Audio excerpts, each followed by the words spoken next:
Alrighty, welcome back everybody to our latest severe weather coverage. Hope everybody's having a good afternoon thus far. We are back with severe weather coverage today. We have a potential for even a maybe mini scale or small scale tornado outbreak here today across the Midwest. We already have 3 tornado warnings. We already have a confirmed tornado warning, which was just updated. It is still on the ground. We're going to talk about that in a second. And then we are expecting the potential for several tornadoes today across the Midwest out of a mesoscale convective vortex, in addition to some discrete supercells that may pose a threat for tornadoes as well. So let's jump right into what's happening currently on radar. We have 3 tornado warnings active between Owatonna back through Mason City. So 3 different tornado warnings are currently in effect. And right now we do have a confirmed tornado warning. This one's going to be for the Albert Lee, Hayward, and also Geneva areas that is just to the east of I-35. The main area of rotation right now is located over Highway 251. That is going to be tracking into Sargent and as well as Lansing over the next few minutes. Again, this is a confirmed tornado warning. They have just confirmed this. So if you are in this tornado warning, you need to be in your safe place, get away from windows,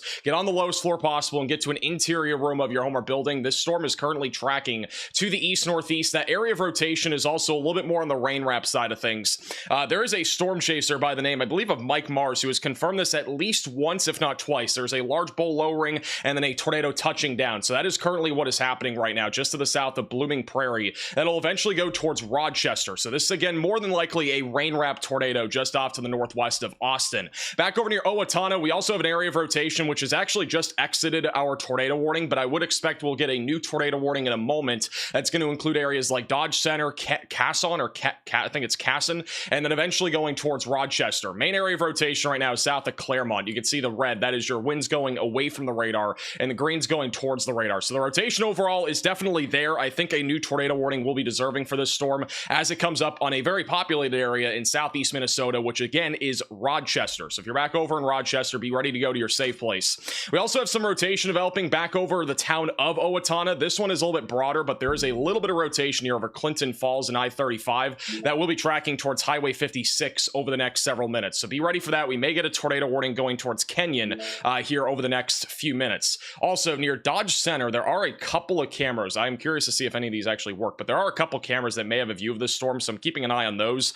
We do have a brand new severe thunderstorm warning for this storm, which is going to be for 60-mile-per-hour damaging winds, and they have put a tornado possible label on this storm. So at least for now, they have not issued a tornado warning, but there is a tornado possible tag. This is a little live view right now back over in Dodge Center, which is included in this new severe thunderstorm warning. And just to kind of give you an idea and paint the picture of what it looks like out there right now, it is pretty hazy. We don't have great visibility. It's kind of smoky skies almost this afternoon, and that's going to create lower visibility to begin with. And on top of that, it is very humid. So that is helping to kind of create this low visibility environment, which means if we have tornadoes with this line of thunderstorms, they may end up being a little bit more either rain wrapped or also harder to see in general. So that's one of the reasons why you really shouldn't be looking outside for a tornado, especially if you're back over in these tornado warnings that are embedded in our line of thunderstorms. We also have a tornado warning back over northern Iowa. This one's for Northwood, just north of Clear Lake and Mason City. Main area of rotation is going to be rain wrapped over I-35. That'll be coming up on Manly, Grafton, and Carpenter over the next few minutes. Now, this isn't honestly the main event. I know we have storms that are currently tornado warned. It's embedded with our little mesoscale convective vortex, which basically is an area of vorticity and spin. That's actually not the main event today. The main event will likely be what is forming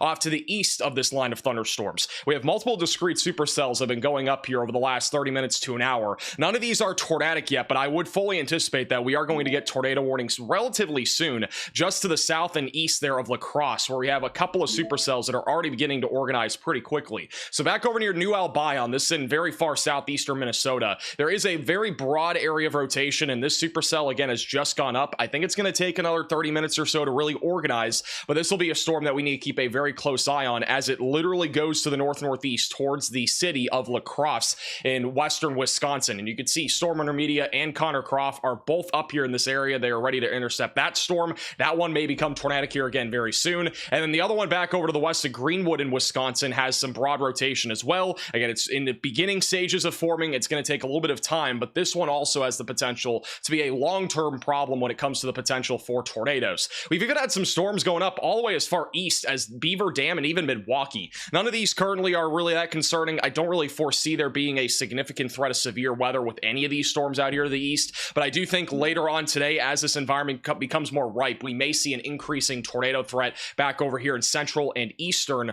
Wisconsin. Wisconsin. So today's tornado threat is a 5% tornado risk. It's like yesterday. We have another 5% tornado risk in place, and that corridor is just south of the Twin Cities, including La Crosse, Madison, just outside of Oshkosh, just to the south of Merrill. And then our 2% tornado risk, which is a low-end threat, goes back towards Des Moines, also through Milwaukee, and just outside of Green Bay, where we are expecting the potential for at least a few tornadoes. May even see an isolated strong tornado if we have a discrete supercell, which really the storms that could produce that potential for a strong tornado would be between La Crosse and as well as Oshkosh here in Wisconsin. That's where I think the greatest chance for a strong tornado would exist. I think it is definitely in play with today's environment. Also, we have a huge risk of severe weather. You may have seen it in the thumbnail, but yeah, there is a huge risk of severe weather today. It's not just one area. We are going to have a lot of different severe storms today. We got a large marginal threat of severe weather that goes from Oklahoma and the Texas panhandles all the way back through the Ohio Valley and the Great Lakes, also back through the Gulf Coast. We have one slight risk back over in the Midwest, and then another one from Philadelphia all the way back through Atlanta.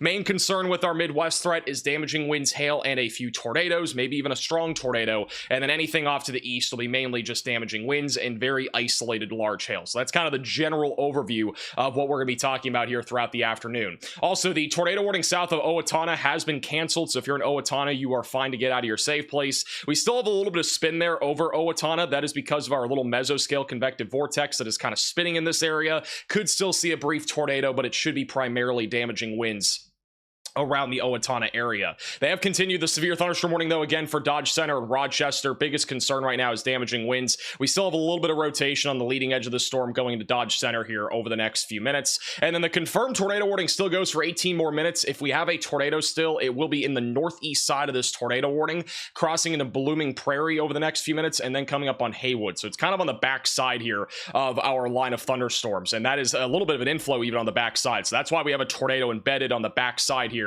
of this little line. Also, this is the tornado report that came in about 25-30 minutes ago now from a trained weather spotter about 3 miles. A new tornado warning has been issued. That is not a new tornado warning. That is an update. But we have that has to be fixed. But at 1:29 p.m. in Hayward, that is where we had a trained spotter confirming a tornado on the ground about 3 miles west of Hayward. So a little heads up, that was our confirmed report. But again, no new tornado warning. This is just a condensed tornado warning. I don't know why it did that. That is for Northwood, Kensett, as well as Carpenter, just to the south of Manly. So again, this is still a tornado warning. It is radar indicated for very far northern parts of Iowa. All right, another thing I want to talk about is our environment for today, our significant tornado parameter values, and kind of give you an idea of where I think the greatest tornado threat will be. So this is what it looks like right about now. This is kind of combining a bunch of different ingredients. That includes things like instability, wind shear, all that sort of stuff, basically into one little parameter, which is what we call the significant tornado parameter values. And you'll notice right now the values are still fairly high, and it's mainly near our warm frontal boundary and also near our mesoscale convective vortex. So our greatest tornado threat this afternoon should be mainly in this corridor here across parts of southeastern Minnesota and western Wisconsin, but we could still see an isolated tornado even outside of that, especially in Iowa, maybe even northern Illinois if we have a rogue storm that somehow forms over in that area. But this environment overall will stay favorable probably through about 8-9 o'clock tonight. This is by 9-10 o'clock. We still have an environment that still has the potential of producing an isolated tornado threat even in southern Wisconsin. But basically all afternoon and at least into the early evening hours, you need to be ready for the potential for tornadoes. We already have storms firing up, again, well out in front of the line of storms, and these are the ones that, again, could produce the potential for maybe even a few tornadoes and perhaps even an isolated strong tornado. So that is really what we are most concerned about here this afternoon. Also, we have a few little updates. Let me first go over to our mesoscale discussion. This is a little bit old, but at least gives you an idea of where our greatest... Oh, that is not the right one. This is our tornado watch. Let me do the tornado watch first. So this is our tornado watch that is in effect until 8 o'clock tonight. So you might see that pink box there on Radar Omega. This is the tornado watch that is currently in effect. This goes until 8 o'clock tonight, and that is going to include southeast Minnesota, western Wisconsin, and northeastern Iowa, where a few tornadoes are possible. Isolated quarter-sized hail is also possible, and then scattered damaging wind gusts up to 70 miles per hour is likely, as we have a line of storms, and then again, we have some discrete supercells. Keep in mind, if you're over in central and southern Wisconsin, we do not actively have a tornado watch, but I would fully expect that we will end up getting a tornado watch a little bit later this afternoon as storms begin to ramp up over there. But for right now, this this is our only tornado watch that is currently in effect. Also, if you're back along the East Coast, we do have a severe thunderstorm watch in effect that is going to include southeastern Pennsylvania, Maryland, Virginia, Delaware, a little bit of West Virginia and New Jersey, where isolated quarter-sized hail and up to 70-mile-per-hour damaging winds will be the biggest concern. This goes until 10 o'clock tonight, so that is a pretty long time frame for that severe thunderstorm watch, as we are expecting storms pretty much throughout the entire afternoon. We also just got another new severe thunderstorm watch. Let me pull that up. Give me 1 second. We just got a new one for Iowa and Missouri. That's about 15 minutes ago, but I'm just seeing it now. Here is the new severe thunderstorm watch. So this is going to include most of Iowa, northern Missouri, and southeastern Nebraska. This goes until 9 o'clock Central Time, where a couple of tornadoes are possible, isolated quarter-sized hail is possible, and then scattered damaging wind gusts up to 70 miles per hour is also possible. That includes a little over 2 million people, so again, make sure that you're staying weather aware and have multiple ways to receive warnings. I do expect that the main concern across Iowa will be damaging winds, as we are expecting a broken line of thunderstorms to develop, but if we are able to get any discrete supercells out in front of that, there may be a slightly more elevated tornado threat, but I think if we get any tornadoes there in most of Iowa, it would be coming out of the line of thunderstorms that is currently forming. With that said, we actually have a couple of storms going up right now just to the west of Route 63, so these will have to be watched closely. These are ahead of our line of thunderstorms. They're moving due north, so the tornado threat right now is not super high on those, but we'll have to keep an eye on that as it continues to evolve. Let me go back over to the Minneapolis radar site. The tornado warning that was confirmed for the just south of Blooming Prairie and east of Bancroft, that has been downgraded. It is back down to radar indicated, so no longer on the ground, but we are still monitoring this storm in case it does try to drop another tornado. That will be moving to Blooming Prairie over the next few minutes, and then coming up on Dodge Center. All right, we have a camera, I believe, inside this tornado warning. Let me pull that up. Let's do this. Hey, Brock, for the 5 months. Happy birthday. This is live inside of our tornado warning. I believe this is in our tornado warning. See, Gray, is this in our warning? That camera? Or is this is near our observed tornado warning, so this is just off to the, I think this is on I-35. Yeah, so this is on I-35. We're looking southeast, kind of in the direction of where the confirmed tornado warrant storm is. So that's a live shot there. But that's actually in the tornado warning. So this is kind of on the cusp, but I believe it's just southeast of Bancroft. It's right on the I-90-35 kind of interchange there. But that's a live shot again there, just east and southeast there of Clarks Grove. That is where we have had a confirmed tornado warning. It is no longer confirmed. That will be on the bottom right of your screen.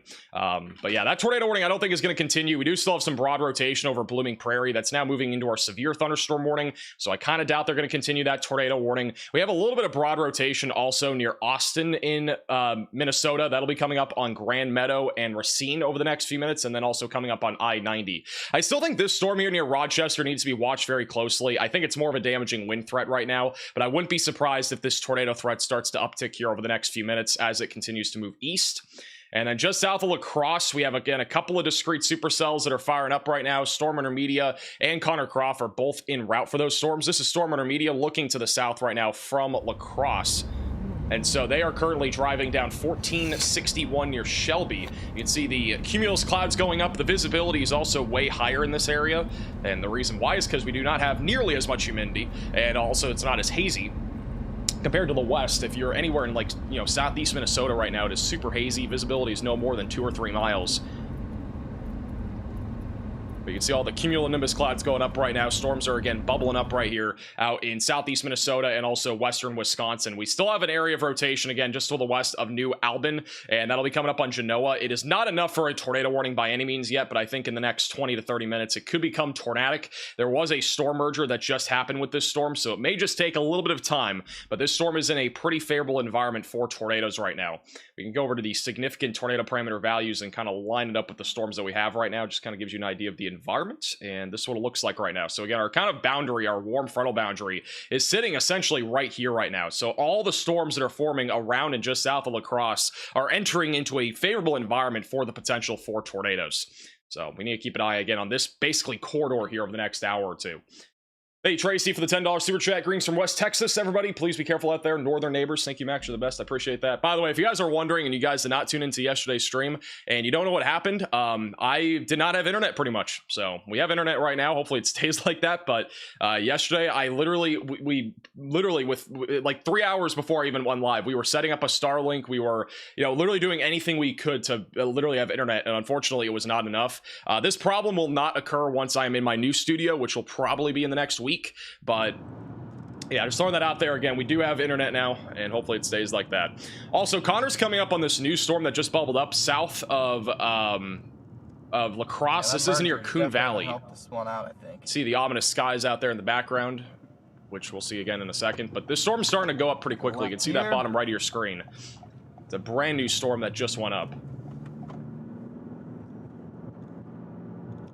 Kind of see it beyond the farm here. Anything in Ohio, mainly just isolated damaging winds.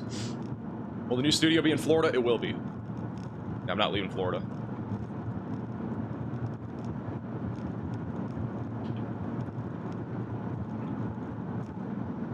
You just gotta see the storm out there in the background again. It literally just went up, so this thing's not gonna be tornadic anytime soon. It'll probably take 20-30 minutes. But definitely it looks like a storm. It's raining. Hey, Boom for the $5 super chat. It was nice seeing John again yesterday. Yeah, John was here. He was helping with the Starlink and stuff like that. Unfortunately, it just was not enough. But it will be enough whenever I'm in the new studio. Thank you, Liz, for becoming a member as well. Welcome to the Velocities.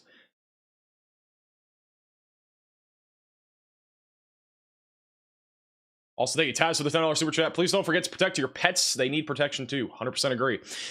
Somebody asked in the chat, do you think there's going to be a strong tornado in La Crosse? Again, there could be a strong tornado pretty much anywhere in our tornado risk today. I know we don't have a 10% hatch tornado risk that is outlined by the Storm Prediction Center, but I do still fully expect that we will have the potential for a strong tornado in today's environment. We have a lot of wind shear, and there's plenty of veering winds near the surface that's going to help to be able to amplify the tornado risk a little bit. Also, this is the NATOcast outlook, which for the record, NATOcast was pretty much spot on yesterday. Let me go back to yesterday's outlook. I know we weren't live, so it's kind of hard if you guys were not watching my stream or weren't watching any stream, you might not know. But this verified pretty well. Our 10% risk yesterday verified pretty much, at least from NATOcast.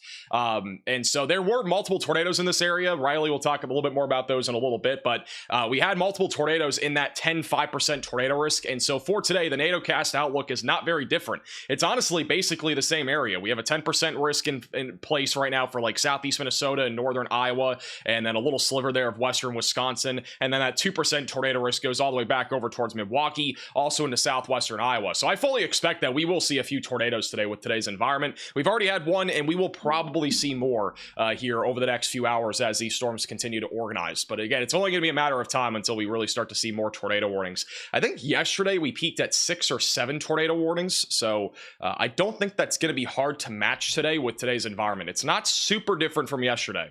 I honestly think today's environment, it's going to depend on storm mode, which right now storms are a little bit messy. They're a little bit more numerous than I would say that we were kind of expecting, but they are definitely in an environment where we could easily see a few tornadoes in this particular area. Also, west of Genoa, this storm is beginning to get a little hook on it, so we need to keep an eye on this. This is again heading up right now towards La Crosse.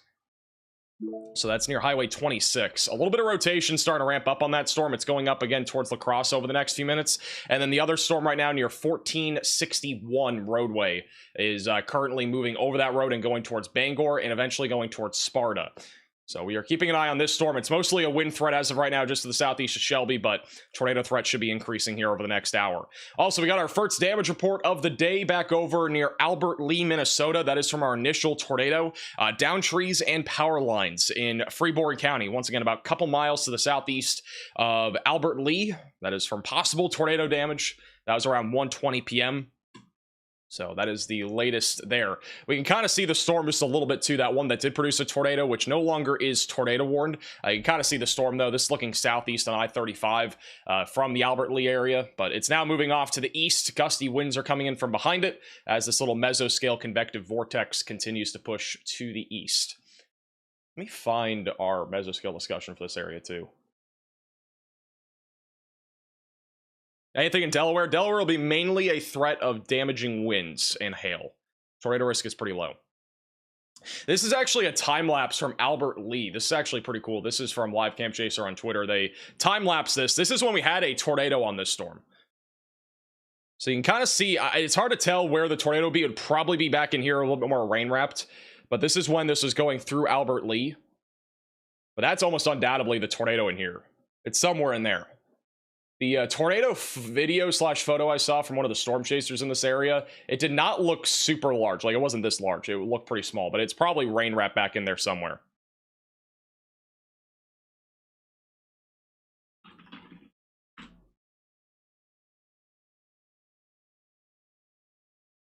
That's pretty crazy, though. That's, again, that's literally the storm. And this storm is so low to the ground. That's the other thing with today's environment, too. Let's see. Was there debris in the air? I saw, like, some debris somewhere on the screen. But, like, that's what I'm talking about. Like, this environment today, you can even see, like, once this gets out of the shot almost, like, look how low the clouds are. That's maybe 1,000 feet off the ground. So with how low the storms are today, it's not going to be hard for there to be a tornado. But that's pretty crazy. Good a little wow retweet going on Twitter.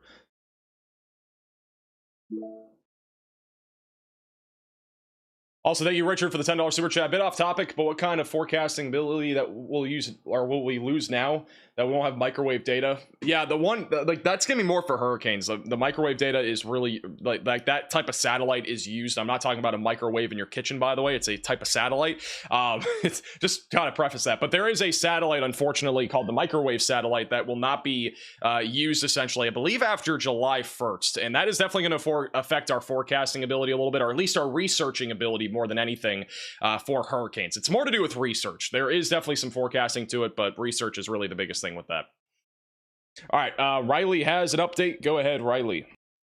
Hey Max, I did want to sort of talk about our main area of tornado threat again today. I know we've already seen 3 or 4 tornado warnings now for the parts of the line that we have, basically all the way from Mason City up to the north of Owatonna. But the thing to keep an eye on, although the line may still produce tornadoes, is all of these little storms that we're seeing pop up ahead of it. If you guys are in basically this part of Minnesota or Wisconsin, you guys saw this yesterday where we had these little storms ahead of the line produce a ton of different tornadoes. And all of these things are things that are already starting to rotate.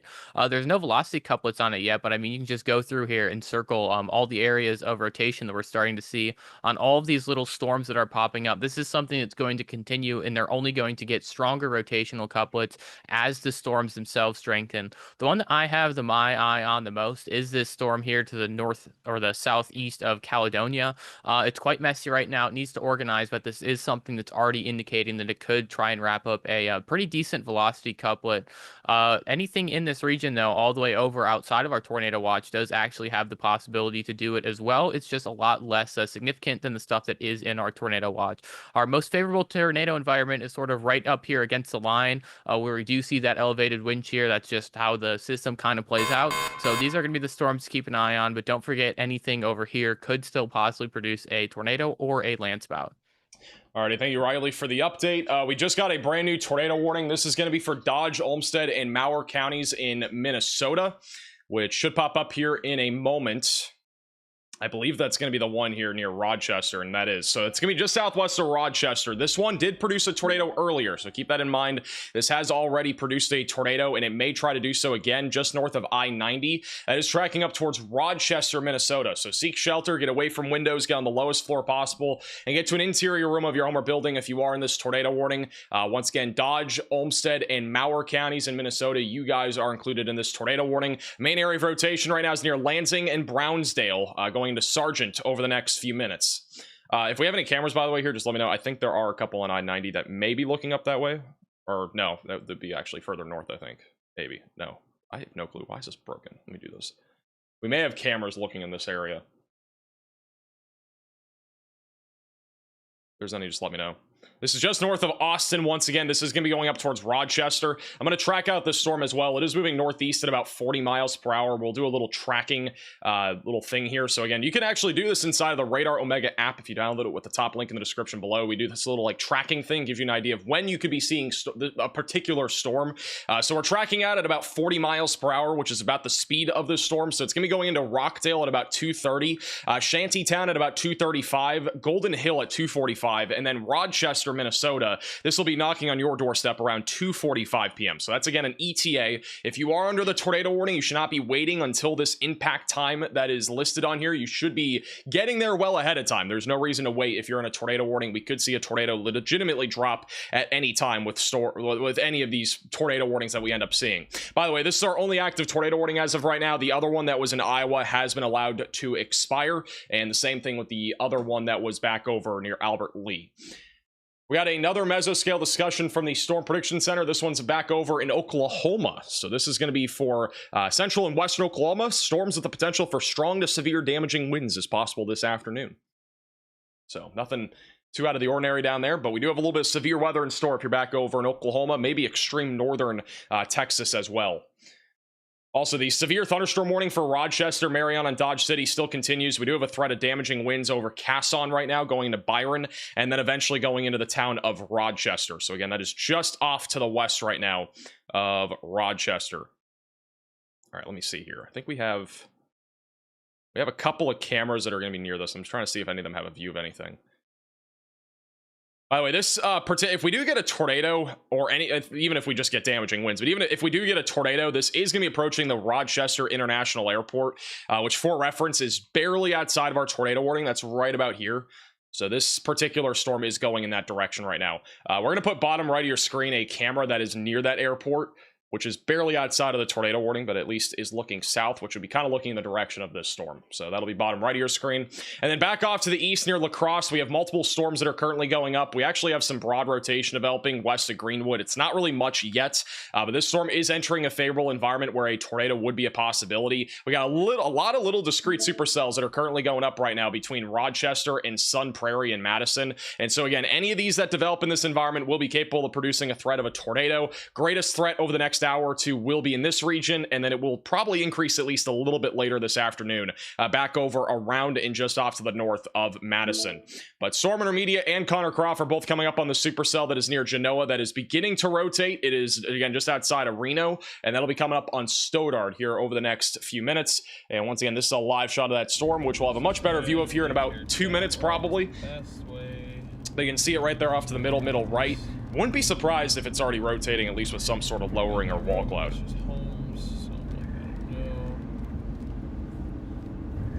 But as you guys can see, we can't see anything. As soon as we get out of Stoddard, you'll be fine. Yeah, but then it's like, where do you stop?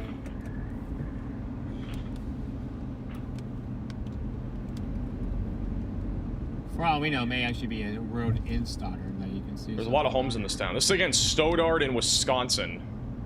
Pretty town. But off to the right here is where we'll be looking for potential rotation on the storm near Reno. Max sirens are not going off. What, in the tornado warning? Never rely on tornado sirens. Never rely on tornado sirens. What is interesting? All right, we have a little bit more of a view of the storm now. It's a nice looking wall cloud. Yeah, there's a little wall cloud off to the right there, just above the tree line. So there's at least something here. It's Bergen up. A lot of trees, but Where's Bergen just up? faintly see it. Don't look across there.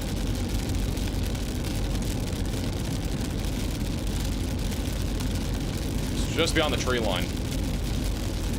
Also, this is live back over near Casson, or Casson, near Byron, just west of Rochester. This is inside of our severe thunderstorm warning. What in the world did I just do? This is inside of our severe thunderstorm warning. So again, that is for 60-mile-per-hour damaging winds. There is a tornado possible label on this storm too. You can see the wind picking up a little bit. Bottom right of your screen is the velocity. So that is going right along Highway 14, which again, this camera is on Highway 14. A little bit contaminated. Kind of looked like there's tight rotation, but I do not think there is. I think it's just contamination on this storm. But definitely getting a little bit more windy here as the storm continues to track to the east. Riley has an update. Go ahead, Riley. Hey Max, look to the north of Rushford, Minnesota. This is just a tiny little cell, a tiny little bean on radar moving up towards I-90. I actually sent you a picture that we were sent on Twitter of this storm. There's 100% a rotating base on this storm. It is very close to the ground. This is something that could be producing a tornado literally right now, and it's not something you're going to be able to see on radar. This is the same thing that we saw yesterday with almost all of the little beans we have. What this means is the fact that we are seeing a storm already do this is any of these little blips that we're seeing on radar could potentially produce a landspout or a tornado. So you're seeing it right there. You're seeing the picture of it trying, even though it doesn't look like on radar. We should probably assume that if any of these storms are in our area, any of these little blips, that there could be a tornado and be prepared for that. Alrighty, thank you for the update. So yeah, if we look at this, is a photo that was sent in by Taylor, I think it was Taylor Luce on Twitter, but that is back over in Rushford, Minnesota. We literally have a dangling wall cloud here, and this could produce a tornado. So definitely keep an eye on this storm back over near Hart right now. It is a very tiny little storm on radar. It does not look like much, but it definitely could produce a tornado. There's a little bit of rotation also on radar. These are very typical to produce weak and brief tornadoes, so that is something we need to keep an eye on. Also, Storm Intermedia has a view of a definitely a wall cloud here north of New Albion. Look at this thing. There's a road that we're pulled off. So this is back over to the south of La Crosse. Spot, but it's got not really rotating a whole lot right now, but it is at the minimum a wall cloud hanging down quite a bit. Town just to your north. Yeah, you can just come to our dot location. We're right here. Got it. Not a bad little wall, and you gotta watch those little strings of cloud that could bring it, like those little thingies, because that's what that tornado was yesterday. Kind of looked like these clouds, like fingers that are attached to the ground like that. Yeah. Hey, Christiana for the $10 super chat. Got some weird boundary thing going on radar. So again, just off to the west of Genoa. It's right along the Wisconsin-Minnesota border. On the storm? Clouds are hanging very low to the ground right now. Wondering if the nudger might have gone in a little too deep and killed it. Yeah, maybe.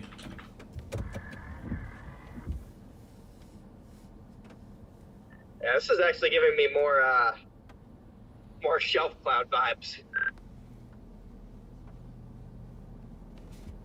A bit. Yeah. Yeah, in the last few minutes, that evolution has changed. It's interesting because if you look bottom right of your screen, you can actually see the alpha boundary. Central. Doesn't look like your ordinary supercell. Push on a boundary. Yeah, that could easily latch that back in though.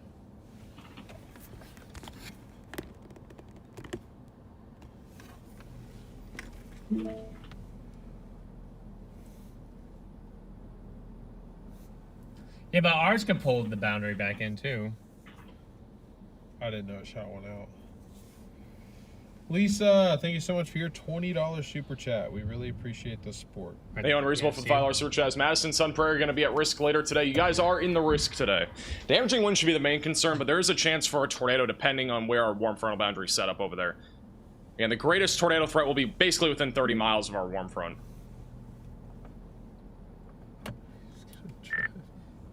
Definitely an interesting storm nonetheless. Again, this is right now back over near Stoddard. It's not currently warned for anything. Very weak rotation on radar, and on top of that, the outflow boundary again extending just off to the east and south of this discrete storm near Genoa. And then back off to the east, west of Wisconsin Dells. We still have a storm here near Greenwood that is currently tracking to the north. I'll have to keep an eye on this for a potential tornado risk, but right now it is more of a wind and hail threat. Again, that's not severe though. Like we're talking about maybe small hail and gusty winds heading up towards I-90-94 here over the next few minutes. And back over to the south of Rochester, we still have a tornado warning in effect. Again, the main area of rotation is over Sargent. This is coming up on the Rochester International Airport, and then we'll be coming up eventually on Highway 63 and also the I-90 corridor. We also have some broad rotation right now off to the west of Rochester. This is more of a wind threat, as I've mentioned before, in my opinion, but may produce at least some sort of brief tornado potential as that continues to track off to the east. Bottom right of your screen is a live shot inside of the severe thunderstorm warning just to the north of that tornado warning. I'm going to put a different camera on there, though. I'm going to do this one. Should have a better view of this storm. Do that one. Hey, Aviation for the $10 super chat. Yeah, I saw. We'll probably have them on at some point. But once again, today's setup is kind of interesting. We do have a little mesoscale convective vortex in place in southern Minnesota, which is going to help to elevate the tornado threat around our line of thunderstorms. And then we have multiple discrete cells that are firing up right now in southeast Minnesota and western Wisconsin. And as these things continue to bubble up and get going, the tornado threat should increase. The only thing that's going to limit this tornado threat in the near term is just how clustered these storms are together. We have outflow boundaries shooting off like crazy too. There are outflow boundaries literally everywhere. Like any of these like little lines that you're seeing flying across the screen, those are outflow boundaries, so they're basically everywhere right now. I think one of the storms that might have the best potential in the near term of producing a tornado would be this one west of Hillsboro. So there's a little bit of rotation on it. It already has like a little hook shape to it, a little bit of an inflow. It's not really too organized yet, but it is organizing, heading up towards the New Lisbon area here over the next 30 minutes or so. All these storms, for the most part, again, moving northeast at about 30 miles per hour. A new tornado warning has been issued. All right, that's interesting. They have issued a new tornado warning for Dodge and Olmsted counties in Minnesota. That is, I believe, for Rochester. So, Rochester, you guys are going to be inside of a tornado warning. Oh, that is probably why. Might be why. We have a little cell going up right over We actually got two different storms here. So we got one over Rochester. That one's discrete. There is a little meso on this little storm that has formed over Rochester. So this actually could produce a tornado over the town of Rochester, Minnesota. So if you are in Rochester, I'd definitely be seeking shelter for that storm. There's actually two. The other area of rotation is going to be back over in our line of storms that is currently tracking right along Route 14 and then coming up towards Highway 52 and then moving into the town of Rochester. So again, there's two areas of rotation here. So seek shelter if you're in this warning, get away from windows, and get on the lowest floor possible. Again, I do think there's definitely a chance for a tornado out of both of these storms. This little discrete cell that fired up out in front of the line, I think, has a pretty good chance at producing a tornado as well. Riley has an update. Go ahead, Riley. Hey Max, that's actually exactly what I was about to say. That tornado warning is for the line, but I think the supercell in front of it is actually the main contender for producing a tornado. This is something that could actually be producing a tornado already for sure. So Rochester, I know that the warning is for the line further back, but you need to know that the storm right on top of you could be producing a tornado as well. Places downstream like Elgin, Iota, St. Charles, and Plainview, you should also know that this supercell does have the chance to produce a tornado. Just because the line or the polygon looks like it might be for the line does not mean that the supercell does not have a tornado potential as well. Alrighty, thank you, Riley, for the update.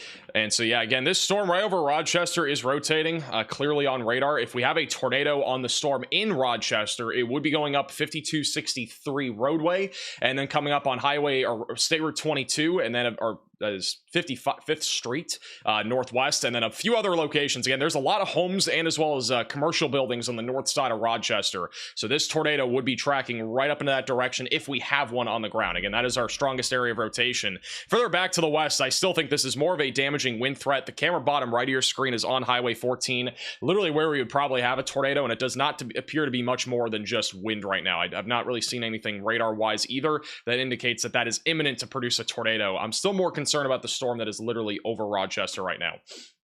Also, if you guys have any photos or videos, you can add us on Twitter at MaxVelocityWX. Will be keeping a close eye on that in case there's anything that comes out of there in terms of reports. I am looking for a camera. We have a few cameras in Rochester. I'm going to put a skyline view in Rochester, bottom right of your screen, so we'll do that in a second. I do want to quickly go over to Storm Intermedia. They have an interesting view of our storm back over on the Minnesota and Wisconsin border. Storm is attempting to organize. We got a little bit more inflow coming into it. That is yes, back we are over gonna have south of North La Crosse. Dakota, guys. Yes, we are. Big W in the chat for 1,000 likes. Appreciate you guys for that.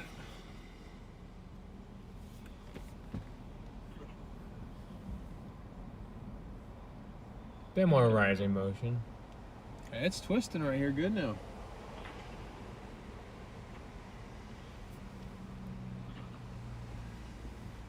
Well, I don't know about good, but decent.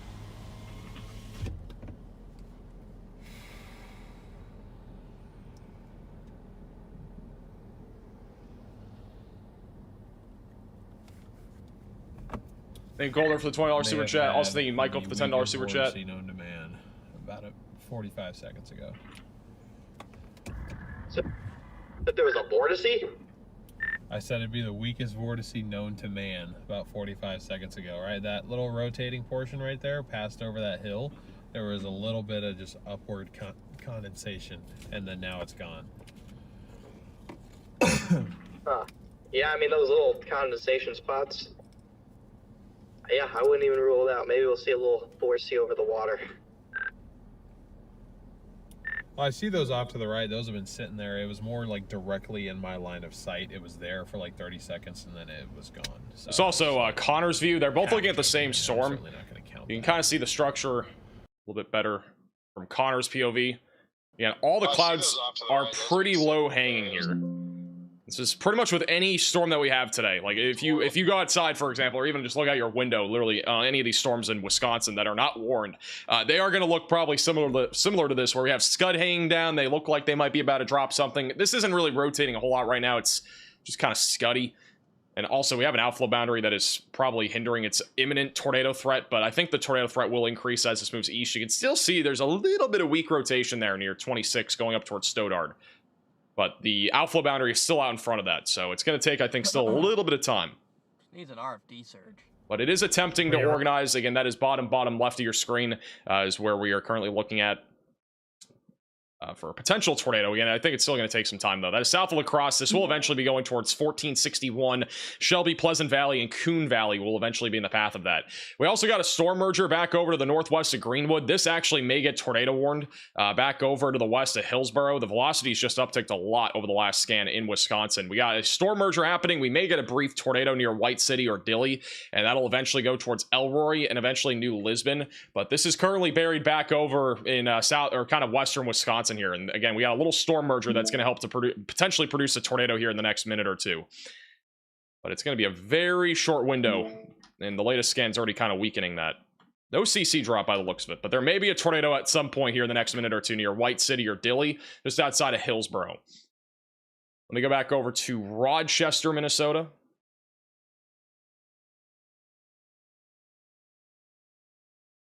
Let's check out the storm first near Rochester. So the storm that was over Rochester has now merged with the line of storm. So it looks like the tornado threat, at least for Rochester, is on the lower side of things.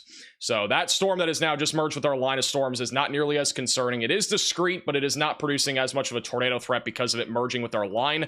The biggest concern now is going to be this right here near Douglas going into Rochester and also approaching 52 over the next few minutes. So we may have a tornado again at any point with the line of storms as that continues to push to the east. By the way, for cameras, look at 14 instead of Rochester. I'm gonna keep looking at Rochester, but look at 14 for like near Byron and Rochester, that general area. Thanks, Sid, for the $12 super chat. How's Springfield, Illinois looking like for tonight? I think damaging winds will be the main concern with any severe storms there. Again, our greatest tornado threat for today is going to be in this little tornado outline that we have. Again, we got a 5% tornado risk in place for Minnesota, Iowa, and Wisconsin. And then we also have a 2% tornado risk for Eau Claire back towards Des Moines, also near Cedar Rapids, where there will be a potential for a few tornadoes. As I've already mentioned, I do think a strong tornado is a possibility in today's environment. It's entirely possible that we get a strong tornado. I think if we get one, it'll probably be in this corridor near our warm frontal boundary, which is again where we have a lot more wind shear. And so again, today's tornado threat coming from two different things. We got a warm front that's lifting to the north or kind of stationary almost in this area of Wisconsin, and then we have a mesoscale convective vortex in southern Minnesota that is helping to elevate our spin and wind shear. That should also increase our tornado threat in both Minnesota and also Iowa. So a couple different things that we're keeping an eye on here in the Midwest. Also, the tornado warning that is just off to the west of Rochester International Airport. We still have rotation over Rockdale. As of right now, there's no confirmed tornado. It is fully rain wrapped. So if we have a tornado, it'll basically be impossible to see. But again, continue to stay in your safe place if you're in this tornado warning near Rockdale, going towards Stewartville, Pleasant Grove, Marion, and then eventually Rochester will be in the path of this storm as it continues to track to the east. We also have more severe warnings going up in Iowa, mainly for damaging winds right now back over here north of Des Moines.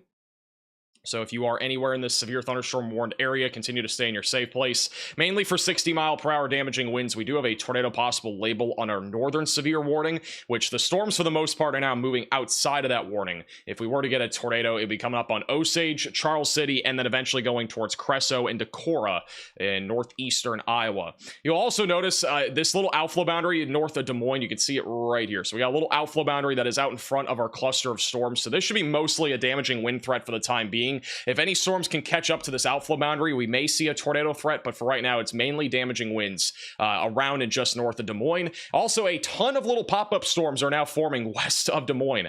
There's probably about 100 different updrafts that you could count right now across western and central Iowa right now from all these little storms that are going up.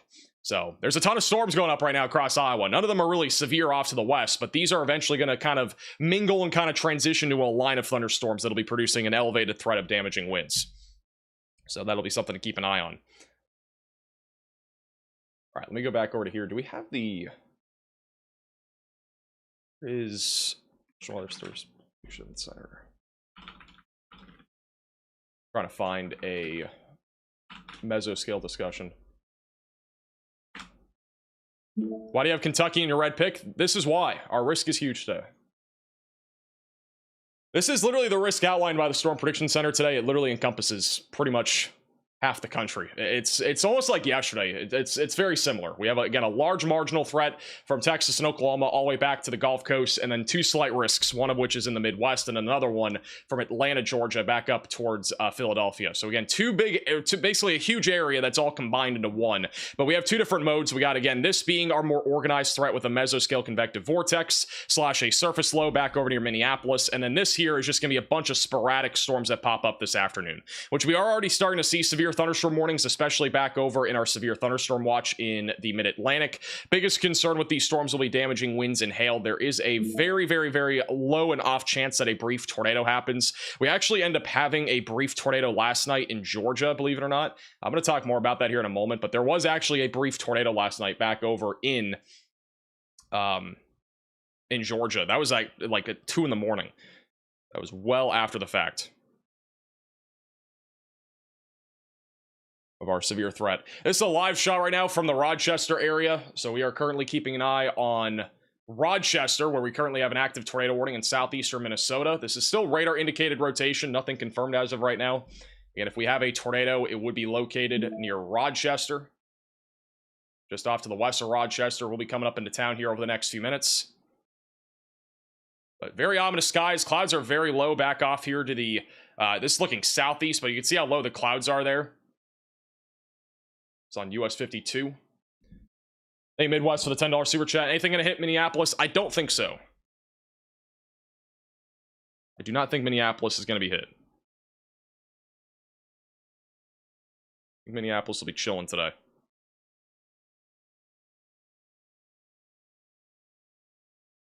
There's also another live shot in downtown Minneapolis. Or not Minneapolis, Rochester. Now I have Minneapolis in my head. This is in downtown Rochester as well.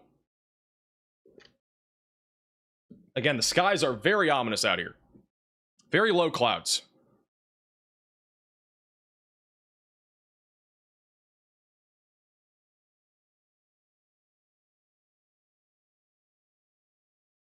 Got a report in the chat of somebody saying it's getting windy in Des Moines.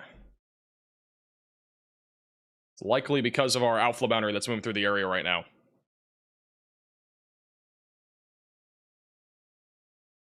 All right, this is our latest radar scan. So again, that discrete supercell that was rotating over Rochester is now weakening. The main concern, again, will be within the line of thunderstorms, where we could get a spin-up tornado near Douglas or Byron. If we have a tornado embedded in the rain, it would be moving into Rochester over the next few minutes near Oronoco, and then eventually going towards Viola and Iota. So those areas will eventually be in the path again of a potential tornado threat. If we have a tornado, though, it would likely be on the north side of this cluster of storms, going over 52 over the next few minutes, and then eventually approaching Viola.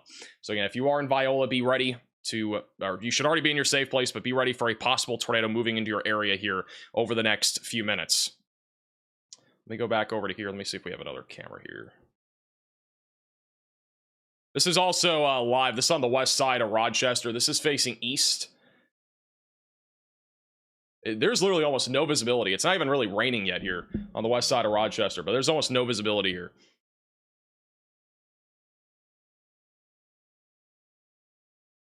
See if there's any other cameras out here. Actually, a little bit of traffic picking up too. This is on Highway 14 for reference, just on the west side of Rochester. Not too crazy yet. This is back over to the live shot in Rochester. And the wind's actually starting to pick up a little bit. This is back over on US 52 at 55th Street, so this is at least the beginning of wind picking up. Again, if we had a tornado, it wouldn't be far from this camera. I do have my doubts that there's actually a tornado here, but at least at the minimum here, we have a damaging wind threat moving into Rochester. You can see rotation right now be over the west and northwest side of Rochester, but the wind is starting to pick up. Trees are starting to move a little bit on the bottom of your screen.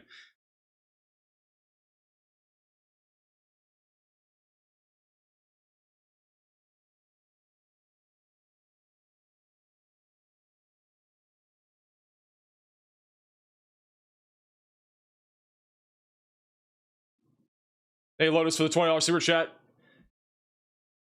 So hurricanes are getting worse, but as meteorologists, how do you think affect tornadoes? They're already become more, tornadoes have already become more frequent over the years, but also tornadoes in general have also been counted up way quicker. Like we've had like surveys, for example. There's a lot more tornado surveys nowadays than there were like 50 years ago. So I do think like data in the last 30 years is the most accurate for tornadoes. So. Well, that's a conversation for another time because I'm more focused on what's happening right now. But like generally speaking, like the last 30 years is the most accurate time frame that we actually have of tornado data because there weren't always surveys happening over 30 years ago for every tornado that we had. Visibility is dropping quite a bit. This is also on US 52 at mile marker 58. It's at 37th Street. You can see the wind again picking up. The rain curtains going right to left. So again, if we had a tornado, it would be very close to where this camera is located.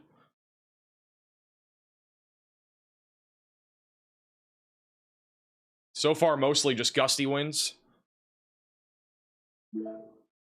Anybody tuning in from Rochester right now in the chat?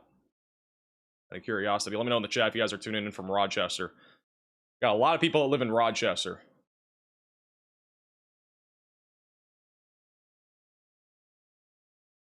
One of the more populated areas that we have inside of this particular risk of severe weather today. 166,000 of you guys tuning in from, or 166,000 people that live in Rochester. So far, it's been mostly gusty winds. Haven't seen anything severe limit-wise for wind yet.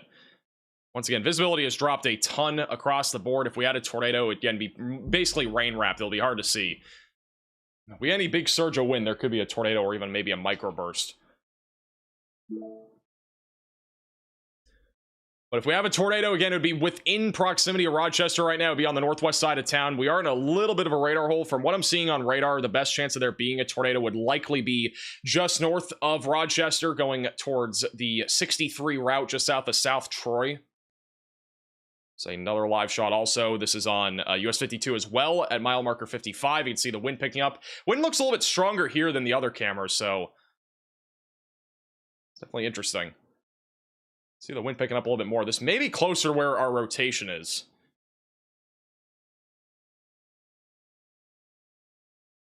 Also, while that's happening, this is a rotating wall cloud back over. Battery sitting in this person's driveway. This is back over just south of La Crosse. Spot to pull over and watch. The storm is rotating quite a bit. They're underneath a wall cloud right now.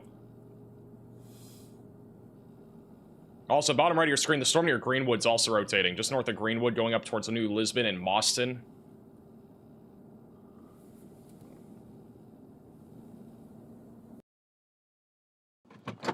It's also Connor. See it spinning though right there.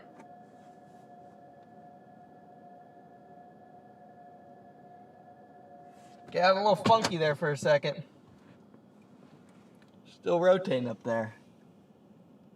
On right of your screen is that storm. It's kind of latching to the boundary a little bit, so it's trying to spin. You can see the vertical motion right there on the left side of your screen. So there's some scud kind of rising into the storm. It's trying to organize a little base.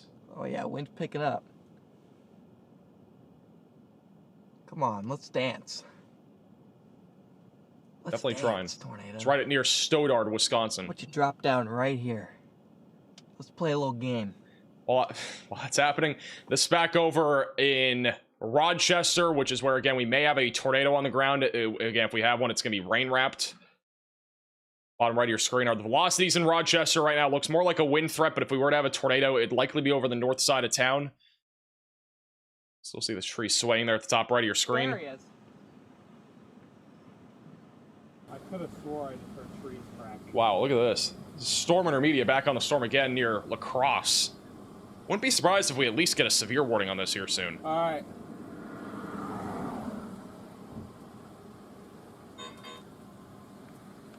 The tornado warning for really Olmsted please County, was Minnesota not is still cold. radar indicated, by the way. It's supposed to be cold wind. No. Oh, I okay. think it's giving me optimism that it's not cold wind. Oh, I see. Jersey, thank you so much for your super chat. Whole storm looks like it's just spinning right now. Yeah, that's back over near La Crosse, which we are going to be keeping an eye on. Or, yeah, just south of La Crosse. The storm is going to be going up towards Coon Valley, Portland, Cashton.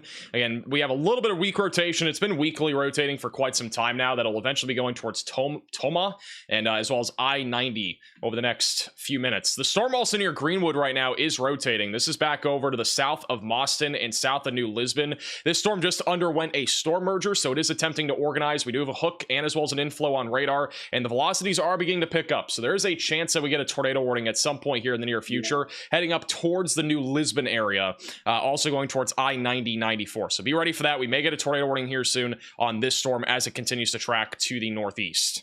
All right, Riley has an update. Go ahead, Riley. Hey Max, so just an update on one difference from yesterday's tornado threat to today's. So a lot of you guys in this area, you guys experienced basically the same setup yesterday. There is one difference that I am noticing on mesoscale analysis. So we talked about this a little bit yesterday with the vorticity in the 3 Cape. We do actually have somewhat lower vorticity values today, and this is something that could make today have less tornadoes, which is of course a good thing. We do actually have a sort of localized area of higher vorticity over where our storm chasers are and the cell that's headed towards New Lisbon, and as well as behind the line. But obviously behind the line there is no tornado threat because there's no tornadoes there. There is still some vorticity in between the two sort of localized maximums. However, it is lower, but anything that's on the sort of maximum area for this would have a naturally higher tornado potential. So although these storms in New Lisbon might not look that good on radar in terms of how large they are, they still could definitely produce tornadoes just because of all the sort of vorticity and movement that's going on in the air. All right, thank you, Riley, for the update. All right, we got a couple updates. First off, new tornado warning in Wisconsin that is south of New Lisbon. We were just talking about this. This storm's heading up towards Hillsboro, Elroy, and as well as the Woonwalk area. So seek shelter if you're in that tornado warning. Also, if we go back over to the live shot here in Rochester, this is another camera that is looking inside of our tornado warning. This is by far the strongest I've seen the wind inside of this tornado warning. I've had it on the bottom right of the screen while Riley was talking as well, but this is back over at MP 33. This is also on Minnesota 30, so this can be on the southbound route. And so you can see the wind's picking up quite a bit. The wind's probably around 60, 65 miles per hour, but by far, this is the strongest that we've seen the wind in Rochester. So again, if there was a tornado, it would be on the north side of town. I think right now we're dealing with more of a damaging wind threat, meaning a straight line damaging wind threat, but it's definitely interesting to see how the wind has definitely intensified here over the last several minutes of us looking at these different cameras. So just something I want to point out again, if you're in Rochester, definitely continue to stay in your safe place. The tornado warning does continue for Douglas, Orinoco, just outside of Viola, north of Marion, and also for those in Rochester in Minnesota. But you can clearly see again, this thing is definitely producing damaging winds right now in Rochester. If there were a tornado, it could literally be anywhere here in Rochester. The wind is still going strong right now. Are there any other cameras, by the way, in Rochester that have anything? Let me know.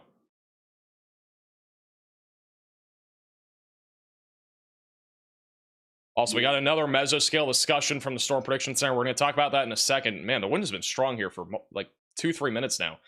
There's been consistently strong straight line winds. We are in Rochester in our basement. That is the best thing that you can do right now. Basement, storm shelter, closet, bathroom.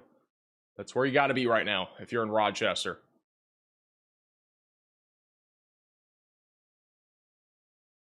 Actually see the velocities bottom right of your screen. There is, if we look at the Minneapolis radar site, it may be contaminated, but there is some stronger rotation over 52.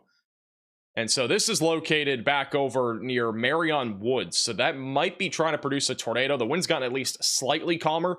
But that main area, there's another area of rotation there that's popping up at least on our Minneapolis radar site. So that's something to keep an eye on. May have some sort of tornado threat there just outside of Marion. That will be tracking towards St. Charles over the next few minutes. Also, new severe thunderstorm warning for Spring Valley, just south of Stewartville in southern Minnesota, northern Iowa. Damaging winds up to 60 miles per hour. And on top of that, there is a tornado possible label on this storm. Main area of rotation would be over near Dexter, going into Grand Meadow, and then approaching Highway 63 over the next few minutes. We do have a new mesoscale discussion from the Storm Prediction Center where they have outlined a localized tornado threat that'll continue. See that little warm frontal boundary that is painted here on the outlook here?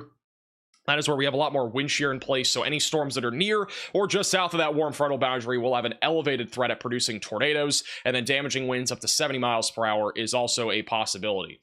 So again, they have mentioned that the tornado threat basically still looking at tornadoes probably on the weaker side of things, EF0 to EF1, but we still could see a strong tornado or two in this environment, especially out of any discrete supercells that end up forming. And it is still very windy here in Rochester. It's been consistently windy here for several minutes now.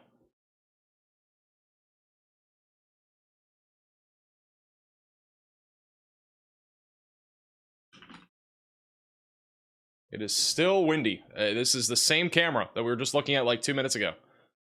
Still easily producing 60-mile-per-hour winds.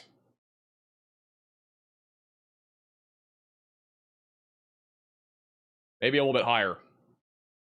Is Rochester taking hit? At least from wind. We don't know if we have a tornado right now, but if we had one, it would be either on the northeast side of Rochester or probably on the south side of Rochester. Those are the only two areas of rotation that I can clearly see on radar. See bottom right of your screen. That looks more contaminated north of Marion, and then there's another one just east of 63. But it is definitely windy. So there's definitely some level of damaging winds. Hey, Ian, for the $10 super chat, watching safely from northwest England. I bet you're safe over there. Let me go back to the Wisconsin tornado warning. This is our latest radar scan. We still have rotation right now near Hillsboro. This is going over towards Lone Walk, and then Highway 58 will also be in the path of that. So we still have rotation on this storm moving off to the northeast. Taking a look to see if we have any chasers on this. All right, we do have one chaser that is in this general area, but I'm not sure if they have... They don't have signal right now, but if they have signal, we'll go to them. There is definitely rotation, though. Again, we do have a hook echo, still a strong inflow near Hillsboro. That's going into Lone Walk over the next few minutes. So again, be in your safe place if you're in this tornado warning. This is a discrete supercell. This is the kind of storm today that would have the potential of producing maybe an isolated strong tornado. That would be one of the biggest concerns, again, out of this particular storm as it moves off to the northeast. Also, look at this storm back over in western Wisconsin. Right near a large forest. It's back over near Coon Valley. We still have a little bit of weak rotation near Chaseburg, which is very fitting for the chasers here, but still see a little wall cloud there. Just south of Shelby.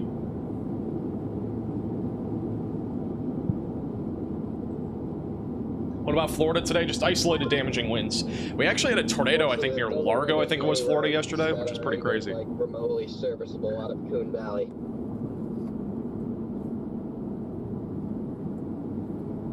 Best one to stay closest to, it looks like. If you look at the velocities here, you can see that there is a little bit of weak rotation over K Road, and so we have a little hook hanging down towards that outflow boundary, and that is the area of interest right now, which is going to be moving over Coon Valley over the next few minutes, and then tracking towards Portland and Cashton. That storm has a potential still, and we also have some other little discrete cells that have gone up just off to the west of La Crosse that are trying to organize as well. I think the tornado risk out of these will be a little bit lower. I think the tornado threat is more elevated with anything that's back over here further to the east in Wisconsin. Overall, a bit more discrete activity in this area. Latest scan on our Hillsboro tornado warning in Wisconsin. Still have rotation right now over Highway 80. It's not really that tight yet. If we were to get a tornado, it would likely be located right about there. So going up towards Union Center over the next few minutes. And then after that, Mauston and I-90-94 will be in the path of this. The storm is moving northeast at about 25 miles per hour. So we'll do a little timing guide here and just trying to track it out with the little radar mega tool here. Let me Dragging this out here. So this is going northeast at about 25 miles per hour. I'm going to do 27 just to be safe. So Hillsboro, you're likely going to be hit here about 2:56, basically within the next minute or two. Union Center about 3 o'clock. Mauston is about 3:30, so that's approximate timing if you're over in Mauston. White Creek is around 3:55. Delwood 3:59, and then Easton at about 4 o'clock. So about 6,400 people are in the little box that I just drew here over in Wisconsin for this tornado warning. Hey, Jenny, for the $20 super chat. Stay strong and safe out there. Also, we got a new severe thunderstorm warning in eastern Minnesota that is on our storm that is also tornado warned. For St. Charles, Rochester, Wabasha, just out the Lake City. Biggest concern here will be damaging winds up to 60 miles per hour, and there's also a tornado possible label on this storm. Let me go back over to Rochester here. This is the latest radar scan, and the main area of rotation right now in our Rochester tornado warning is over now near Highway 63. That is going to be moving into Elgin and as well as Plainview over the next few minutes. That is where the main area of rotation currently resides. That is tracking to the northeast. Kellogg will eventually be in the path of that, and Wabasha will also be in the path of that area of rotation. I do think the one that's near Marion, that one I was pointing out, I think that was more contaminated, and even if we had rotation on it, it is now weakened, so it's more of a wind threat now for the Marion and Yoda areas, and that's heading towards St. Charles over the next few minutes. Again, if we had a tornado, it would likely be over near Elgin. That is the main area of rotation that I'm currently seeing on radar. Plainview, Buffalo City will eventually be in the path of that. Shout out also to Cat and Jay for the $20 super chat. Thanks for all that you do and your team does for keeping everybody safe. Appreciate that. Glad I can help. Also, huge shout out to Shiana for the $20 super chat. I'm a trucker traveling on I-35 from Clear Lake, Iowa to Minneapolis, Minnesota. Do you have any advice? I mean, the only thing I'll tell you is just make sure that you're staying weather aware. You can watch our stream. We'll keep you posted. But honestly, like the biggest concern for Iowa right now, and what the biggest concern will probably be over the next few hours, is the damaging wind threat out of this line of storms, which is mostly passing over I-35 already. So just make sure that you're staying weather aware. Charlie has connection. For some reason, Charlie is not showing connection on my end. I don't know why. Is he live on YouTube? Yeah, he for some reason does not have connection on my end. He should be live. I know there's at least 2 chasers in this tornado warning, but neither of them are live, and I've not seen anything on Twitter as of now that is coming in from either one of them. So it may just be a low signal area. We do have Vince just outside of the tornado warning, which we're keeping an eye on him. He's going to be coming up on this storm here soon, which again, this storm right now near Hillsboro, we still have a hook echo near Wonewoc that is going up towards Linden Station and also going towards the Mauston areas here over the next few minutes. So continue to stay in your safe place. Again, if you're in this tornado warning, it is still radar indicated. They have continued the tornado warning as well for Rochester. This goes for 3 more minutes. We'll see if they issue a new one. I would have to assume that they're going to issue a new tornado warning for the northern area of rotation, which is going to be tracking into Elgin and Plainview and Buffalo City. So they may issue a new tornado warning, and if they do, this is kind of the general vicinity of where we would have a tornado warning.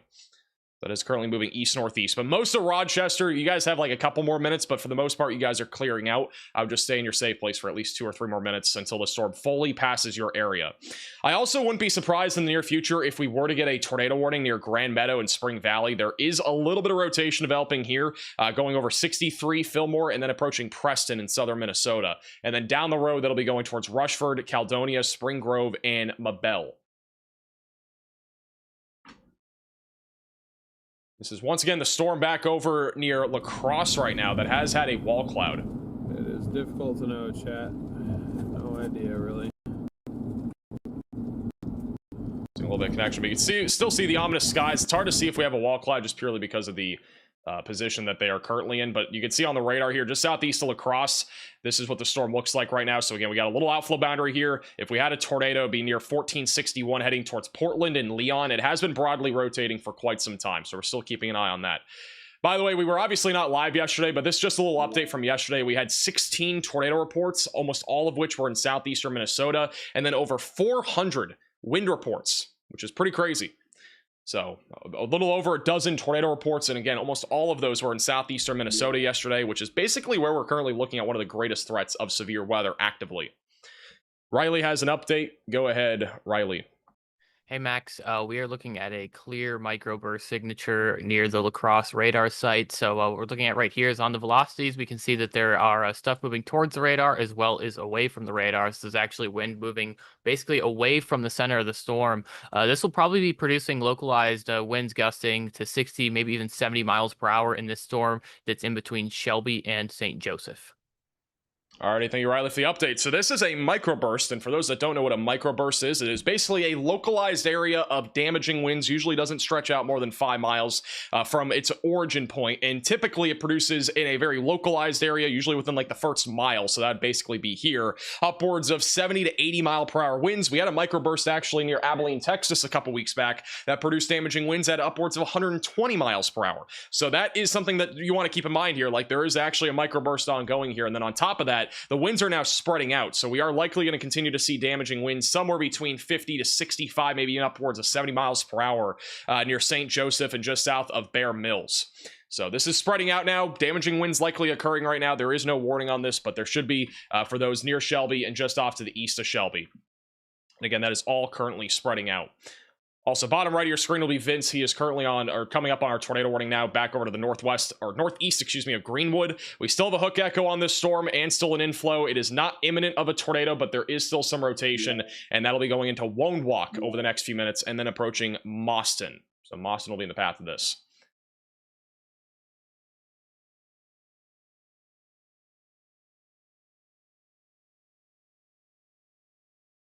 Also, they have gone ahead and allowed the tornado warning for Rochester to expire. I still wouldn't be surprised if they issue a new tornado warning north of Yoda going towards Elgin, Plainview, and Buffalo City. We still have broad rotation right now that is tracking to the northeast.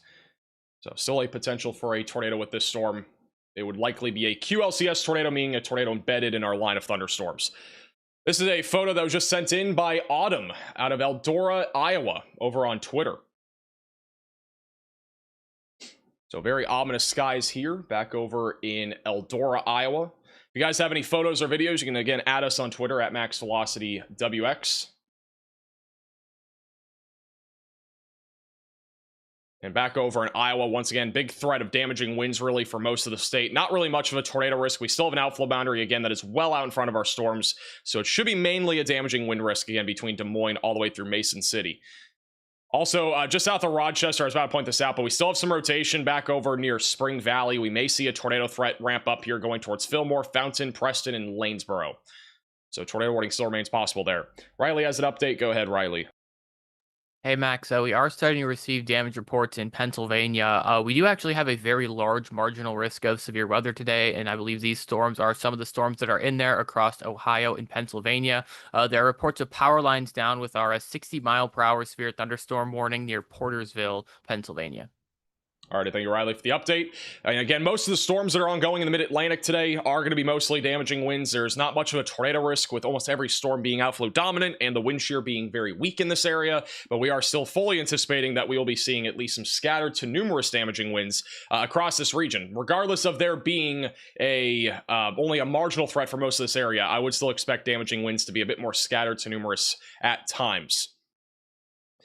I gotta say, Connor's view is pretty ominous. This is, again, very hard to tell what's going on exactly right now back over in Coon Valley because of all the trees and whatnot. But we have been seeing some rotation and a little hook on radar. But you just see, just beyond the mountain there, this storm looks crazy. It's just hard to see it beyond the mountain here.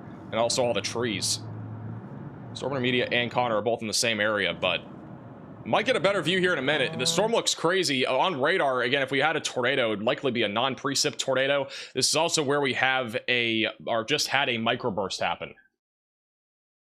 So, that's just south of West Salem. That's going to be going up towards Bangor here over the next few minutes.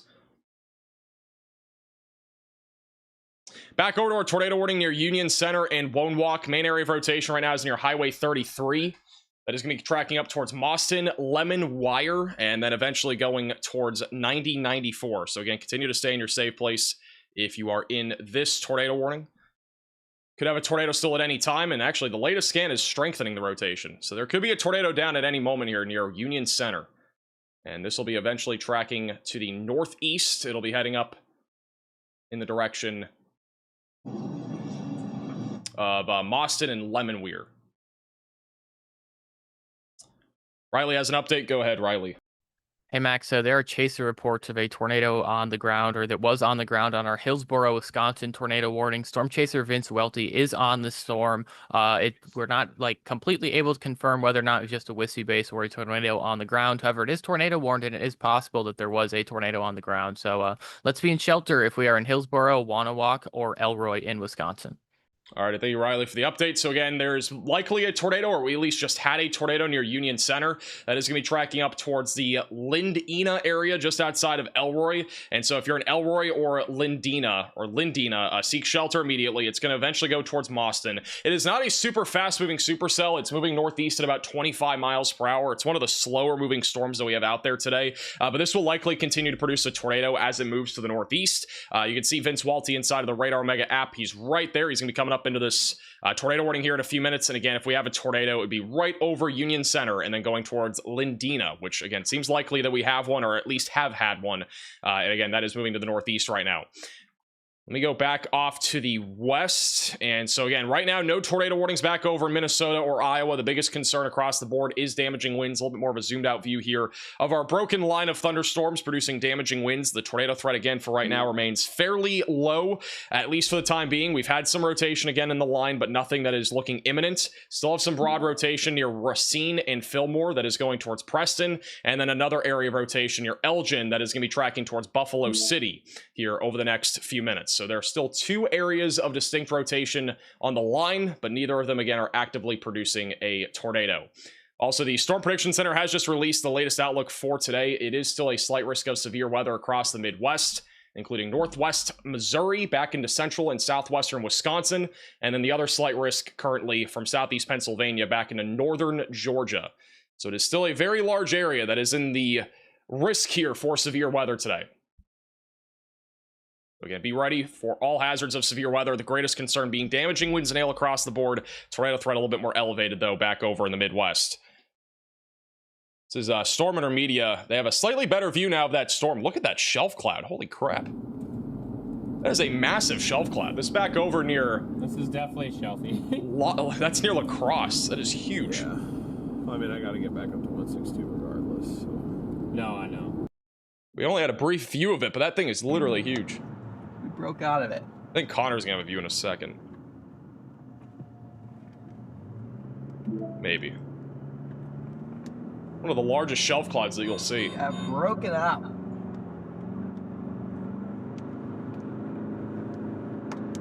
Kind of see it a little bit here.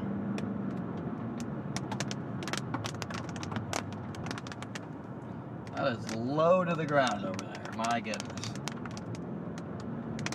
All the clouds are very low, which again is going to help to elevate our tornado threat. Low lifting condensation levels means it's much easier for tornadoes to drop down. We could easily get brief tornadoes, or maybe an isolated strong tornado if the wind shear is high enough, but that shelf cloud looks absolutely crazy.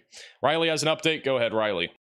Hey Max, I have two things for you. First off, we're getting multiple reports of funnel clouds from Cameron County in Louisiana.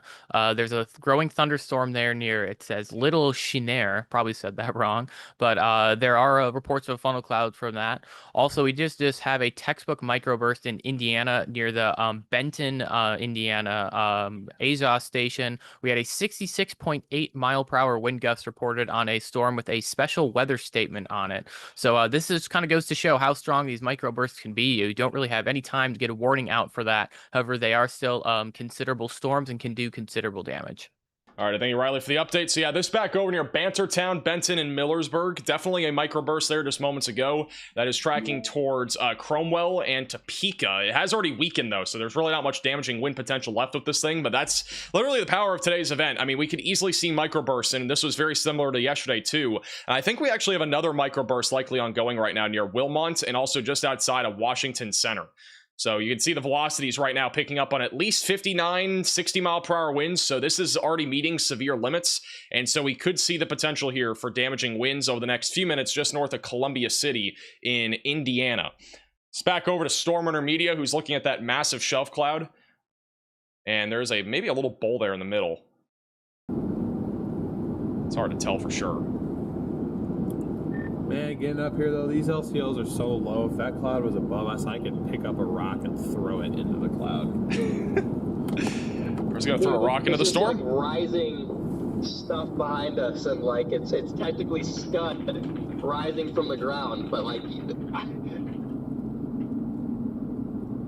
place, but like there's no Crazy way looking you storm. can call it a tornado. It's so weird.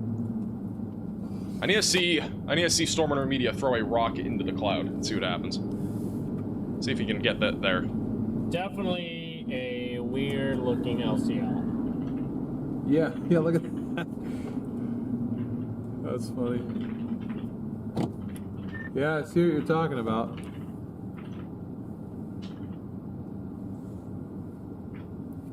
It's rising from the trees. It's rising from the trees up into the cloud base. And it's spinning. Technically, very, very, very slowly. And maybe it is a tornado. Hey, Wild Child, for a very generous $50 super chat. That was in the chat for Wild Child. Really appreciate that. Connor has a little view as well of this little lowering. Of course, they get out to pee and it starts pouring. Like, where is this even coming from, bro? We got out to pee and it started raining. GG's. Like, really? See some of the rising scud there on the bottom of your screen, too.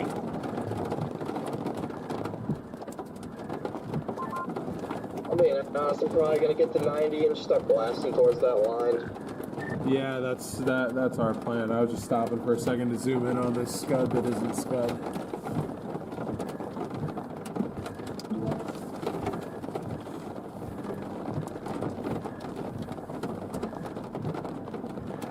All right, we're back to him in a second. Riley has an update. Go ahead, Riley. Hey Max, so 2 updates actually. We do have another 2 microbursts going on in Indiana in basically the same area. Also, we did just get an upgrade to a flash flood emergency in New Mexico. This is for the towns of Alto, Rusaito, Glencoe, Fort Stanton, Lincoln, Hondo, and Picacho. I botched 90% of those, but it's fine. A flash flood emergency is one of the most dangerous situations you'll ever find yourself in. It means that there is catastrophic property damage and catastrophic flash flooding going on. If you are in this flash flood emergency, please go to high ground and if possible, get out of the polygon. Do not drive through any floodwaters and stay safe. All right, thank you, Riley, for the update. That is a very interesting looking storm now near La Crosse. I don't think that's a tornado. I think it's just a scud bomb. There's a thumbnail right there. I think that is just a bunch of scud. What the scud? Not a tornado. It's what we call scary looking clouds, or SLC. Does that count, guys? Yeah, it's over there too. Yeah. It's right over there too.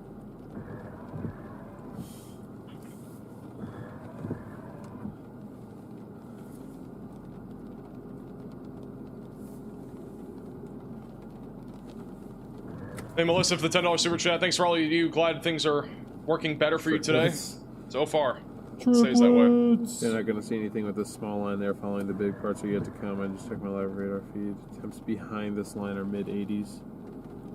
So you think it's going to be stuff behind the line that's going to do it?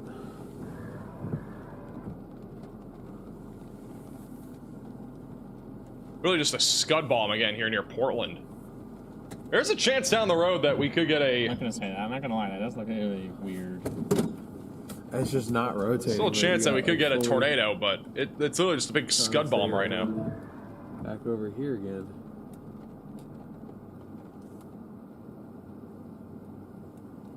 Hey, Jessica, for becoming a member, welcome to the Velocities.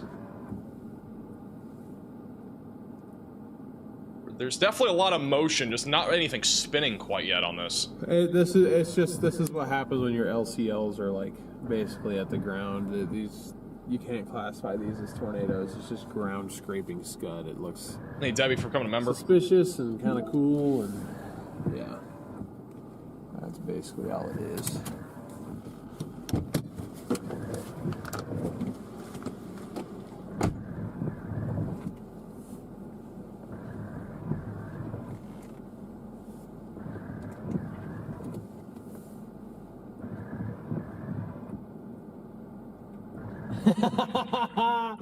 Oh no.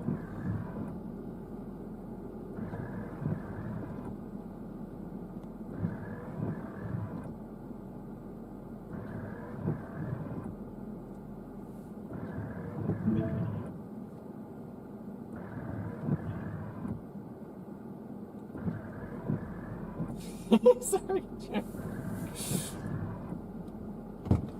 Looks like more scud back over there in the middle. Came down from the clouds again. Nice space visual.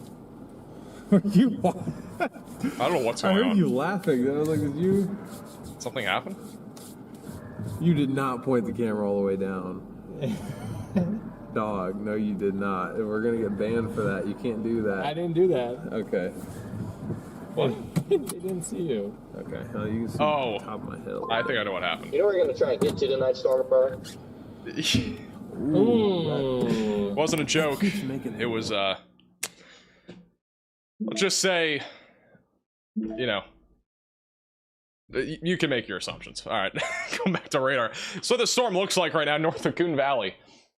That is just outside of Portland and Cashton, going up towards Norwalk. Main area of rotation right now is north of Coon Valley. Again, Little Hook right now is just to the south of 33. Main area of rotation will be going up towards Middle Ridge and Portland. So there's a little bit of rotation on that storm. It's pretty scuddy though for right now. Also, back over to the south of Mauston, we still have an area of rotation right now that is going up towards Lindina. This tornado warning is expiring now. They may issue a new tornado warning. We'll have to wait and see. But at least for the moment, they have not issued a new tornado warning. If they do, they probably will in the next moment or two. Let me fix Connor. Let me go over to Connor. He's on that storm back over near La Crosse. Hey, Jessica, for the gifted membership. This is Connor Croft. Off to the west. It's also on YouTube and also inside of the Radar Omega app, which you can download with the top link in the description below. Just outside of Portland, Wisconsin right now. Unfortunate circumstances led us to not being on that storm. And by unfortunate circumstances, I just mean I botched it. If I just botched it, picked the wrong one.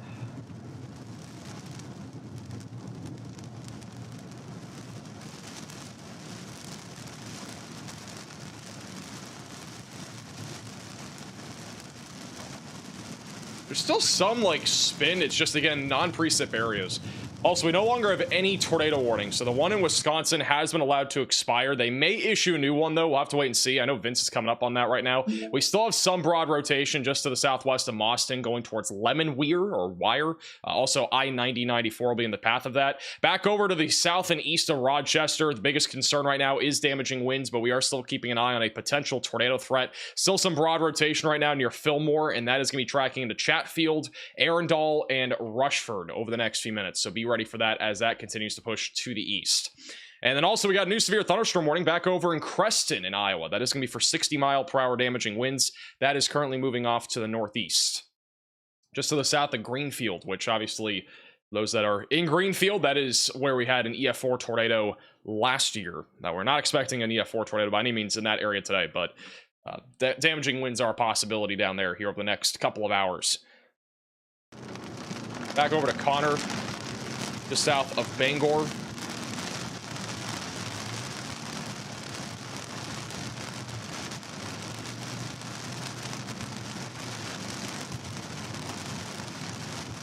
Hey, Debbie, and as well as Jessica for becoming members.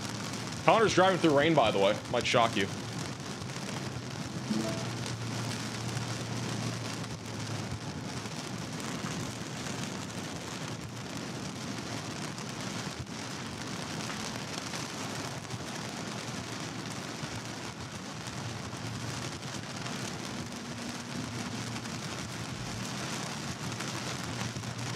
Is it gonna rain today? It might. I think we have a 100% chance of rain where Connor is.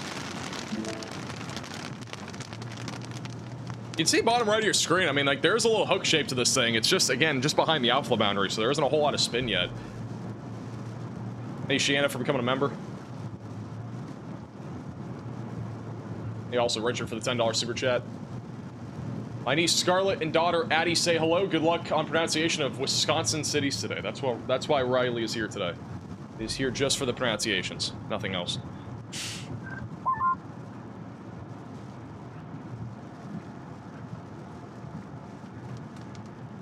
Also, quick little update. Back over in Oklahoma, storms are rapidly popping off now. Back over to the west of Oklahoma City.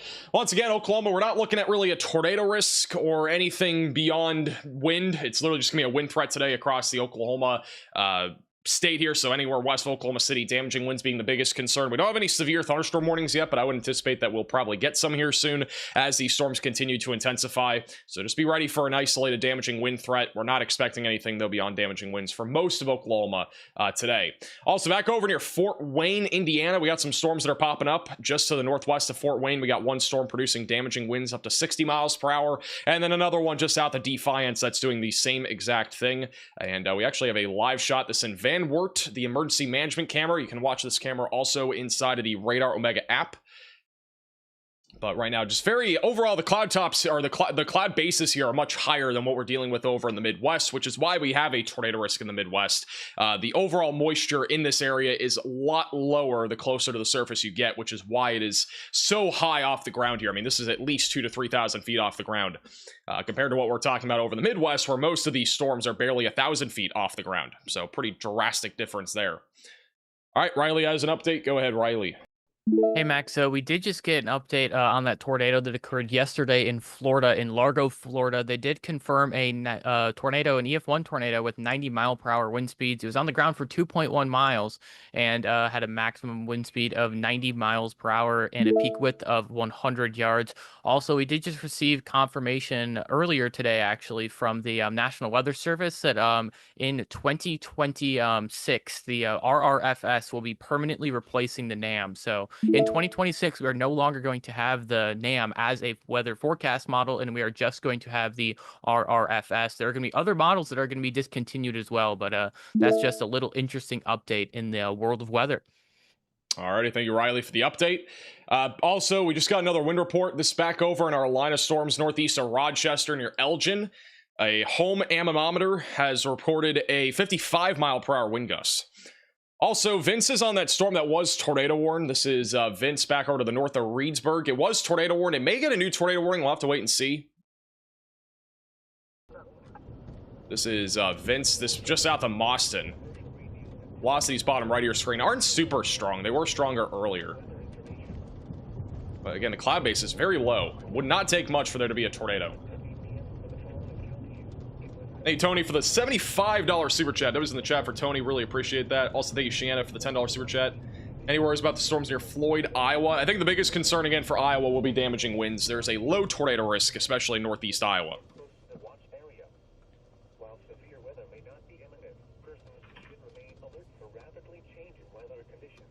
Again, clouds are low, but I'm not seeing anything too crazy yet there. This back over to storm intermedia, which we have a slightly more definitive lowering off to the left there. You can kind of see it's a little bit scuddy. This is on the storm to the east of La Crosse. Bottom right of your screen is a look at that storm. Helen, welcome back. Just with that last little reflectivity signature, kind of looks like it possibly is.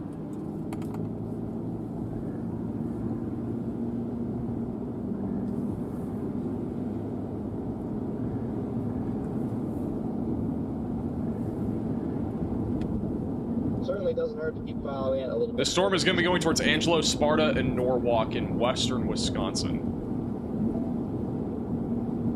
Cloud base is still very low here. I think it's still a little bit outflow dominant here. At least a little outflowy. It got cold over here.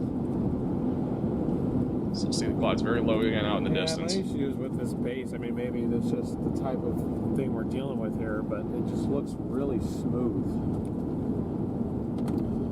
Hey, Richard, for the $10 super chat. Oh, I heard that. Thank you, though. I mean, and we're looking at the air we're driving into. What are the chances of a tornado in Madison, Wisconsin? I'd say it's low. It's not, again, today's tornado risk isn't super high, but it's on the lower side of things. There goes again with the scud. And we got another fake tornado in progress. Another fake NATO. Another fake NATO? Yeah, it's a little bit more aggressive looking fake NATO. Wow, look how fast that thing is spinning. Yeah, that's what happened over here. Like actually, I mean, it's actually kind of surprising because it is actually spinning. It's just not really doing much. Yeah, this is near Portland, Wisconsin. Little fake NATO in progress.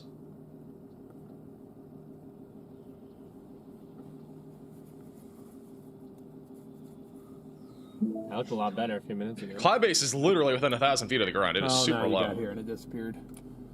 As DL has already said, you can throw a rock and you might be able to reach the clouds. Not yet.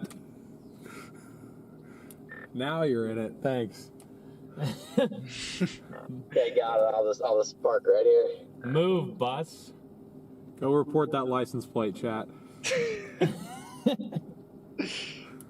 I'm recording your license That's Connor, plate. by You're the way, going if to you jail, guys don't buddy. know. Usually I'm right about this stuff. Like I've done. This is again near Portland. Again, we still have not a whole lot of rotation on radar, but it has at least gotten a little bit more organized. It is still a discrete supercell, or discrete cell, I should say, near Leon, and that'll be eventually going towards Norwalk, Toma, and as well as Oakdale and Clifton. So be ready again for the storm as it continues to track to the east and northeast. If it starts turning more right, I think the tornado threat will increase. The only problem right now is that it's kind of going more to the north and northwest. If it starts going more to the east, the tornado threat should increase. There's also another little cell that's going up near Cashton that might try to do something. It's just going to depend on the storm direction. New severe thunderstorm warning in southeast Minnesota, St. Charles, Winona, just east of Stewartville. That is going to be for 60-mile-per-hour damaging winds. There's also a tornado possible label on this, and that is for our line of thunderstorms. That is going to be moving towards St. Charles, Winona, and also going right along I-90. Don't forget, if you are traveling along the interstate, I would definitely take it slow, especially if you are between St. Charles and La Crosse. We may start to see that damaging wind threat increase as this area moves to the east.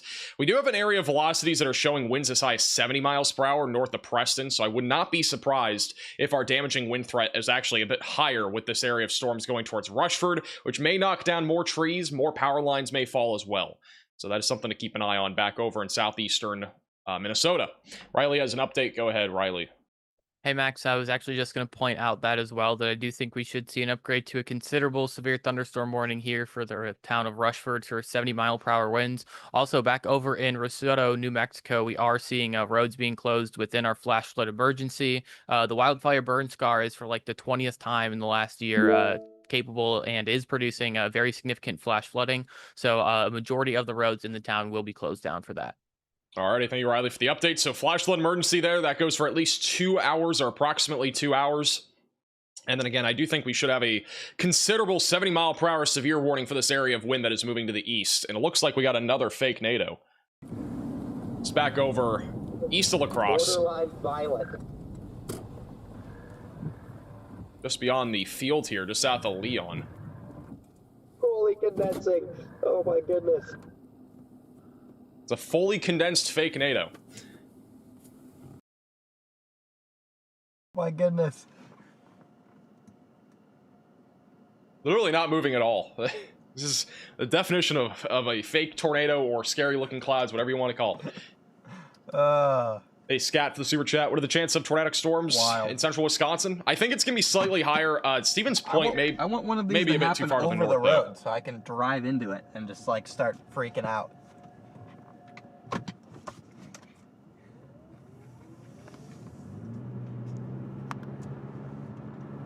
On the road so I can do a foot intercept.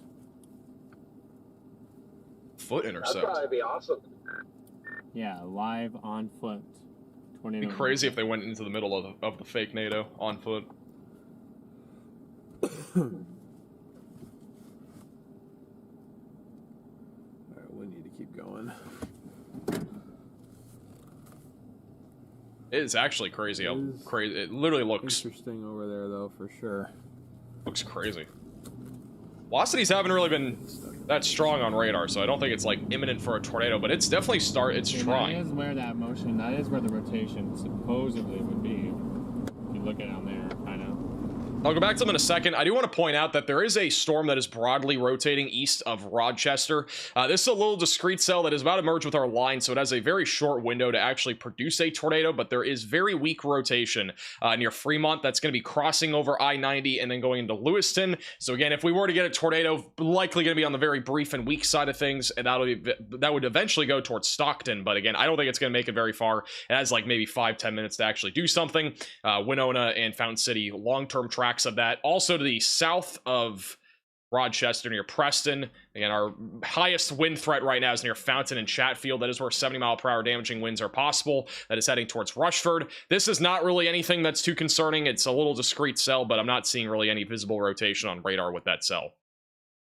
Back over in central Iowa, we still have 2 severe thunderstorm warnings, one to the southwest of Des Moines, the other one west of Waterloo for damaging winds around 60 miles per hour. Got a lot of storms going in and around the Des Moines area. The winds are also starting to pick up near Maxwell and Nevada, also going towards the state center area, so don't be surprised if we do get a severe thunderstorm warning for that area for damaging winds upwards of 60 miles per hour. But again, this is your outflow boundary, so the tornado threat still very low with any storms that are behind it, and there is a slight, or any storms that are behind this outflow basically have no chance of a tornado, but if they are along this outflow boundary like this one, there is a very, very, very off chance that we get a brief tornado somewhere there in central Iowa. And keep in mind, anywhere in the severe thunderstorm watch, we do have a potential for an isolated tornado today. That's from Waterloo and Cedar Rapids all the way back down towards St. Joseph there in northwestern Missouri. So be ready again for a potential for an isolated tornado, but again, damaging winds is the main concern in Iowa. This is back over to Connor on our storm that is starting to organize east of La Crosse. So we got a big scud bomb there off to the right. Bottom right of your screen is what the storm looks like right now. We got a little hook. It is still a little bit outflowy. Actually insane. Thank you, Travis, for the $10 super chat. All you gotta do, Travis, is click this button down here. Bottom right of your screen. And then you can change over to velocities. It's called high-res velocities. That's what I usually use. There's also storm relative velocities, too. Stevens Point tonight. I think Stevens Point, Wausau, like any of these areas up here should be mainly damaging winds. There is an off chance that this warm front gets far enough to the north, we may end up seeing an isolated tornado threat, but it should be mainly condensed to this region here. That should be our main tornado corridor over the next few hours. We could still see tornadoes elsewhere, but it'll be mainly in this region. Back over to Connor. And very low clouds here east of La Crosse. What the heck, man? Got scud literally everywhere. There's so much moisture too, making this look crazy. Oh, what even is this?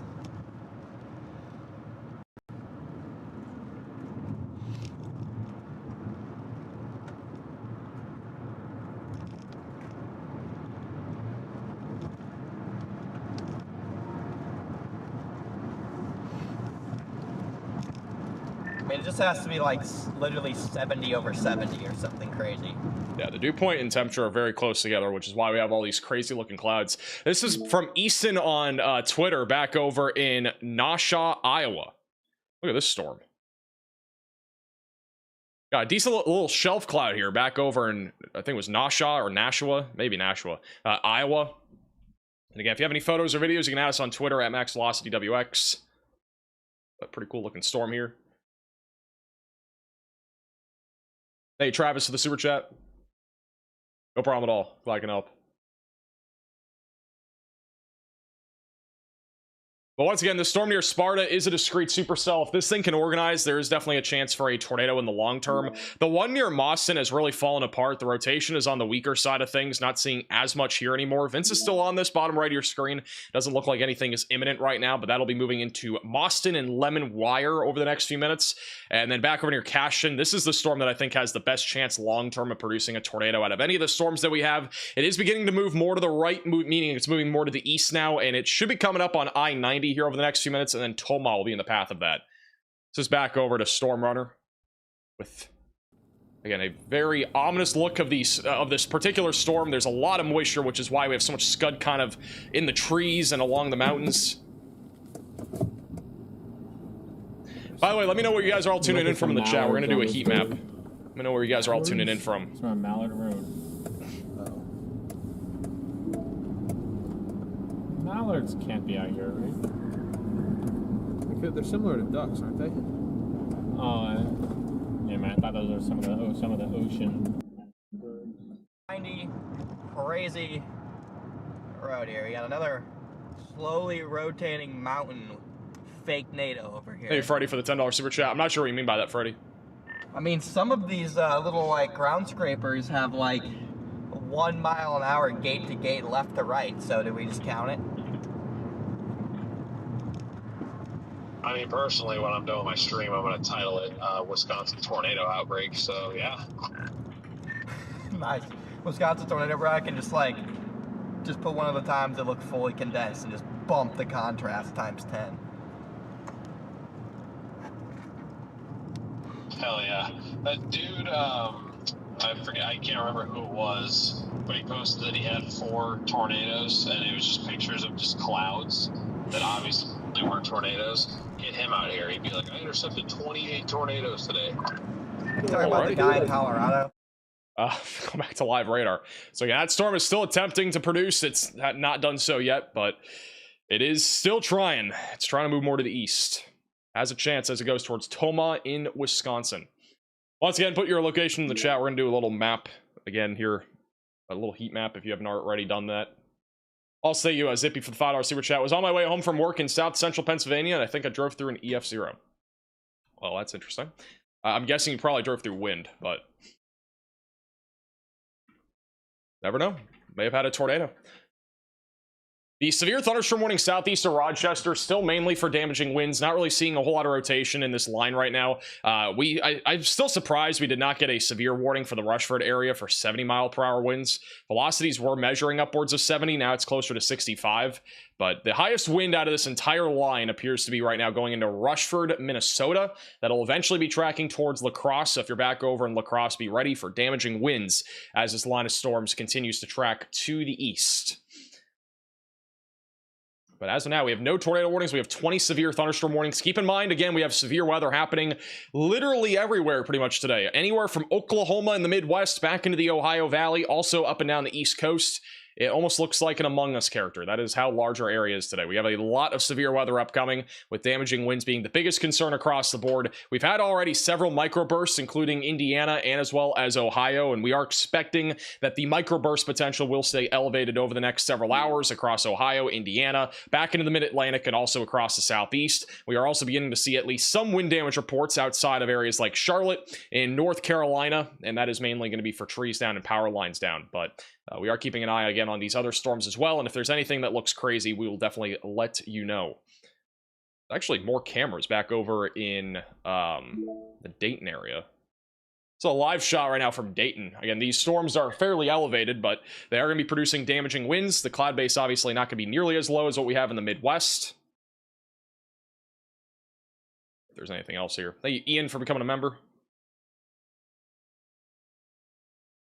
Yeah, that's pretty much what we're looking at across the board. Also in Van Wert. Van Wert had a pretty good look. Got a large rain shaft here, but beyond that, just very elevated storm here in northwest Ohio. This is Van Wert County, for reference. Also, back over to the southeast of Cape Coral in Florida. There is a tornado possible label on this storm. So heads up, if you're back over to the west of Ave Marie, we may get an isolated tornado out of this storm. It is kind of the same situation like yesterday. We had a tornado near Largo, Florida, and we may get another brief tornado out of this storm. It's pretty stationary, not really moving anywhere, but Pelican Marsh, I'll be staying away from windows in case we get another random tornado, kind of like what we had yesterday. By the way, Riley, can you send me the videos that you had yesterday on your stream for that tornado? All right, let me go back over to Storm Runner Media here. Oh, nope, maybe not. They have low connection. It's back over to Been a nice tornado still. Connor. So we got to get up north to the highway and blast west towards this line coming into La Crosse.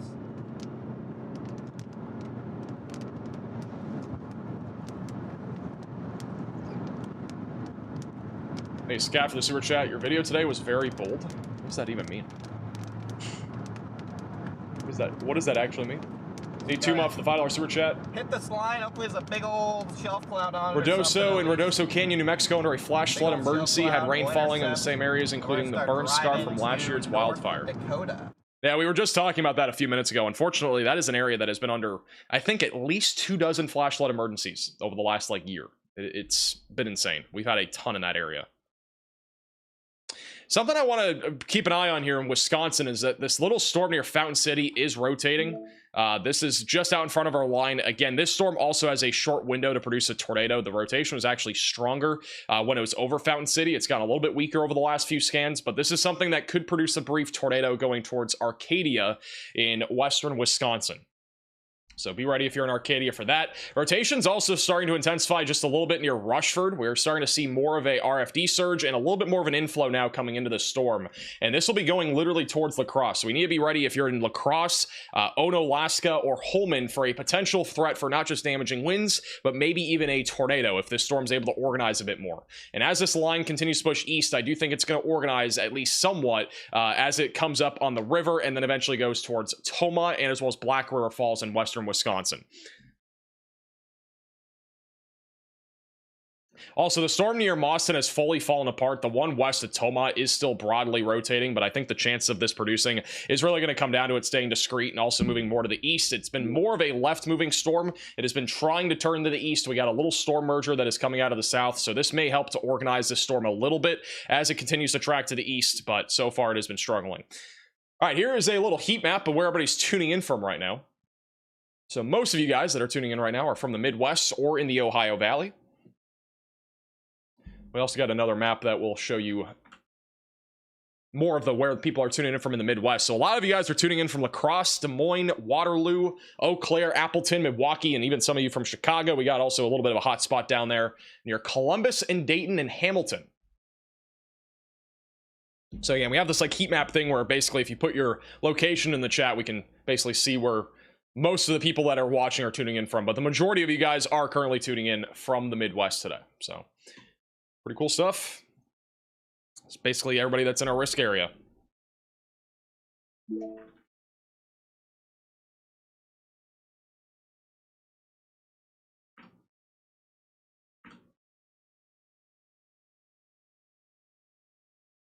Hey, Jennifer, for becoming a moderate velocity member. Let me go back to the south real quick. If you're back over in Atlanta, Georgia, some of you guys might be tuning in from Atlanta, but Atlanta, Georgia, just a little heads up. We got damaging winds right now coming towards your area here over the next half hour or so. Biggest threat of damaging winds will be moving into Johns Creek, Roswell, and Sandy Springs. These storms are tracking to the west right now. So going kind of in a weird direction, not your typical direction that you'd see storms going in, but they are moving west. So be ready for damaging winds upwards of 60 miles per hour. Say live shot at the Forsyth County School District. It's raining, confirmed rain. Connor would love this, but it's raining. There's currently not really any wind at that particular spot, but the highest winds right now are going to be moving into Roswell and Peachtree Corners. Back over near Greenville, South Carolina, we also have damaging winds moving through your area. This is likely going to be damaging winds around 60 miles per hour. We have a large outflow boundary that extends from Charlotte all the way back through Seneca. So that is a huge outflow boundary. That is where storms are going to be initiating off of here over the next hour or two. And so again, damaging winds the main concern with any of these storms. We also got some near Galax in Virginia as well, and then back over near Richmond, Virginia, another pocket of damaging winds right over the town, and this storm is not even moving. So flash flooding is going to become a concern if you're in Richmond due to the stationary nature of that storm activity. We go back over to Rochester. The latest radar scan still showing rotation, again starting to pick up a little bit near Rushford and Hart. That is moving towards La Crosse here over the next 30 minutes. This is tracking east at about 40 miles per hour. I am definitely a little bit more concerned about our damaging wind threat for La Crosse, but even maybe a tornado trying to spin up with this thing as it continues to track to the east.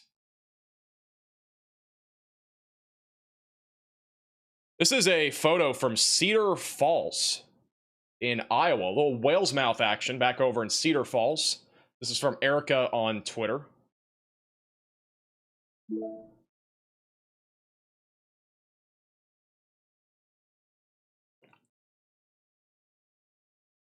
This is literally called the whale's mouth, by the way. That's I'm not capping. Thank you, Bungus, for the super chat. Oklahoma and Florida can have their weather back.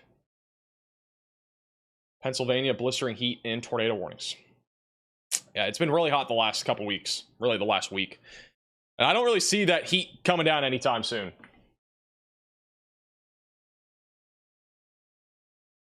Thank you, Michael, for becoming a member.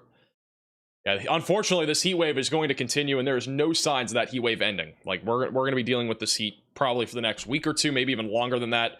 No cold weather in the near horizon for the Northeast or even in Pennsylvania. Or Mid-Atlantic, for that matter. It's going to be pretty hot over there. Hey, Denim Donuts for the $10 super chat. Thanks for the awesome coverage as always. I appreciate that. Thank you also, Allison, for becoming a member.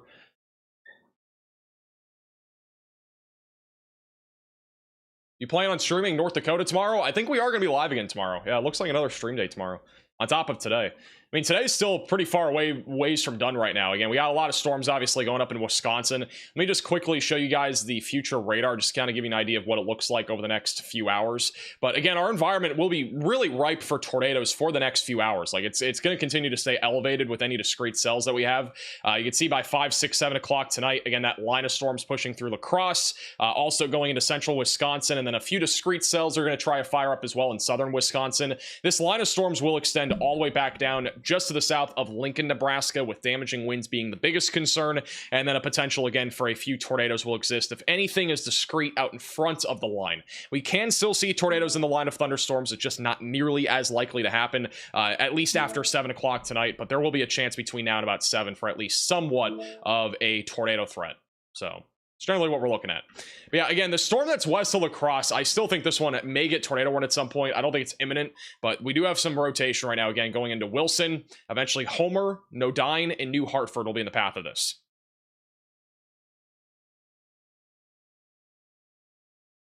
Yeah, main area rotation right now is near I-90. It is beginning to rotate, though. I think it's going to take a little bit of time for this to organize, especially with convection out in front of the line. But if this line can get more organized, the tornado threat will likely increase, going in the direction of La Crosse, Winona, and Onalaska.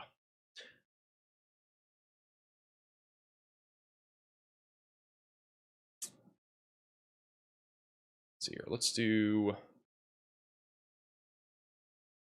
that. We got a camera near La Crosse. I know we have some cameras there. Do we have any cameras that have good views of anything?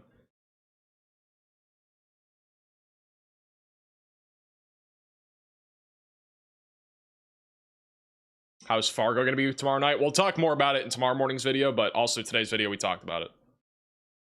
And Alaska, thank you. And Alaska in... I think that's, yeah, that's Wisconsin. All right, we got a camera that is going to be back over in La Crosse. Let me pull it up on the bottom right. Have that ready to go. Actually already pretty dark right now in La Crosse. If anybody has any photos or videos from the La Crosse area, definitely feel free to send that to us on Twitter at MaxVelocityWX.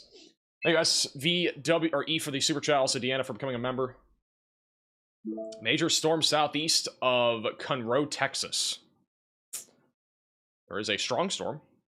Believe it or not, we actually had a water spout reported back over in Sabine Pass, Texas this morning. We have a bunch of storms going up in southeast Texas right now. There's a lot of moisture. These are, again, in these storms are all in, like, literally no wind shear, so there's not going to really be any severe weather out of these, but gusty winds, some small hail are going to be possible. The stuff in Oklahoma is kind of in the same way, but there's a slightly better chance of damaging winds up in Oklahoma today, further to the north, obviously, of Texas, mainly because of the fact that we have a little bit more, not really a whole lot more wind shear, just, again, the overall environment here. There's a little bit more instability. There's a little bit more ingredients essentially in place for us to see a threat for severe weather. Also, I do want to point out that in Lincoln County, New Mexico, we do now have observed flash flooding for that flash flood emergency. So a little heads up, they just upgraded that. It was radar indicated. It is now observed. Riley has an update. Go ahead, Riley. Hey, Max, so we just got a report on Twitter sent to us that I-80, I-90 in Swanton, Ohio remains closed on the Ohio Turnpike. There was originally a report that 3 semis were down after a microburst went through the area a few hours ago, but it now sounds like there may be as many as 5 semis that are overturned, blocking that I-80, I-90 area. Because of that, they did close the road on the turnpike, and it seems like it is still closed almost 2 hours later. Alrighty, thank you, Riley, for the update. So that's a little update here from Ohio. We do have a flash flood warning also in effect for Dayton right now.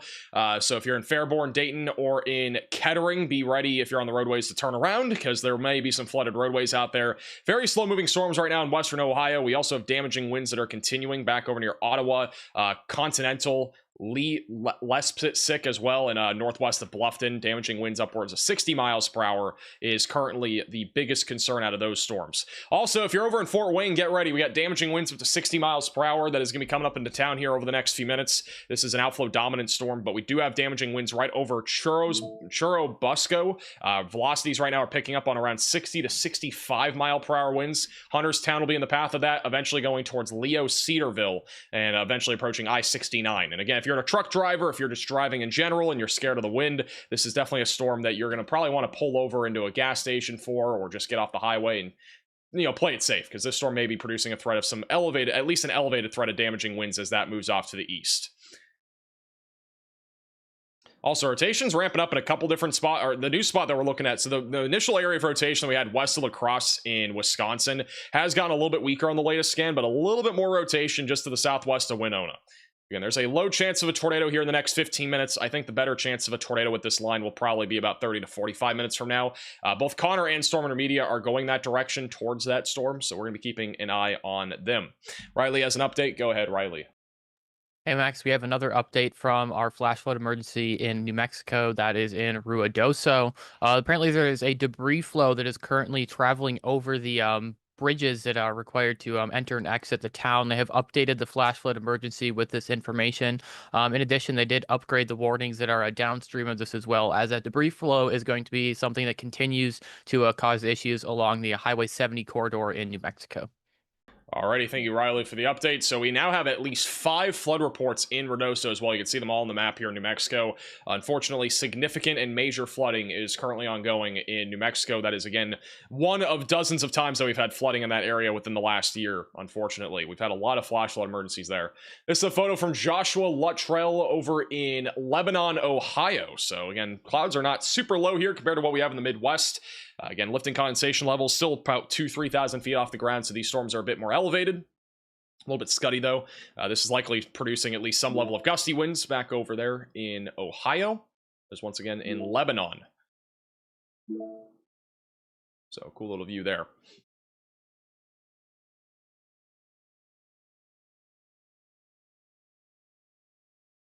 All right, here's the latest scan on our severe warning back over to the west of La Crosse. Worst of the damaging winds right now has now just moved through Rushford. It is now coming up on New Hartford and Ridgeway. We'll likely get a new severe warning here soon for areas near La Crosse and also Winona. There is another little discrete cell that has also just gone up east of La Crosse. I don't expect a tornado risk out of this for the record, but there is a chance at least for isolated damaging winds if this is able to organize a little bit more as that moves off to the north. The storm near New Lisbon is not really rotating anymore. Same thing with the one near Tomaha. That one's been trying to rotate, but this thing has just been struggling. I'm kind of surprised. We've had a lot more storms fire in western Wisconsin than forecasted. Like, there are literally dozens of updrafts that have gone up, and there's even more updrafts going up now near Richland Center, Reedsburg, and back through La Crosse. And there are just so many storms going up. So this is a lot more storms than we were forecasting. We only expected like 3 or 4. And most of them were supposed to be discrete, kind of like long track storms here in Wisconsin. That is so far not panned out further to the east. Also, we are seeing a little bit of rotation near Elma. That is going towards Cresco in northern Iowa. So I'll have to keep an eye on this activity. Wouldn't be surprised if this got tornado warned going towards Decorah. But there's at least a little bit of rotation with this area of storms going off to the northeast. But again, biggest concern right now is that storm and then everything that's happening in southeast Minnesota that'll be moving into Wisconsin here shortly. I rely on you more than cable TV. W. Unfortunately, yesterday was not a day that you could really rely on me on because of the internet being out, but it should be good in like a week. We're going to be moving the studio, I think, next week. So we'll have no issues after that, or hopefully no issues. Thank you, Will, for the $20 super chat. I sometimes watch live streams from earlier in the year, and seeing your fantastic work during the Tylertown and Plevna tornadoes is a reminder of how important your coverage is. Oh, it's going to be in Maine on July 4th. Probably not too hot. I don't know what the temperature is actually going to be, but I think it'll be a bit cooler. We have a northwesterly flow that is going to be kicking in, so that'll help to keep things a bit colder in the northeast, I think, around that time frame. But I'll have a video probably, I don't know about tomorrow, but at least on Saturday, we'll have like a 4th of July forecast, at least an early one. Might do it tomorrow, though.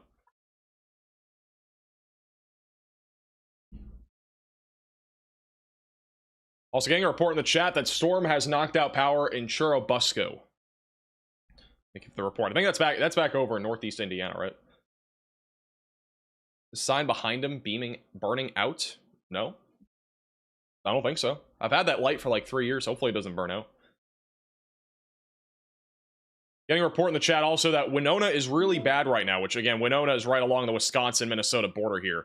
And again, damaging winds is the greatest concern right now out of this little cluster of storms that is moving up towards La Crosse and Onaloska.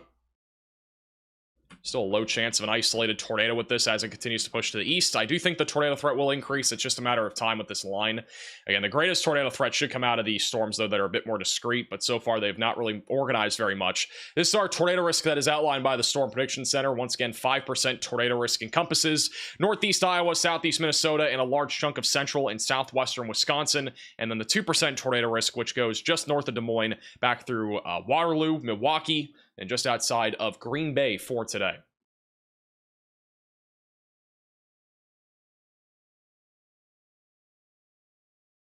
Hey, Tot for the super chat, appreciate that. This is a photo that was sent in by One Nannies on Twitter. It's back over New Zealand. This is some Lenculier clouds. I don't even know if I'm saying that name right, but that's back over New Zealand. Apparently there was a wind gust of 160 miles per hour, otherwise known as 256. I think that's kph. What's kph? Is that I literally don't even know units. I learned this in college and I forgot. It's good to know that my knowledge is really sticking out still. There's also a photo sent in from Eric Dillon on Twitter back over near Houston, Texas, which is where we currently have a strong storm, a special weather statement. A little light cloud of ground lightning strike there. Very ominous skies as well.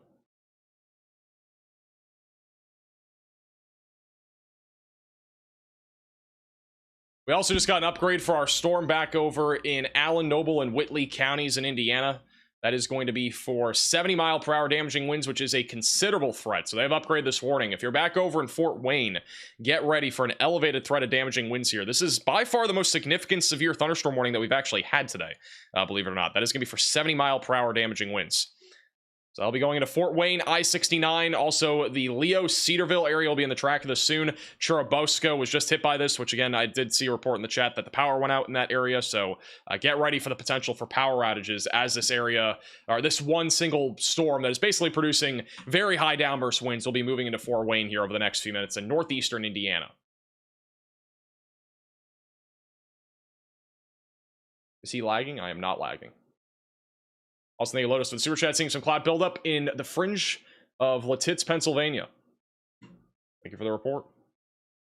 There are some storms firing up over in Pennsylvania. We actually got one in Pittsburgh right now, just outside of Pittsburgh. That is producing 60-mile-per-hour winds. If it wasn't for this outflow boundary being so out in front of the storm, there would be a very low tornado risk. It's going towards Robinson, Moon Township, and Pittsburgh over the next several minutes. Wow. There is a photo from our tornado that we had earlier back over in Albert Lee. Like, it was when we went live. We had a tornado in Albert Lee, or just outside of Albert Lee. Let's see if we can show it. I'm not sure if we're going to be able to, but photo is crazy. Hey, Pettis, can you see if you can try to track down that photo?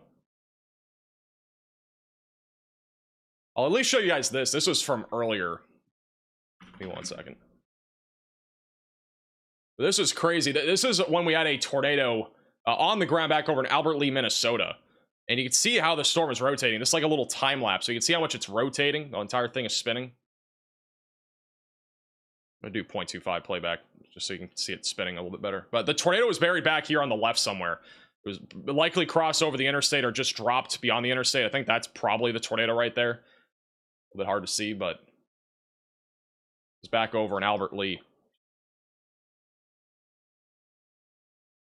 And then at this point right here, the tornado is likely right there, just beyond the tree line as it crossed over the interstate.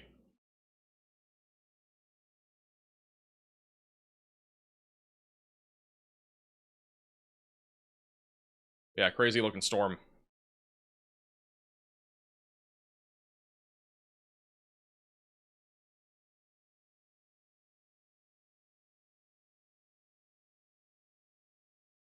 So that was again back over near Albert Lee. And again, we could see something like that again here today. It just depends on if any storms can stay a bit more discreet.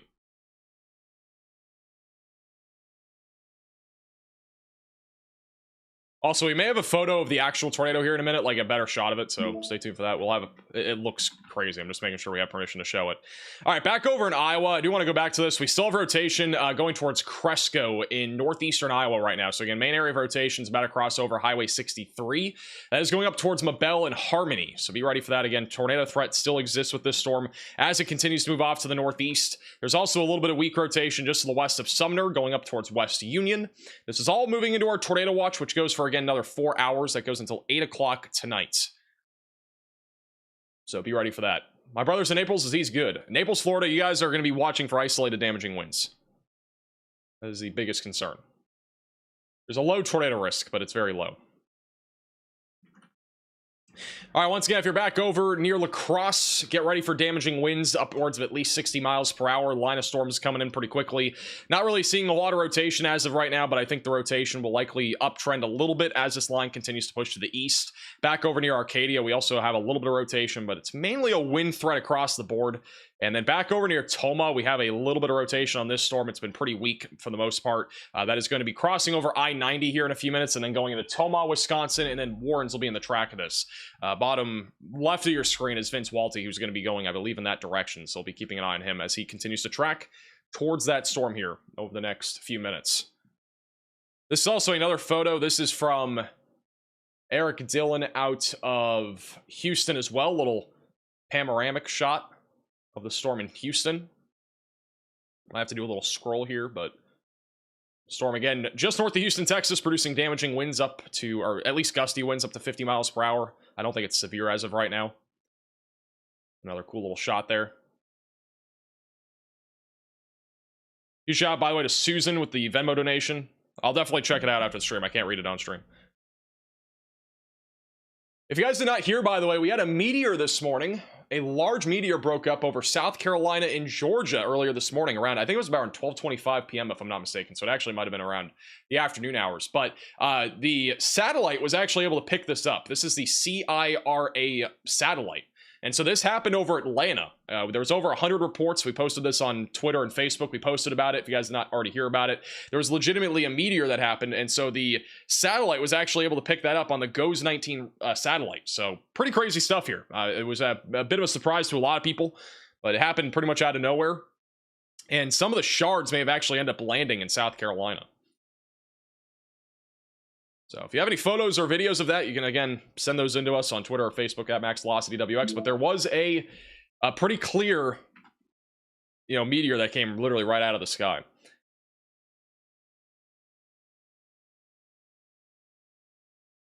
We got some more storms going up right now near Wisconsin, Dells, Easton, Adams, and Mauston.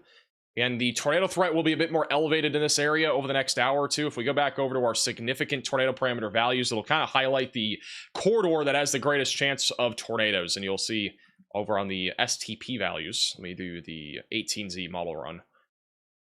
We can see the corridor where our greatest threat of tornadoes is basically right near our warm frontal boundary. So basically between La Crosse back through Beaver Dam.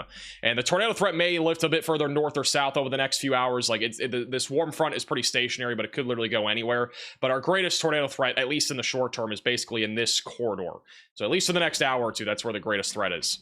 And the threat also in Iowa still remains elevated if any storms can be a little bit more discreet.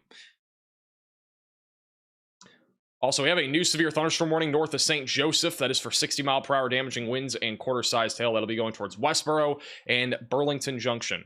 Riley has an update. Go ahead, Riley. So we did just get an update from the Weather Prediction Center. They put out a mesoscale discussion for flash flooding, and this is actually something that we may start to see in Rochester, Minnesota pretty soon. We did have a emergency manager report that in the last couple of hours they've received 3.5 inches of rain in the Rochester area.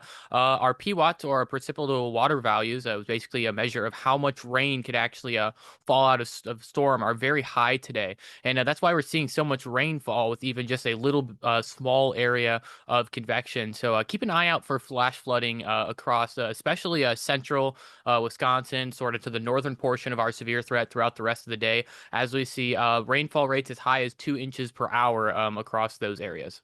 All right, thank you, Riley, for the update. So flash flooding going to become more of a concern over the next few hours. Rainfall rates, again, up to 2 inches are possible over the next few hours this afternoon and evening, so be ready for flash flooding right near our stationary frontal boundary. which also is again where our warm front is, our cold front, that sort of thing. Again, our warm front is basically here. That is technically a stationary boundary since it's not really moving.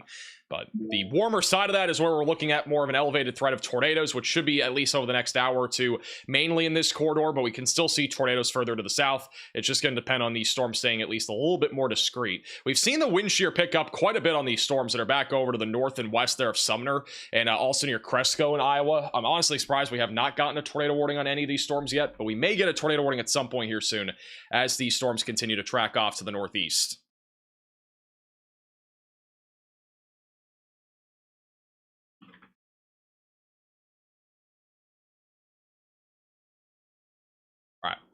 Hey, Don, for becoming a member, welcome to the Velocities. Is there any possibility of a tornado warning for Fort Wayne? There's really no chance of a tornado warning for Fort Wayne. It's mainly going to be damaging winds. We have an outflow boundary, again, that is well out in front of our storm. I know there's a hook on it. Don't be caught off guard by this hook near Fort Wayne. It is all wind. Again, the outflow boundary is well out in front of our storm. So this is going to be all damaging winds. With that said, damaging winds could be as high as 70 miles per hour going into Fort Wayne, Leo, Cedarville, and also tracking towards I-469 and 69 over the next few minutes. Also, this is another photo that was just sent in Stoddard, Wisconsin. Oh my goodness, what is going on here? This is terrible. It's back over in Georgia. Bruh, what is going on here? This is in Fulton, Georgia right now. We have a 60 mile per hour severe thunderstorm warning in this area. 60. This is ridiculous. This is shame. Yeah, shame spam in the chat.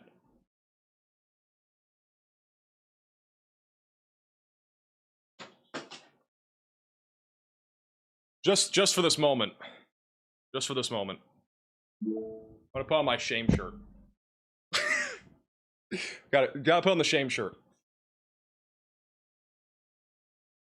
Little shame action. This is shame. Now I have two shirts on and I'm in Florida and I'm gonna be hot. This is unbelievable. I mean, like, guys, do not park under overpasses. I don't know why this many people are parked under an overpass. This is absurd. For 60 mile per hour winds, like, seriously? For 60 mile per hour winds. And this is what we're doing?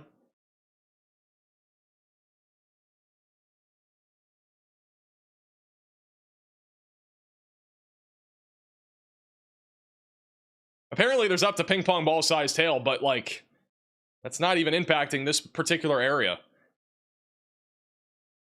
This also is what backs up traffic for miles because of people parking under overpasses.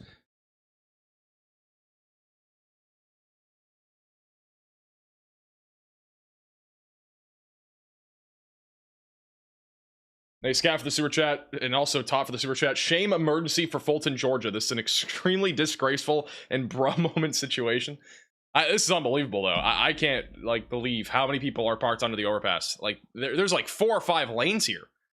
Including the shoulder. There's like 5 or 6 lanes, and those people are all just selfish under that overpass.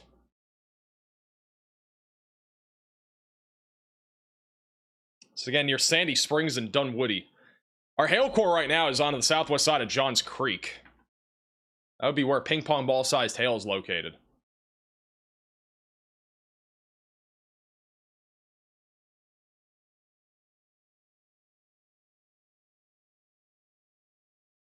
This isn't real life.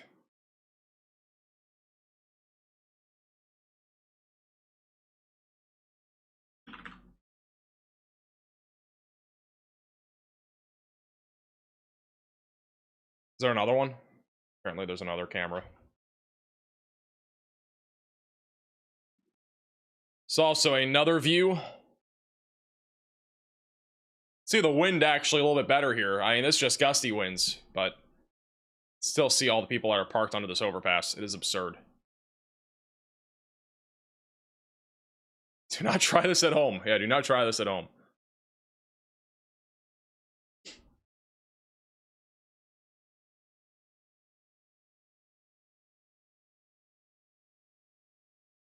It's another camera that shows the traffic backed up for over a mile. I'm gonna try to pull that up.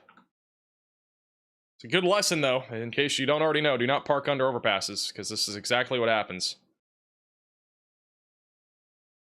This is the traffic that backs up. This is over a mile away from that, so the traffic is very backed up here.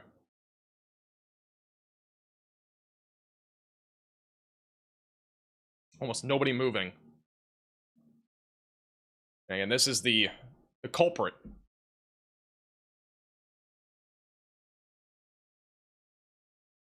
Riley has an update. Go ahead, Riley. Hey Max, I pulled up Google Maps. Let's see how long this traffic is backed up behind this overpass. Yeah, this is all traffic we have here that's backed up behind this overpass on 400 here.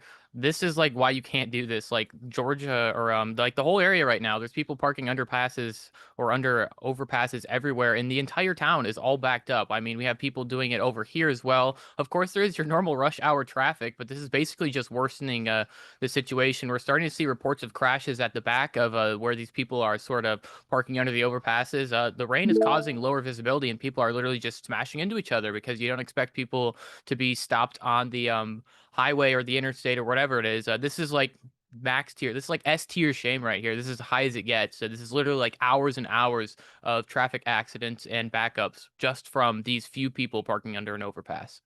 Hey, Riley, for the update. Yeah, this is just absurd. And there's literally crashes happening because of this, which, again, is not surprising. This is why you should not park under an overpass. The traffic is so backed up. It's unbelievable.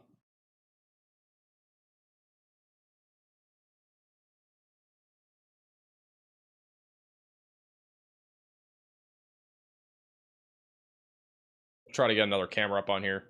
There's a lot of cameras that have views of this. This is just absurd.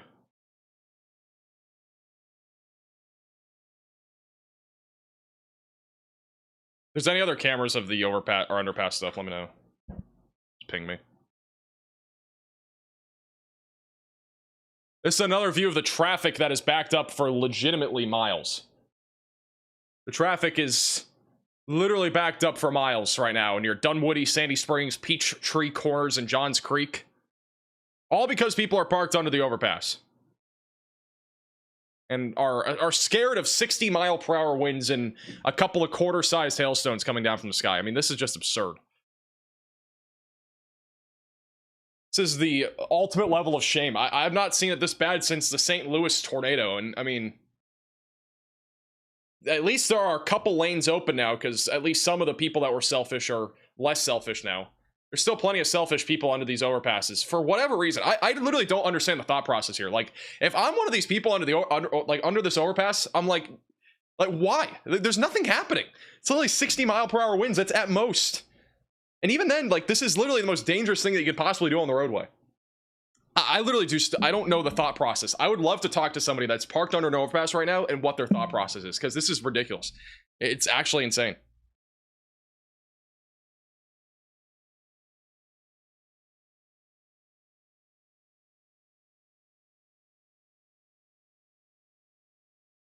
Even if I don't even know if they have a thought process. Let's be real. They might not. Not to be mean, but like they might literally not have a thought process. This is another view, by the way, of the traffic that is backed up for literally miles. Just because of people parking in overpasses because of severe weather, which again is so minuscule. This is the most marginal severe warning that you can basically get.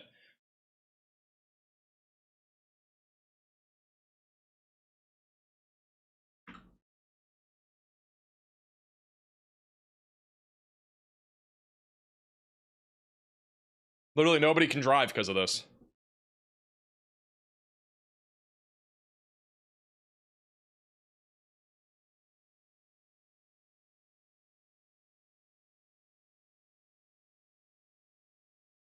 Hey, Justin, if the super chat is a trucker, people doing this, you know, be so bad. This is just terrible. I can't believe there are still people parked under the overpass. There's literally, I don't even know if they're in the severe thunderstorm warning anymore. A new tornado warning has been issued. We got a new tornado warning back over in Iowa. I'm not surprised by this, but we do have a new tornado warning in Iowa that is north of Des Moines, west of Mason City. This is actually a different storm. This is way behind our line for Kanawha, going towards Gardner and eventually going towards Clear Lake. So if you're in this tornado warning, seek shelter, get away from windows, get on the lowest floor possible and get to an interior room of your home or building. This is moving to the east-northeast. It'll eventually go towards Clear Lake and Mason City in Iowa.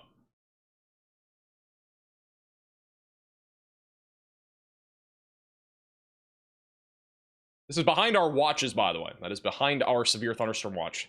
Also, the storms that are coming up on La Crosse right now, mainly producing damaging winds going towards Holmen, Onalaska, and Ettrick. Damaging winds being the greatest concern as of right now. This line of storms, again, is currently tracking to the east.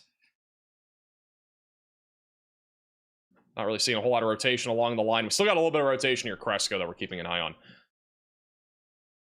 Look at that. People are actually moving. Maybe they're watching the stream. Maybe they saw me. Or maybe they saw the entire chat saying Shane. Maybe they were tuning in. You never know. But everybody's starting to move now. Unfortunately, though, the problem is this traffic is backed up for miles, and it's literally a delayed reaction. Like, this is going to take a long time for all this traffic to clear up because of what people decide to do here. The traffic is just absolutely insane.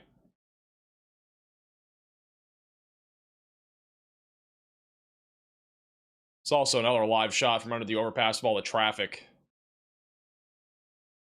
Again, this is not typical rush hour traffic. This is legitimately just from people parking under overpasses.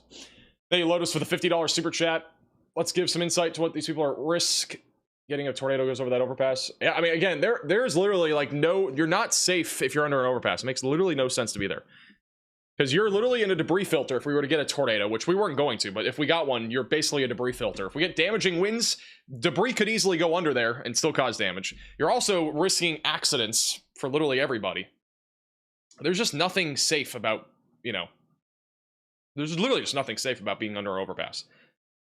Maybe you'll avoid some hail, but like you're also risking everybody else getting pounded by hail behind you. Like literally, there's just no benefit to anybody doing that.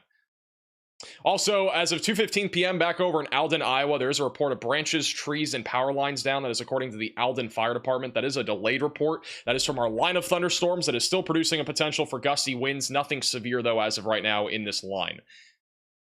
But we still have a tornado. Again, our tornado warning again is back over in northern Iowa near Kanawha going towards Clear Lake and Gardner. I-35 is also in the path of that. I still would not be surprised if we end up getting a tornado warning at some point, at least on the storm near Cresco. We still have some broad rotation that is heading up towards Mabel and Spring Grove. And then our storm that's back up near La Crosse is no longer severe. So we no longer have a severe warning for La Crosse or any of the surrounding areas. These storms have been very interesting, I gotta say. They've been much weaker than I think a lot of us were expecting back over in Wisconsin so far. They might change, but they've been pretty weak. Thank you, Space, for the $5 super chat. Listening from the Atlanta metro area. And I'm from Oklahoma, so I'm used to driving the rain. And the drivers are something else once it starts raining. I mean, at this point, people might just be scared of rain. It's a new fear that has been unlocked in Georgia. Scared of rain.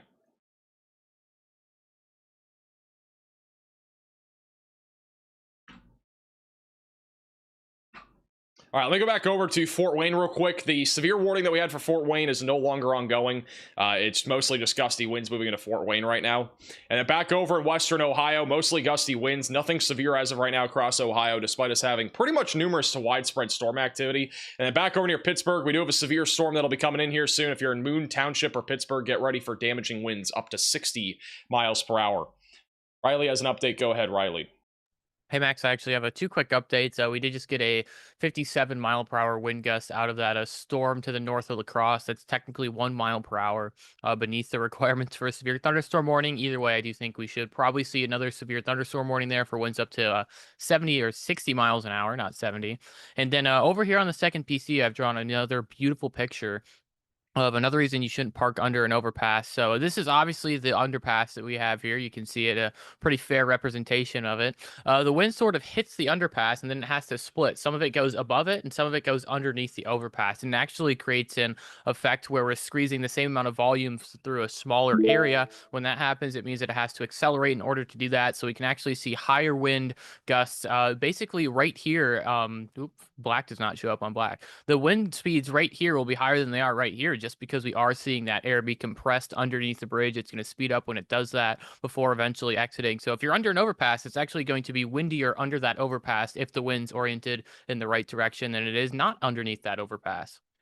Alrighty, thank you, Riley, for the update. That is not a new t-shirt. We do have our Shame t-shirt out, by the way. We do actually have a Shame line out at shopmaxvelocity.net. There's a link down below, but I don't think that's a new t-shirt. But it is a good drawing. It's a good diagram for basically what has been happening back over in Georgia, which again, the underpass is pretty much cleared out now. The traffic, though, is going to be like this for a while. This is a view again from Fulton. You can see the traffic is seriously backed up because of this.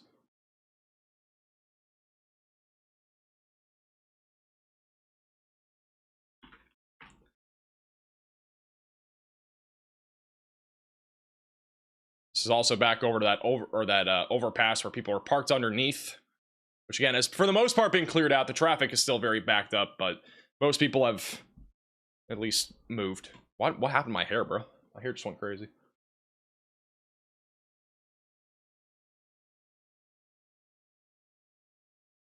Still wouldn't be surprised if we get a tornado warning near Cresco, Iowa. There is still rotation here. Still something that we need to keep an eye on. So again, moving to the northeast right now. Embedded in our line of thunderstorms. Not seeing a whole lot right now. When it comes to at least... I'm actually kind of surprised we don't at least have a severe warning on this.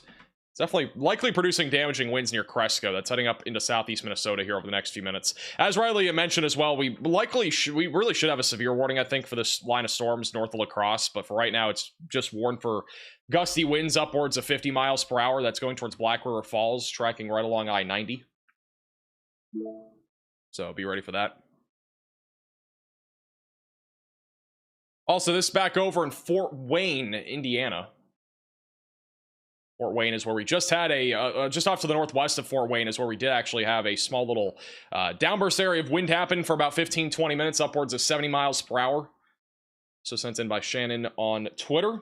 So a pretty good view there of the high winds, or at least the storm, excuse me, that rolled through. Likely high winds, though, underneath that base back there, about 5 miles or so off to this direction, whatever direction that is. It's likely looking north. Also, they have issued a severe warning. We were just literally talking about this, but they have gone ahead and issued a severe warning for Cresco, Decorah, and north of West Union. Just to the west of Waukon, that is going to be for 60-mile-per-hour winds.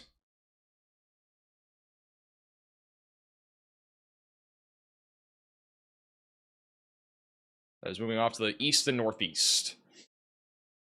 But main area of rotation on this storm is near Cresco. I still wouldn't be surprised with a tornado on that storm.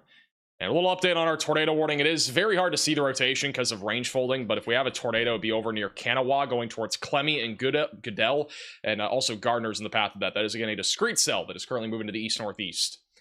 Hey, JCC for the $10 super chat. Is it possibly or probable for Des Moines? I think Des Moines right now is mostly just going to be strong storms. There's a low chance, though, of severe weather still.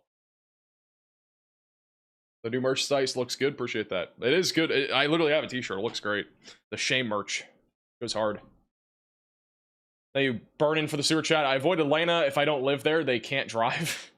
I've been to Atlanta like once. Like I've actually like driven through there. I do not recommend. It's pretty terrible. I've also seen other people drive through before on like chaser feeds, and yeah, the traffic is terrible. Hey, no things to the $20 sewer chat. Max, shame your appetite with shameless food. No, need a good meal at some point. After yesterday, especially. Yesterday was one of the most stressful days ever. I literally could not go live. It was like driving me nuts for about 8 hours. My internet was out, by the way. For those that are wondering, my internet was out for 13 hours. 13 straight hours. Started at like 10 or 11 and it went through about 1, I think. So, yeah, pretty crazy. We do have a severe warning just northwest of Kansas City. That is going to be for 60-mile-per-hour winds and quarter-sized hail. That is coming up on Kickapoo right now. There's a camera also that might have a view of this. Let me see if we can pull it up here. There's a Radar Omega cyclone port. This is in Dragon Nation. You can actually see the storm out in the distance. It is another one of these like elevated storms, cloud-based, very high off the ground. Got 2 large rain shafts there. Probably not producing much more than quarter-sized hail. Tell us about your new storm center. It's not even set up yet. The new studio will probably be ready to go by next week. That's the plan. We should have a couple of quiet days next week that will help us be able to actually set it up, because we haven't really had a period of weather where it's been quiet enough for me to actually set up the next studio that we're going to be in. So, but new weather studio likely next week. We have a bunch of severe warnings in Oklahoma right now. Most of them are for quarter-sized hail and 60-mile-per-hour damaging winds, so just be ready if you're in western Oklahoma for that. Again, nothing beyond that. It's mostly just going to be wind across the board. It could get a little bit of spotty hail as well. It's very warm down here, so wouldn't really think there's going to be much hail, and if any hail does fall, it'll probably melt by the time it reaches the ground. Lapse rates are not super steep down here either, so not a super favorable environment for hail, but maybe a little bit of quarter-sized hail out of the strongest storms.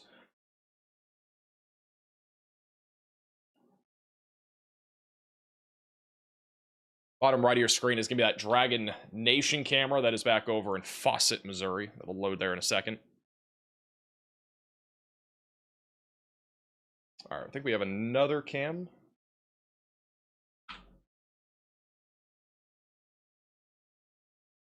I'm going to put that bottom right. Let me go over to Pittsburgh real quick. We do have another microburst signature that is popping up on radar. This is back over near Pittsburgh, just west of Pittsburgh. You can actually once again see our microburst happening. This is another microburst signature. We pointed this out a little earlier near just west of Fort Wayne, but you can see the winds going away from the radar and the winds going towards the radar. And that's literally the winds basically opposing each other. So they're kind of splitting out here. And so what we're essentially seeing again is a strong area of downburst winds that reaches the ground. I'm going to try to draw like a little diagram here, but the winds are coming out of the storm, right? They're going to reach the ground and then they're going to spread out rapidly. And that initial point of where they hit the ground is where the strongest winds are going to be. So that is likely going to be somewhere in the ballpark of maybe 70-mile-per-hour winds. And so that's just south of Independence. And then as it spreads out, the winds will naturally get weaker. But if you're in Pittsburgh, be ready for damaging winds. Surrounding areas like the Ross Township, McCandles, and Mount Lebanon are going to be in the path of this potential microburst as it moves to the southeast. But there is definitely a microburst here just to the south of Independence. Again, you can see the winds really splitting, spreading out, and that is where our highest winds could be. And again, as I've mentioned before, we can see microbursts that are much stronger than an ordinary storm. Like in some cases, we've had microbursts even recently produce damaging winds as high as 100 to 120 miles per hour. Not saying that's what's happening right now, but it is entirely possible that we could have destructive winds, at least in a very small radius. And we had a very similar setup yesterday where the same sort of thing happened. So just want to throw that out there. Riley has an update. Go ahead, Riley. Hey, Max. So we have another update out of our flash flood emergency in New Mexico. This is in Ruidoso, New Mexico. Unfortunately, it sounds like one of the main bridges to access the town has been completely destroyed.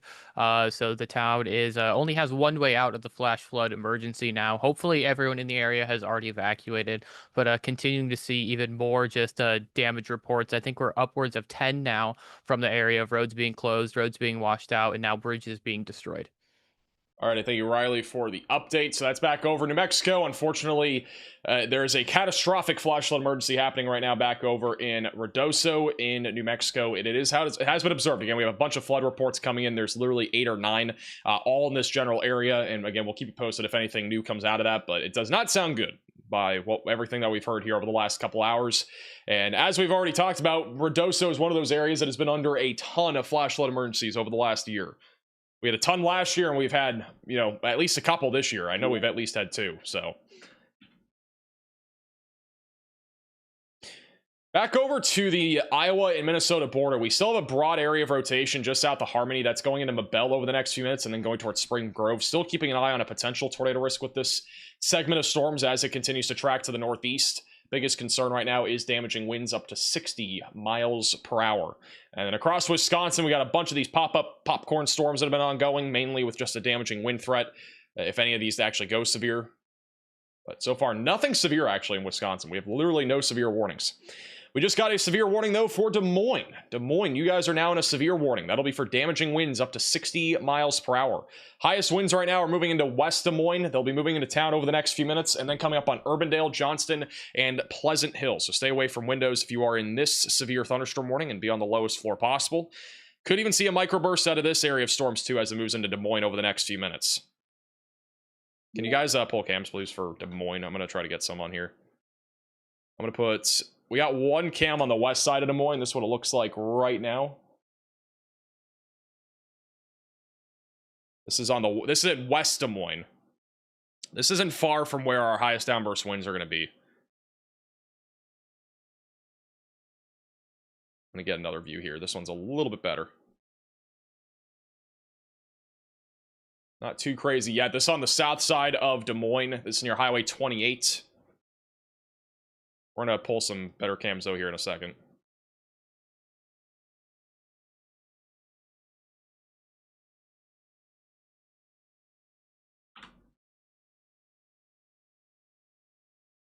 This is back over in Georgia. This is on our severe warning just north of Atlanta. And this is where we, again, this is the general vicinity of where we had all those cars parked under overpasses. You can see the wind picking up right now.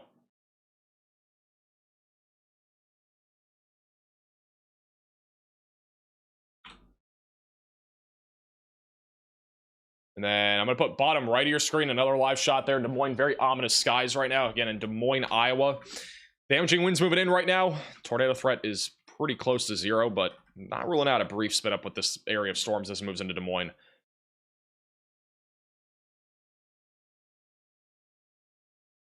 Let me do this one.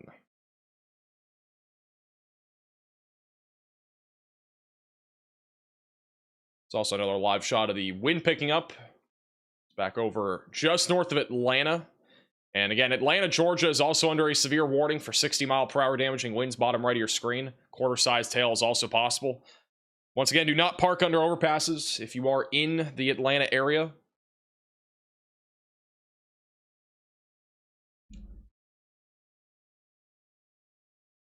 And this right here is a live shot there in Des Moines, which very ominous skies. We'll have the winds picking up there in just a moment on that camera.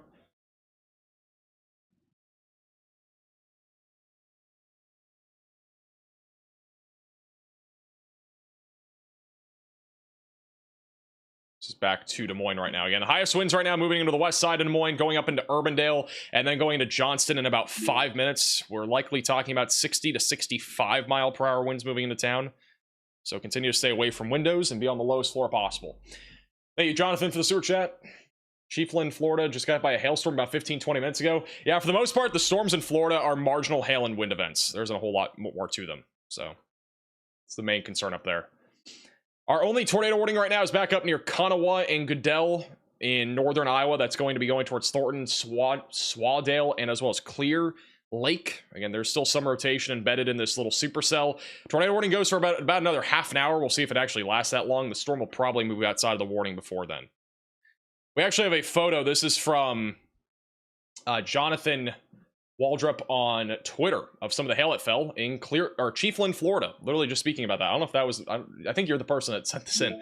So yeah, it was literally just sent in from that area. This is some of the hail that fell. Very clear little hailstones too, but no more than probably dime-sized hail here if I had to guess. And they probably melted once they hit the ground, so they might have actually technically been a bit larger. Riley has an update. Go ahead. Hey Max, we just had another microburst near Louisville. It is severe warned, and it did produce a 58 mile per hour wind gust at that ASOS station. This one was severe warned, and it's just another thing right next to the radar site doing what the storms have been doing today. All right, thank you, Riley, for the update. So back over near Louisville, Kentucky, near Auburndale Park and Jeffersontown, another microburst just happened. This storm, again, is, once again, when we talk about microbursts, we're talking about winds that are spreading out from the downburst area of wind. And so you can see that with the velocities. Winds going towards the radar, winds going away from the radar. They're spreading out. This is a divergence, basically, area that we're looking at, instead of a convergent area like what we're talking about with tornadoes, where the winds are coming together. That is not what we're seeing. We're instead seeing winds literally diverging away from the center of where our microburst took place. So that's what we're seeing here in real time back over near Auburndale Park, just outside of Jeffersontown. So we've had, again, multiple microbursts. That's at least our 4th or 5th that we've seen on radar so far today. We've probably had other ones too that we've just missed at this point.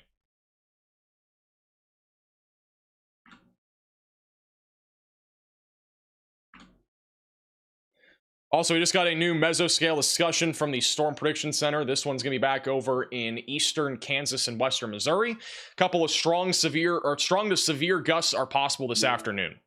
So damaging winds upwards of 70 miles per hour will be a possibility near Kansas City, Topeka, Ottawa, Emporia, Eureka, Howard, Arkansas City, and back through Fredonia.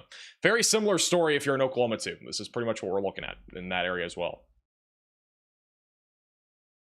Microbursts, again, are very dangerous. Obviously, the wind really quickly comes out of the storm. Like, it literally comes out so fast, and then it will spread out very fast as well. So as that happens, like, the winds are very intense at the origin point of where that happens. They can easily be upwards of 60 to 70 miles per hour. In some cases, again, as high as 100. In today's environment, probably will not be 100. But, I mean, again, it's entirely possible with microbursts. So that origin point of where those highest winds happen, that is where it's the most dangerous.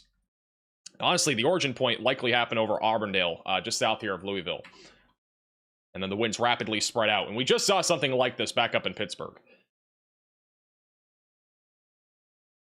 More common to see this, though, during the summertime, and you can see it in Pittsburgh, too.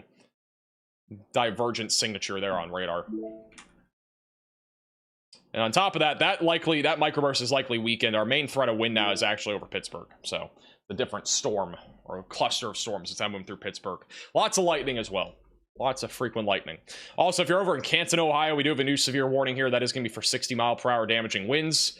May even have a microburst here. Can't really see it, though, from this radar site. A little bit harder to tell. But there's no such thing, for the record. There's no such thing as a microburst warning. They happen almost spontaneously and out of nowhere. They are pretty difficult to warn, typically.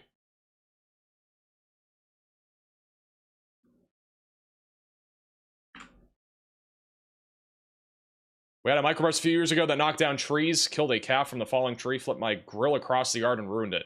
It's almost as bad as a tornado. Yeah, microbursts can be really bad. Also, back over near Harmony, again, I've been talking about this for a while. I do think this storm has been rotating. We do not have a tornado warning or even a tornado possible tag on this. But back over near Harmony, there is an area of broad rotation crossing over 52, going towards Newburgh and Amherst. This is now moving into southeastern Minnesota. So we need to keep an eye on this storm. I still think a tornado is at play with this storm as it continues to move east-northeast. I think it's a lower chance as the other outflow boundary crashes from the north down to the south, and then this is also going to the east. So the chances are not nearly as high, but there's still a possibility that we get at least some sort of brief tornado with that little area of convergence.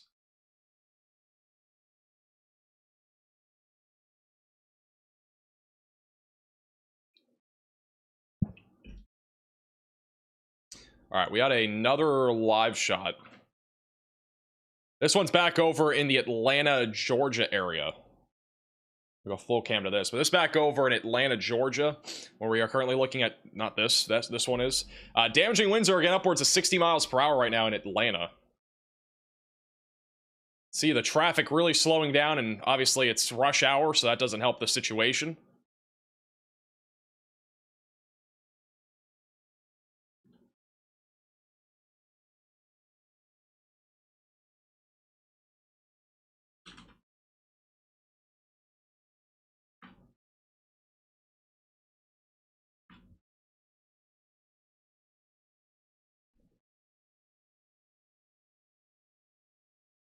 We just said the microburst northwest of Pittsburgh area was wild.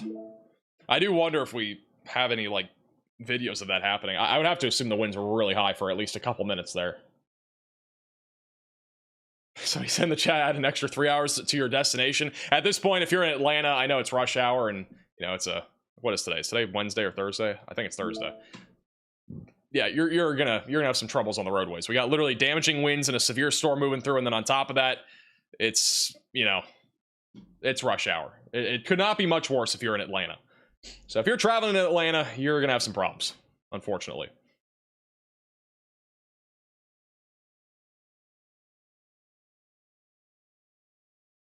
What do you use to switch from radar velocities to reflectivity so fast? On Radar Omega, there are keyboard shortcuts, so I literally just press like Shift V to go to velocities and stuff. There's on the 3 bars on the left, they have like the guide to that. That's why I can change really fast. Honestly, it's the best thing ever, because I like looking at everything as fast as I possibly can. I know it might disturb the viewers and stuff like that sometimes when I go really fast between stuff, but it's honestly just to verify what's actually happening, you know, so there is a reason why.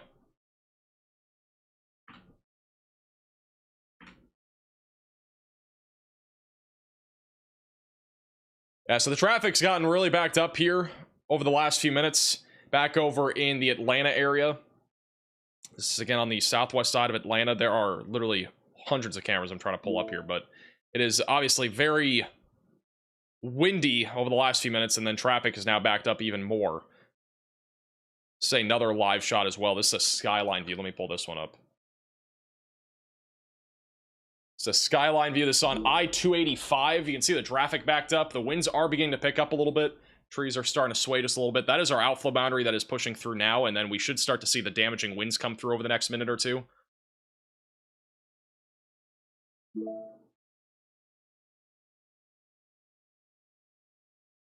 I'm going to go back to this other cam. We're going to put this bottom right. We'll go to 3. Yeah, wind's picking up quite a bit now. Visibility's dropping. This is the other camera. This is also on I-285. This is before Bolton Road, mile marker 14. And just outside of Atlanta. Damaging winds are beginning to pick up.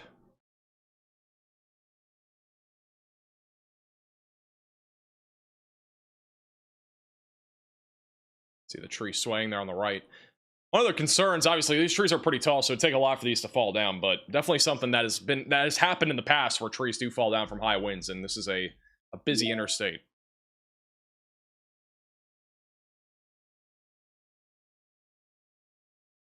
There are reports coming in that parts of the meteor that fell in the Atlanta area fell through a roof.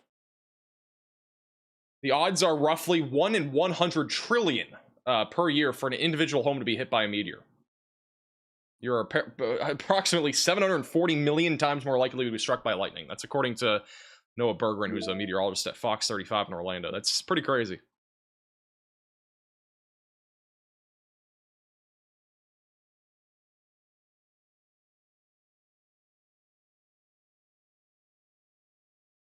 We do. Oh, here go the leaves. The leaves are flying across the screen here.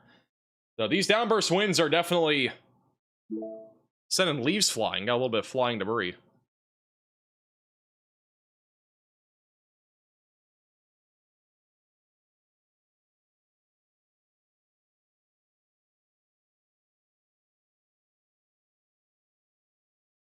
It's also another live shot.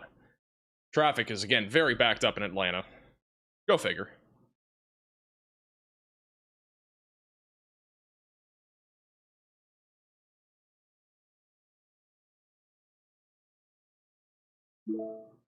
See more leaves flying off the trees here.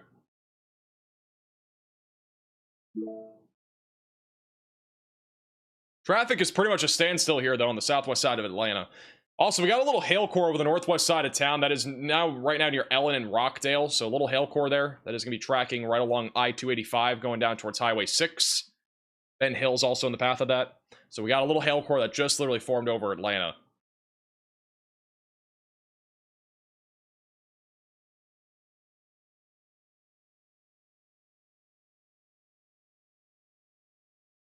I think the other camera may have just froze or gone out. This is the other live shot also on I-285, slightly further down to the south.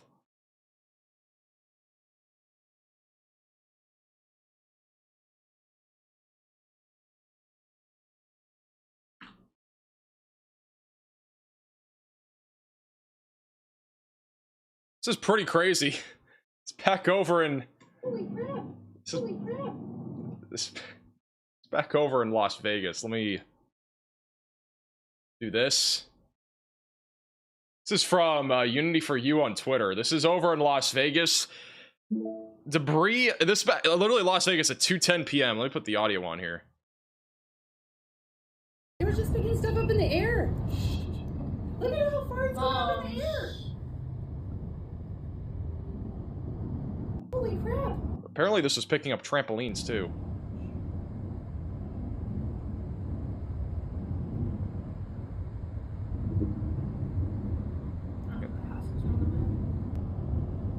I guess Las Vegas is where we had a flying trampoline machine. I was sent in again back over in Las Vegas. That's pretty crazy. Flying trampoline alert.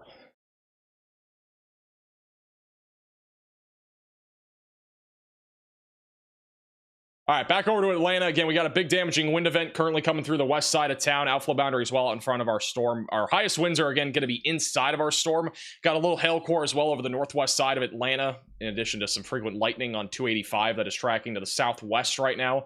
Continue to stay away from windows if you're in that warning. All the cameras on the bottom of your screen are currently inside of the severe warning where traffic's backed up, and there are plenty of issues on the roadways other than just the traffic. But, you know, we got wind and hail that are picking up, and things are only going to probably get worse here over the next next hour. Back over to the north of Kansas City, severe weather's ramping up, mainly damaging winds around 60 miles per hour, and also quarter-sized hail rolling through these areas just west of Smithville. And also the tornado warning in Iowa was canceled. We are back down to normal severe warnings. Back over near Des Moines, the severe warning for Des Moines is still ongoing for 60-mile-per-hour damaging winds. Continue to stay away from windows. If you are in the Des Moines area, Altoona and Maxwell, you guys are also in this severe thunderstorm warning. Decorah as well, you guys are also in a severe warning. This is going up towards Minnesota. Damaging winds up to 60 miles per hour is going to be possible as this line continues to push to the east. Not really seeing a whole lot of rotation as of right now. There's very broad rotation just northwest of Mabel. I think the tornado risk with this is much lower purely because of this area of this like storm area up here is actually now to the north of our outflow boundary. So the tornado potential much lower in my opinion, but still a low chance of an isolated tornado as that goes up towards La Crosse. But otherwise, right now across Wisconsin, storms have been struggling. Again, the tornado threat was expected to be more elevated today, kind of like yesterday. But overall, storms have been very messy so far. Still not ruling out a tornado or two, but I think the line of storms is really going to be the biggest concern across the board. We haven't really had a whole lot of successful discrete cells. And there's, again, tons of discrete cells that have fired off today so far across Wisconsin. Just none of them have really maintained their intensity so far. And they've all been very clustered together. Not really many individual updrafts that have been sustained. Also in Pittsburgh, we do still have 60-mile-per-hour damaging winds moving into Mount Lebanon, Pittsburgh, and Bethel Park. We have a little area of higher damaging winds over Oakdale right now that is going into Bridgeville over the next few minutes. That might be another microburst. It's hard to tell, but we may have another microburst happening on the west side of Pittsburgh, Pennsylvania. Across Ohio, it's mostly damaging winds right now with any of our severe storms. Again, there are storms literally everywhere across Ohio right now with just gusty winds, lightning, flooding, rainfall, especially near Dayton, Ohio. And then back over in southeast Pennsylvania, continuation of damaging winds near Elizabethtown, Lancaster, tracking towards Bel Air and Wilmington.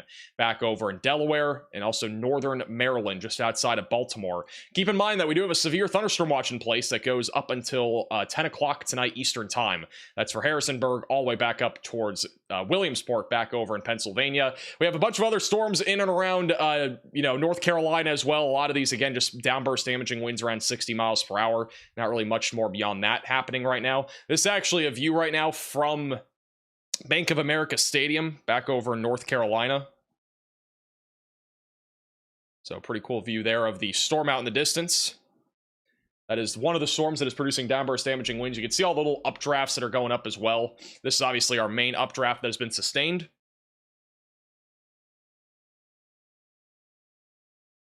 Multiple little updrafts going up. We could literally get if any storms mature here, we could easily get more downburst damaging winds. That is a look inside of the actual stadium for those that are wondering.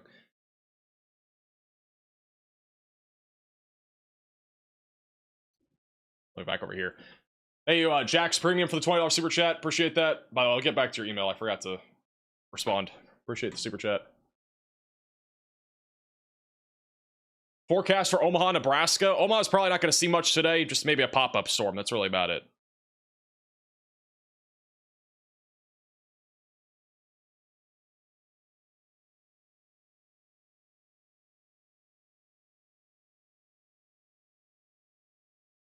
Also, new severe thunderstorm warnings went up for Indianola, New Virginia, and Osceola. That'll be for 60-mile-per-hour damaging winds. Can you check Iowa? I am actively in Iowa. Thank you, Patrick, for the super chat. When do you think the 5% tornado risk will be lowered? I mean, the next outlook from the Storm Prediction Center isn't for like another 3 hours, so it won't be lowered until then. But even then, like, I mean, this tornado risk still is at least there for another 3 or 4 hours. So we still have a potential for a couple of tornadoes in Iowa, Wisconsin, Northwest Illinois, and Southeast Minnesota. Still a large 5% tornado risk in place as well. How's Florida today? Mainly just pop-up storms, isolated damaging winds, and hail being the main concern. Actively right now, we don't have any severe warnings in central or southern Florida. The only one is east of Tallahassee, where all these storms are moving west right now. Believe it or not, by the way, I was going to mention this, but this was from last night. We actually had a tornado warning. If you look at this was in Georgia last night. It happened at 12:14 a.m. Central Time, or 1:14 a.m. Eastern Time. We had a tornado warning for the town of Molena, Georgia, where we had a tornado debris signature as well. This dropped a tornado, and this was moving west. It was not moving east. It was a westerly moving tornado. So you don't see that very often. But we literally had a tornado moving due west towards McCrary Settlement in Molena. So that's pretty crazy. Do not see westerly moving tornadoes very often.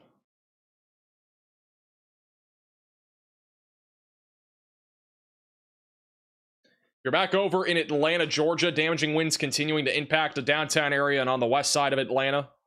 Outflow boundary is moving through East Point. Now going into Forest Park. We'll likely see a new severe warning here shortly further down to the south.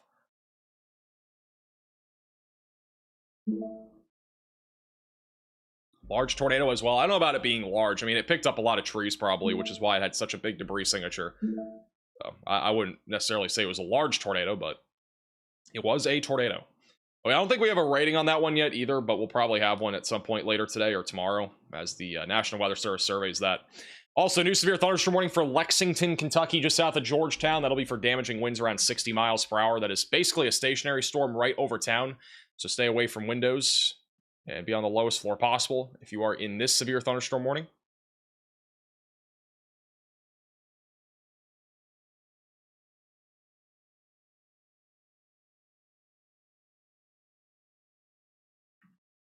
Also, this is Vince, who just drove through the storms near La Crosse. You can see how low the clouds still are back over in and around La Crosse, Wisconsin. This is why our environment today is still technically capable of producing tornadoes, even though all of our storms have been very messy in Wisconsin and Minnesota.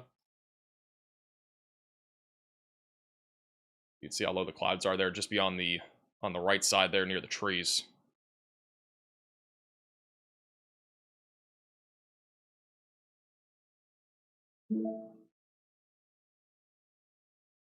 Put them back on the bottom middle of your screen. We'll put Aiden also on the bottom right of your screen. Also, this is a live shot back over in Atlanta. We still got traffic backed up for miles on the southwest side of Atlanta. This is where we currently have, again, damaging winds upwards of 60 miles per hour rolling through. Also, fun fact, we currently have 24 severe thunderstorm warnings, none of which are warned for anything more than 60 mile per hour winds or quarter-sized hail. So that's kind of your typical summertime storms, honestly. This happens, I feel like, every summer where we have like a ton of severe warnings like today, but none of them are above 60 mile per hour winds or quarter-sized hail. Like, literally, we're at the most marginal stage of severe storms that you can really possibly have right now. So, pretty interesting stuff there. Wow, look at this. It's back over on the radar mega cyclone port. This is back over northwest of Kansas City. The wind has gotten crazy here.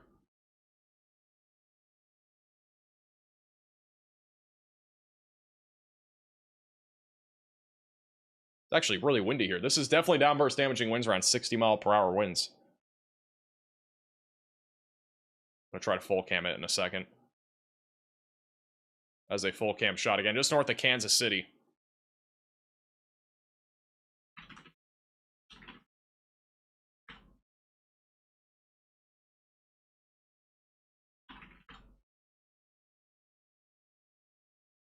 By the way, huge shout out to Megan with the $35 Venmo donation. Just some support for the future studio. I appreciate that a lot, Megan. Thank you so much. Really appreciate that.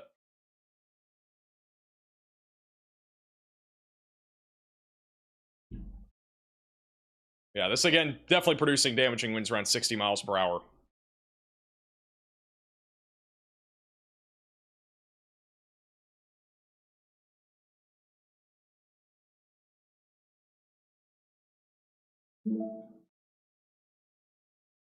Wind's definitely starting to calm down a little bit. Back over near Pittsburgh, we still have currently damaging winds upwards of 60 miles per hour moving through the town. I heard a couple reports in the chat that you guys are getting slammed right now, and we just had another microburst on the west side of Pittsburgh a few minutes ago. That is now spread out, so the damaging wind potential is going to be the most elevated on the west and southwest side of Pittsburgh, likely around 60 mile per hour winds. So that's currently the main concern in this area. Putting Fawcett, Missouri, bottom left of your screen. Thank you, IC, for the super chat. Thank you, Beth, also for the $10 super chat. Did you see the flood damage in Grand Island? I have not seen any photos, but like there was a flash flood emergency, I'm pretty sure, in Grand Island last night. Like late last night. Unfortunately, the flash flooding has been pretty crazy the last few weeks in very localized areas.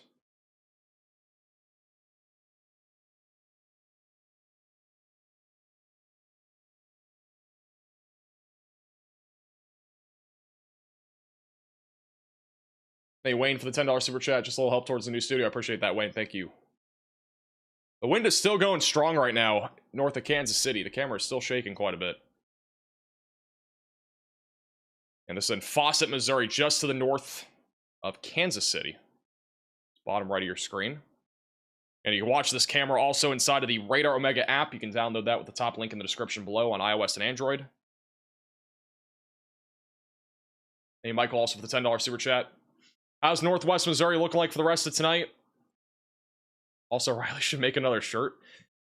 Northwest Missouri, mainly a wind threat. I mean, this is pretty much what you're going to see, probably. I don't think there will be much of a tornado risk. It should stay low. But, I mean, this is basically what you're going to be seeing. The wind is still very strong, for the record. It's been consistently 50, 60 mile per hour winds for a few minutes now.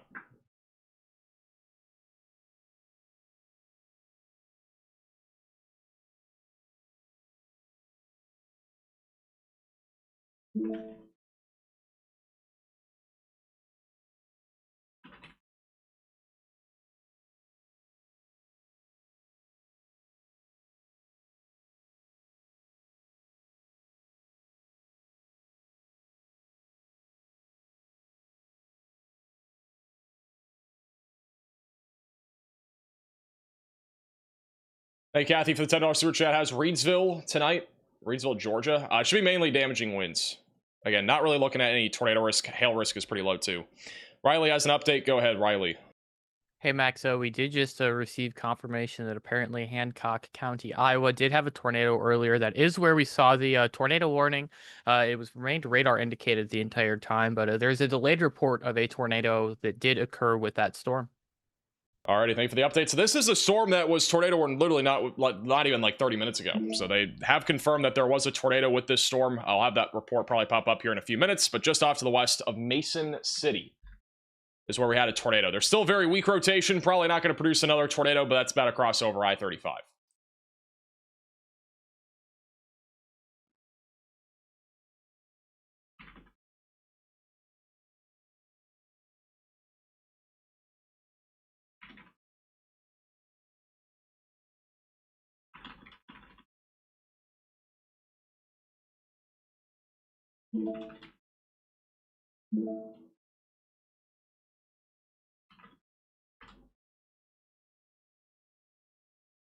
Keep that bottom left of your screen.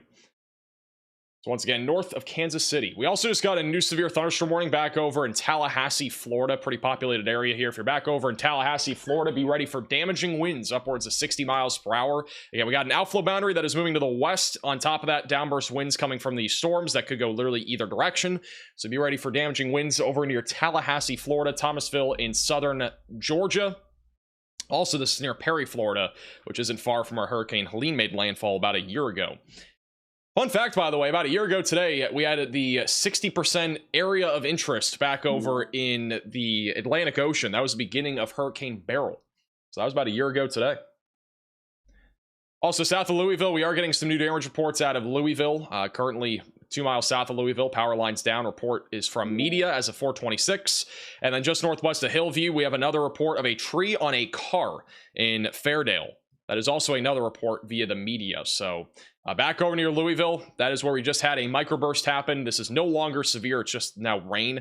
But we did have damaging winds that actually knocked a tree onto a car. On top of that, knocking down power poles and probably even trees in the area, if I had to guess.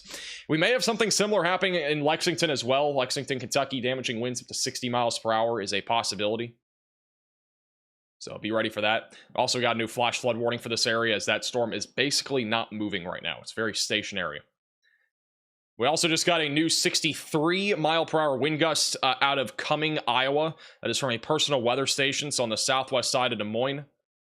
That is from this severe storm that has now moved through Des Moines and is now tracking up towards Marshalltown, Newton, and then eventually going towards Grinnell.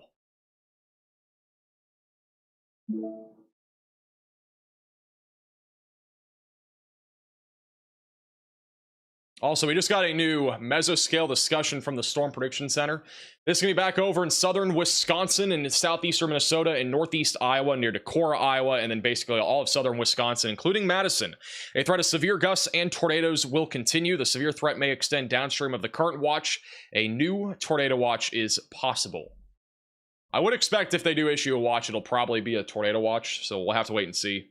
Not overly confident that we're going to really see that many more tornadoes, but again, there is at least a chance still for a few tornadoes in southern Wisconsin and extreme southeastern Minnesota. Damaging winds up to 70 miles per hour is also a possibility.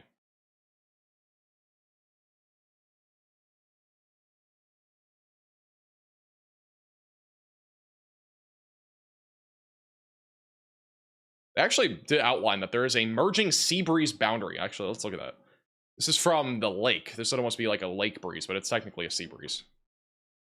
But that right there is actually a sea breeze that came off of the lake here over the last couple of hours, which is kind of sitting here in southeastern Wisconsin. That's why we also have a bunch of storms that are firing off in this area too. You know, we have a lot of storms out there, but at this point, it's a lot more of quantity than quality. Like, a lot of these storms are out there. They're producing maybe some small hail, gusty winds, and some lightning, but there really isn't much in the way right now of actual severe weather with any of these storms right now. This is a photo that was just sent in by Brandon Lee of flooding in Marietta. So we got some flooding in the yard here. This is in Marietta, Georgia, for reference. Brandon Lee on Twitter.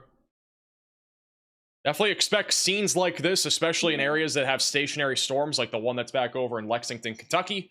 That is also very stationary. Also, apparently this cat's name is Cheese. She approves of the stream as well. Or he. From Iowa WX on Twitter. WCat. Apparently that cat is named Cheese as well.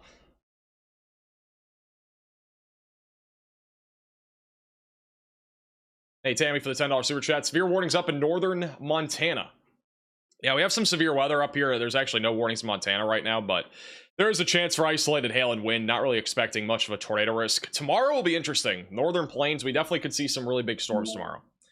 I think tomorrow will pan out to be a pretty big day of severe weather in the Northern Plains, with very large hail, damaging winds, and tornadoes all being on the table. Definitely get ready for an active day of severe weather tomorrow.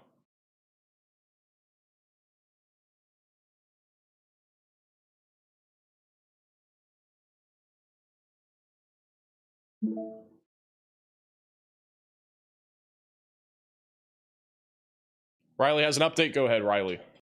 Hey Max, we are receiving reports from local news media that there are power outages around the Louisville International Airport. This is where we did see that downbursts or microbursts that produced winds up to 60 miles per hour. Winds aren't there anymore, but there's definitely damage left behind in the path of that downburst. Alrighty, thank you, Riley, for the update. So back over near Louisville, power outages are being reported as well. This is our power outage map right now across the entire country, and for the most part we don't have a whole lot of power outages in like Wisconsin, Minnesota, or Iowa. They're very minimal. I mean, no more than just a few hundred customers at this point. We are starting to get at least a little bit out of Indiana, mainly near Whitley County, which is where we did have a microburst. About 422 customers are without power. And then back over in Ohio, in Shelby County and Clark County, there are some power outages there. And then in Pennsylvania, this is really one of the main states that actually has power outages. Even then, it's not that widespread. They're pretty isolated, mostly on the western half of the state. We have had a couple microbursts in Pennsylvania as well. None of them, again, being that substantial. And then also back over in Georgia, including Hall County, we had actually about 6% of customers without power due to the damaging winds. And many areas in and around Atlanta are dealing with power outages as well, including Cobb County, with about 7,000 customers currently without power. And then the power outages in southern Georgia are mainly from the storms that happened last night, and also some of the storms that have rolled through over the last hour. So just a little update there. Again, back over in Georgia. We also just got another mesoscale discussion from the Storm Prediction Center. This one's back over in Georgia, North Carolina, and South Carolina. It goes until 7:30 for this mesoscale discussion. Isolated damaging wind gusts and small hail will remain possible. So Atlanta is really the main area, as they've already alluded to and actually outlined here, the little hatched area. That is where the strongest wind gusts are likely over the next hour or two out of the cluster of storms that is currently ongoing. That is just outside of Atlanta, moving down to the southwest. And then elsewhere, it's mainly just going to be damaging winds, but again, it should be pretty isolated.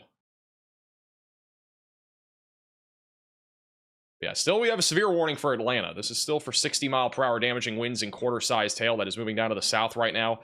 Outflow boundary is also going through Covington, Riverdale, South Fulton, and also near Douglasville. So all the wind, for the most part, is either on the outflow boundary or embedded in this area of storms going through East Point right now. This hasn't been moving very fast, so just keep in mind that flash flooding is a possibility. We already had flash flooding out of Marietta, Georgia. Definitely could see more flash flooding out of this area of storms as it slowly tracks down to the south and southwest. New severe thunderstorm warning for Iowa. This is going to be for Marshalltown, Toledo, and Newton. That'll be for 60-mile-per-hour damaging winds. Not really looking at much of a tornado risk right now, but wouldn't be surprised if we actually get at least a low-end one as that little cluster moves off to the northeast. If we were to get one, it'd be embedded in the line of storms, which would be a QLCS tornado threat, technically. Hey, Karen, for the $10 super chat. Still waiting for water in Arizona, Psy. Fortunately, I don't see any water in your future. Looks pretty dry for the Southwest for the next couple weeks. And the weather pattern, we talked about it, I think, in today's video, at least a little bit. But our weather pattern is going to, like right now, we have a large trough, like basically a lot of shortwave troughs that keep moving over the Rockies. That's why we've had so much severe weather and then a huge high pressure system over the Southeast. This weekend, we are going to see that jet stream lift to the north, which means our severe weather will be mainly focused towards the northern plains, central plains, and the Midwest. High pressure is going to kind of sneak underneath that. And then by next week, that high pressure is down here. Our trough is actually going to be over the Great Lakes, which means colder weather for the Midwest and the Northeast, and then also northwesterly flow, which may promote a couple line of thunderstorms here during the early half of next week across the Midwest and the Ohio Valley. So generally speaking, high pressure is moving off to the west. I don't think it's going to really help your rain chances a whole lot. So unfortunately, you're kind of in a pickle right now.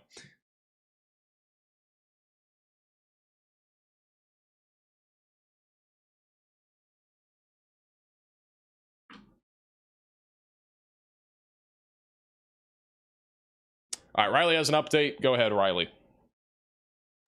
Hey, Max. So I do want to lead to say we did just get a severe thunderstorm warning issued for Oklahoma City, right as you were about to wrap up there and hand it over. But this is just for a 1-inch hail and 60-mile-per-hour wind, so nothing that Oklahoma City hasn't seen before, but it is technically severe weather nonetheless. I did want to kind of talk about what we're seeing down here in southern Wisconsin, both on the tornado side of things and just the temperature side of things.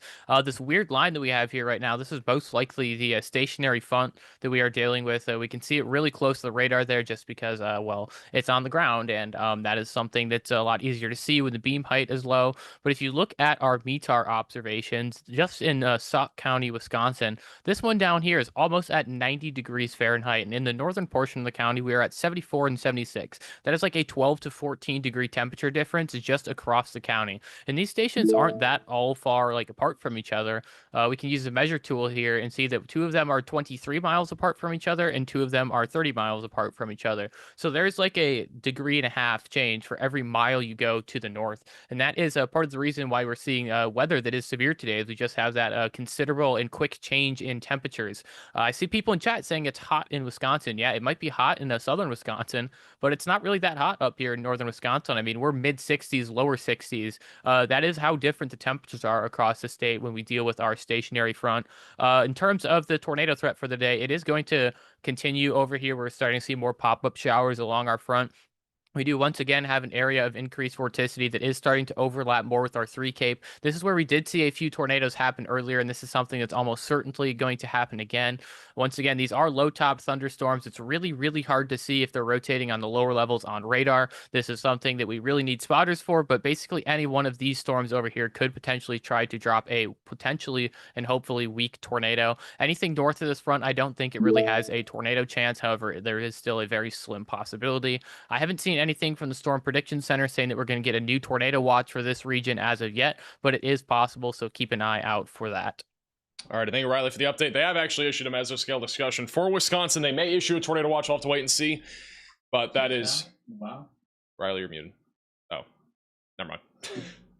But yeah, again, in Wisconsin, we may get another tornado watch at some point. Again, this tornado watch that we have in effect right now goes for another 3 hours or so. So we'll be keeping an eye on this. But as of right now, again, a lot of the storms in Wisconsin, there's just so many of them. Like, we've had small little areas of rotation trying to develop. Like, we got a little meso trying to form southwest of Harrisville. That's going towards I-39. But again, nothing's really looked too crazy so far in Wisconsin other than our storms that we had earlier. Yeah, there's definitely a little bit of rotation on that little cell. Again, our main tornado risk for the next few hours in Wisconsin is going to be near this like boundary. We've already kind of outlined it. It's near our warm frontal boundary. The STP values kind of give you an idea of where that greatest tornado threat is as well, but it's mainly going to be in this vicinity where our warm front is, our stationary frontal boundary. You can call it either or. I'm going to call it a warm front just to make it more simple, but basically south of this warm front is where there is a ton of wind shear in place. And so if any storm can stay discreet and also organized, there will be a more elevated chance for tornadoes. So we're mainly looking at that again across parts of southwestern and southern Wisconsin, near Madison, just southwest of Oshkosh. Again, it's not really that high of a risk in my opinion right now, but it is something that we're going to continue to monitor in case something does end up organizing. But so far, the most organized storm that I'm seeing actively on radar is the one that's west of Harrisville, that's going up towards Lawrence. Even then, it's not super organized, but there's a small meso on it. So something to keep an eye on, at least at the bare minimum, as that continues to move east. Also, the line of storms north of La Crosse, not severe as of right now, but it is producing gusty winds. This is going to be heading in the direction of Marshfield, Wisconsin Rapids, and Stevens Point. This is going to be lifting to the north of our warm front, so the threat of tornadoes is fairly low, unless it's on the south side of the line, but damaging winds will be a possibility if it's able to intensify as that goes towards Marshfield and Stevens Point. Wausau possibly in the path of that as well.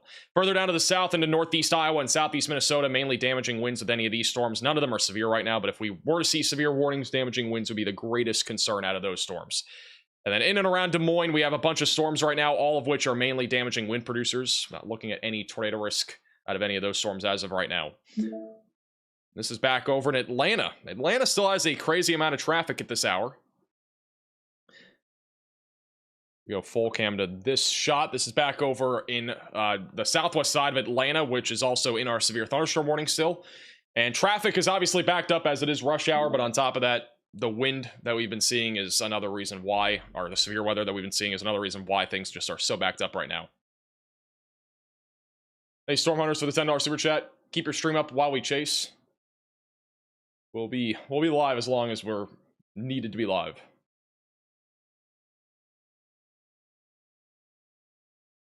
We got a new damage report on the north side of Pittsburgh that there are tree limbs down on 40th Street in Lawrenceville. That's as of 5:30 Eastern time, so within the last about 40 minutes or so. Biggest concern right now around Pittsburgh is damaging winds. Pittsburgh is no longer in a severe warning, but there are storms down to your south and east that are still producing damaging winds up to 60 miles per hour.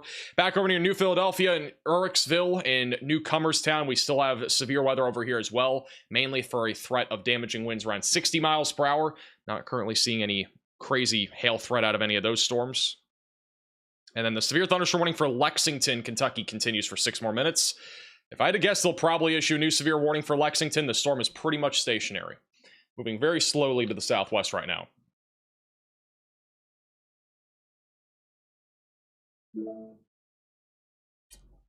They have upgraded the severe warning in Dawson County, Texas to observed 60-mile-per-hour winds. It's near La Mesa, Texas. We actually have severe weather in Texas today. This is the first time in a while, I feel like, that we've actually had severe weather in Texas. This is outside of our marginal threat of severe weather, by the way. So nowhere near even our risk for today. It's a cool view out of Vega, Texas, live on the storm just to the south of Vega, west of Amarillo. Got a little storm that just popped up on radar. This is one of the Radar Omega cyclone ports that you can also watch inside of the Radar Omega app with the top link in the description below on iOS and Android. But storm has gone up here, a lot of rain falling, may even become severe here soon. This isn't our marginal threat of severe weather. It's right next to a boundary. Large hail is possible, damaging winds, maybe even a possibility if this thing's able to intensify, which right now we are starting to at least see a small hail core just to the south of I-40 that is pretty stationary. So I'll be keeping an eye on that. I'm going to get Vega on here. I'll put that bottom somewhere. We'll probably put that bottom left. We'll put that bottom left.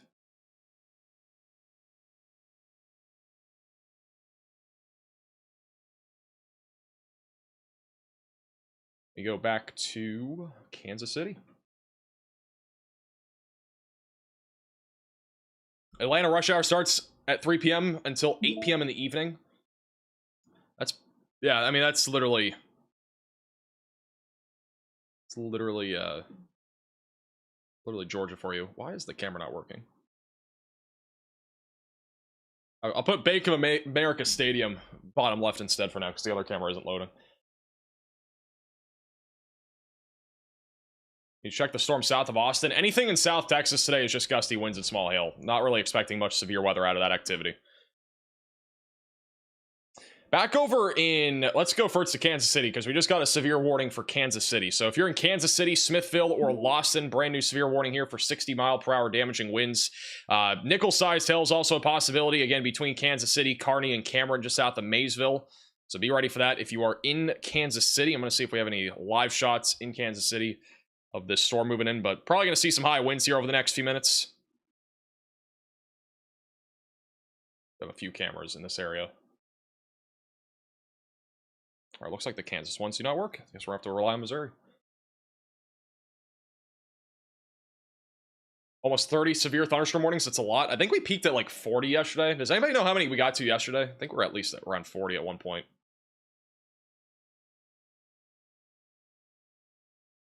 Back over in Oklahoma, we have damaging winds right now near Lawton and Elgin. That's moving towards Rush Springs, Marlow, Duncan. 60 mile per hour winds, quarter-sized hail across the board. Oklahoma City also in these severe thunderstorm warnings. See if we have a view of anything on any of these cameras.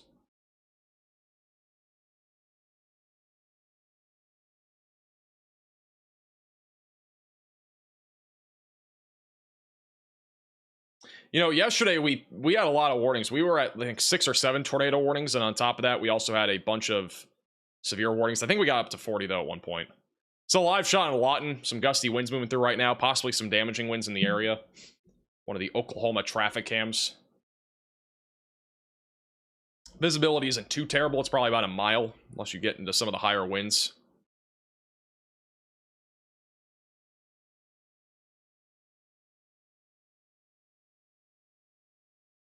This is a shelf cloud from Hunter Hurley back over in Smithville, Missouri. So Hunter is back over there in the Kansas City area. It's a shelf cloud that's rolling through right now. And again, if you have any photos or videos, you can send them to us on Twitter at MaxVelocityWX. But nice little view of the shelf cloud there.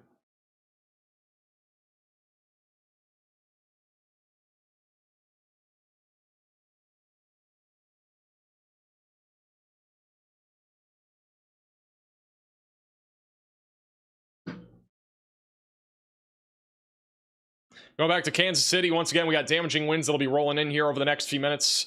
Kansas City, Gladstone, Liberty, and Independence in the path of 60 mile per hour damaging winds. Same thing with Cameron and Lawson. Apparently, we peaked at 42 severe thunderstorm warnings yesterday. So that was the peak yesterday, which is a lot. That is a lot of warnings. One of the higher numbers that you'll actually get on one of these big days. We peaked at almost 50 once this year. Like, we were live for up, I think we peaked at 49 severe thunderstorm warnings with one of the Ohio Valley days that we had earlier this year.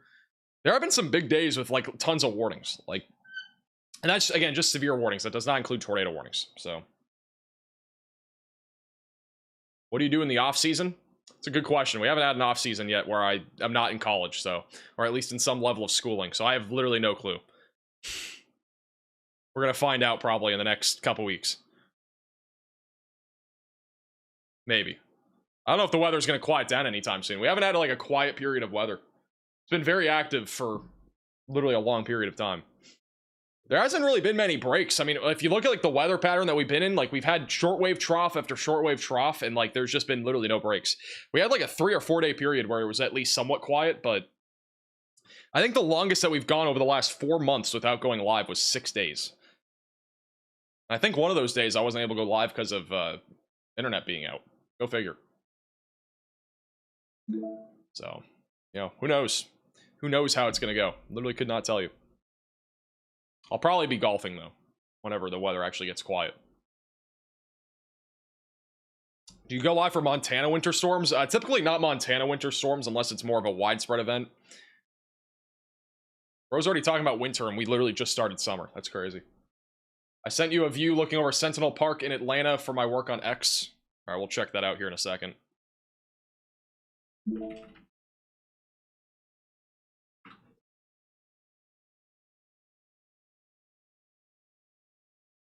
It's wild. We've only had a 6-day break this season. Guys, I say that I was not live for 6 days. That does not mean I was not working. Trust me, I literally work like 10 to 15 hours almost every day. It doesn't matter if there's weather or not. Like, there's always stuff going on that I have to do. So, like, the last day I had a legit day off, I think, was graduation back in May, and that was a forced day off. I had to take that day off because it was graduating for my bachelor's in meteorology. So, you know, it's kind of hard to take a day off. I'm hoping that there's actual days off coming up, though. New severe thunderstorm warning in Oklahoma. That is for Stillwater, north of Perkins. That'll be for 60-mile-per-hour winds and quarter-sized hail. Ripley and Ingalls are in the path of that. Damaging winds are going to be picking up here in Oklahoma City over the next few minutes.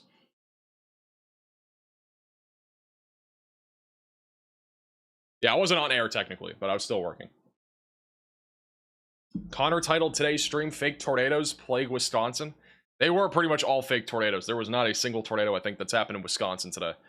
May have been a brief one at some point, but not from my knowledge that I've seen. You can rest during hurricane season? Yeah, hopefully. I mean, usually August, September, October, those are usually quieter times other than hurricanes, so there'll be more opportunity to rest and actually do stuff. You went to Embry-Riddle? I did. I graduated from Embry-Riddle Aeronautical University with a bachelor's in meteorology. I'm officially a meteorologist as of almost 2 months ago is when I graduated. So, pretty crazy stuff.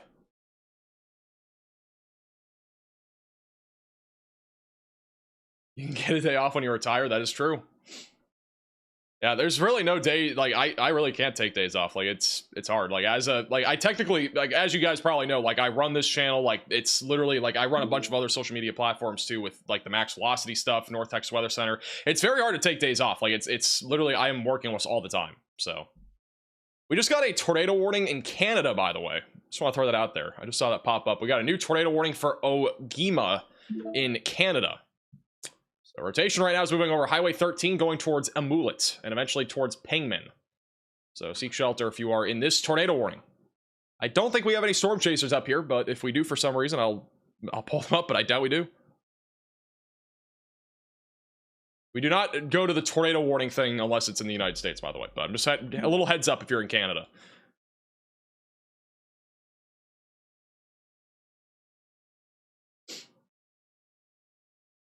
What, Providence? You're going to test me on Providence? Bro, I don't have a clue. It's Saskatchewan, I think. South Central Saskatchewan. There we go. Bro, I do not know the Providences very well. I think I know like 2 off the top of my head, and that's it. I couldn't even tell you, like, how many Providence are there? Are there 6? 1, 2, 3, 4, 5, 6. I think there's 6. I could only tell you probably 2 of them.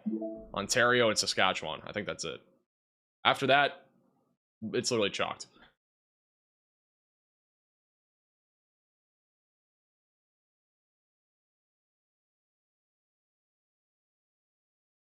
I'm gonna go back to Kansas City. If we have any cameras in Kansas City, just let me know.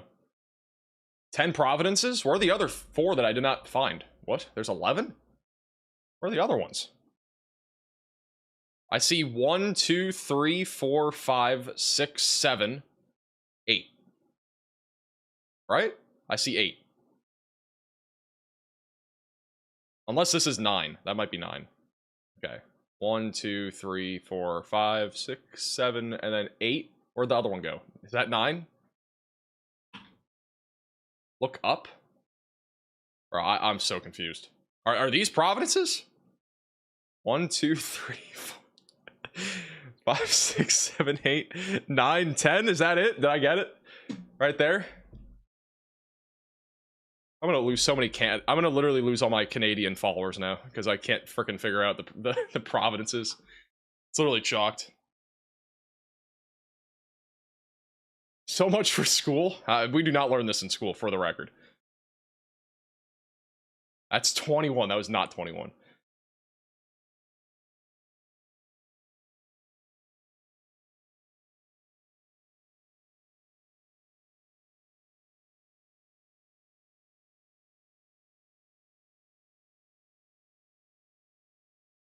Google map of Canada?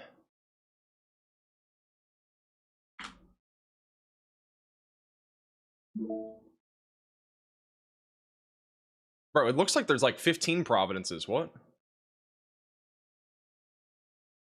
I see a lot more.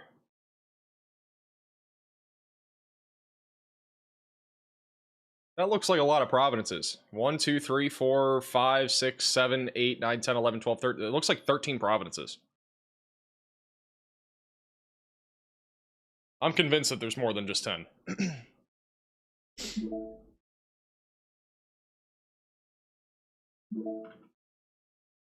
How many provinces are there? You guys said there was 10, right?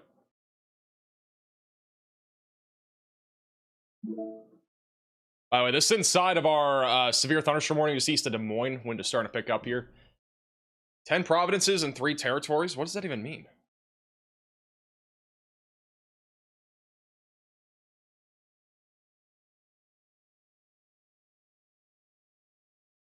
What do the territories mean?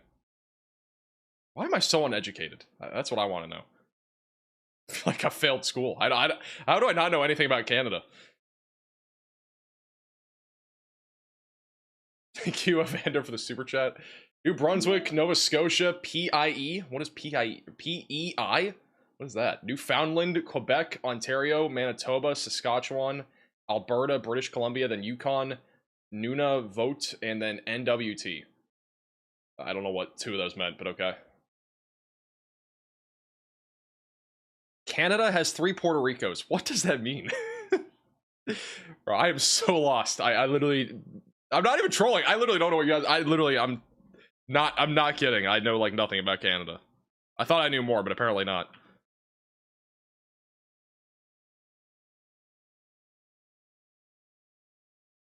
Alright, let me let's see what this camera is. Put that bottom right.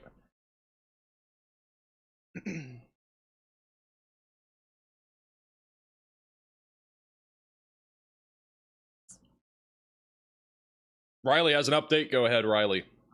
Hey Max, this is in Wisconsin. I think we know where Wisconsin is. This is actually interesting. You can see our poofy little storms that we have here in parts of, or I guess the majority of southern Wisconsin. These are those little blips we're seeing on radar. They look pretty cool on satellite. Definitely showing some low top storms. Obviously, this is the convection that I think we're used to seeing on satellite, where it just bang, looks like it blows up. These are the storms down here in this region here that could be producing tornadoes, and they look like almost nothing even on satellite. And that's just because even though they're small storms, they could spin with that lower level shear. All right, thank you, Riley, for the update. That's a little look at satellite imagery. And winds are continuing to stay at least gusty over here east of Des Moines right now. But back over in Wisconsin, once again, we do not have any active warnings in any part of Wisconsin, but a lot of little storms have gone up over the last hour or two, none of which are tornadic at this point, just a lot of little popcorn storms. We have had some really weak rotation on some of these cells, but none of them have actually organized. They're very, very tiny storms at this point, so...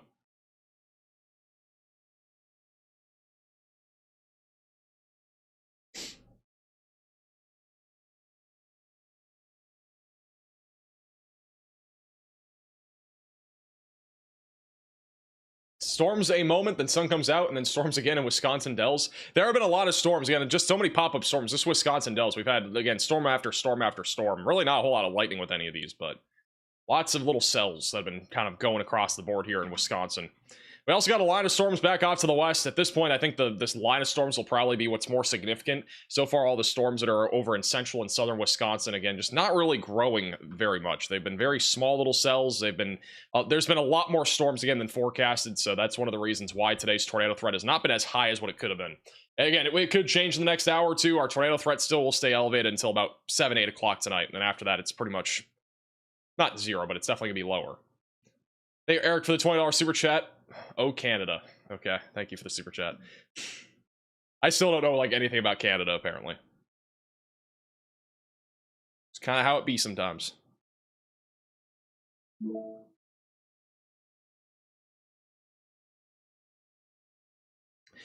This right here, I'm going to go to Echo Tops first, and I'm going to go to Aiden for a second. But these are the Echo Tops right now across Wisconsin. So this kind of gives us an idea of how tall our thunderstorms are. You'll notice that the tallest thunderstorm that we have is 43,000 feet, and that's near Madison. Otherwise, almost every storm is barely towering up to 30 to 35,000 feet across central Wisconsin right now. So these are, again, very tiny little storms that have popped up. And if we look at Aiden, who's with Project Weather Eye, you can also watch him inside the Radar Omega app. You can see the storms, again, not really that tall. They're very tiny little popcorn storms. This is, again, near Reedsburg in Wisconsin. but these are very tiny little storms that have been popping up.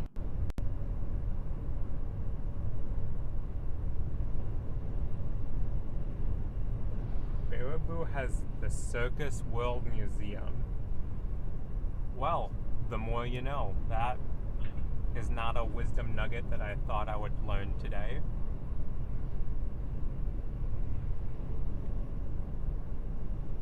Also, this is a live shot from the Bank of America Stadium back over in Charlotte, North Carolina, where we do have severe storms in the vicinity. Or we have had severe storms in the vicinity. It actually looks like the severe storm is no longer severe, but there is a storm off to the north. A beautiful view there in downtown Charlotte. This is also the other camera that is in the same spot, but this one's actually looking north towards our storm. So pretty ominous skies over in Charlotte.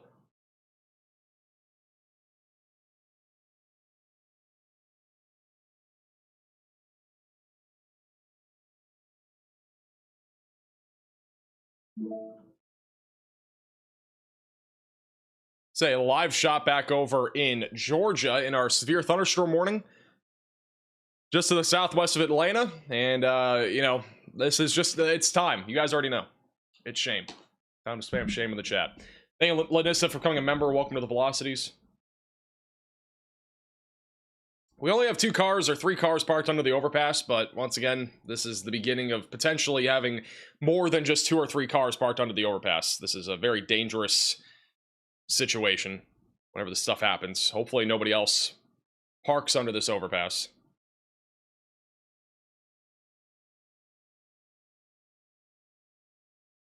It's also back over in Iowa.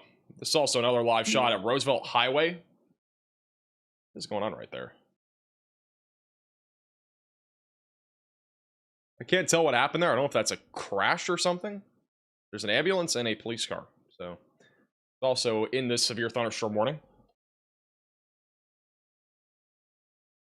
Thank you, Vez, for becoming a member. Also, thank you, Tot, for the super chat. Another shame emergency. It is another shame emergency. It's not an emergency, but it is a shame watch. I would call this a shame watch. It's not blocking the road yet. Once it blocks the road, it is a shame warning. And then after that, it's a shame emergency if it backs up the entire highway.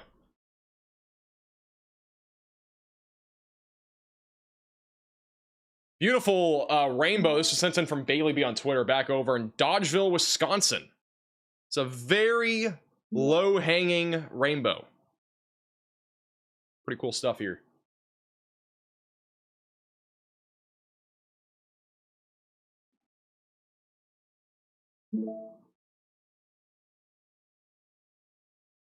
Well, the people are getting back on the road, or at least 2 of them did. There's only 1 person now under the overpass. So we're making progress. That has also just backed up everybody in the left lane. The traffic, look how slow the left lane is. That is all because of the people getting back onto the highway. There's literally nothing safe about you parking under an overpass, especially on the left side of a shoulder. That is terrible.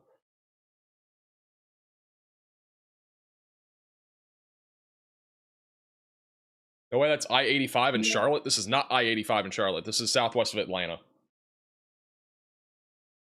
Just outside of Atlanta, Georgia.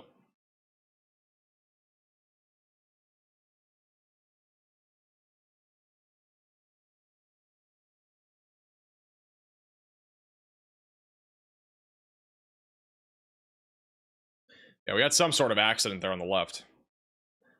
Keep an eye on that. Let me do... Wait, we have somebody? Do they have anything?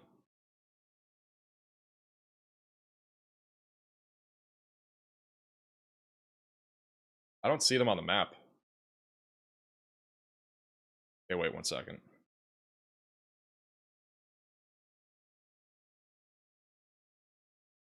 Alright guys, give me 1 second. This might be interesting.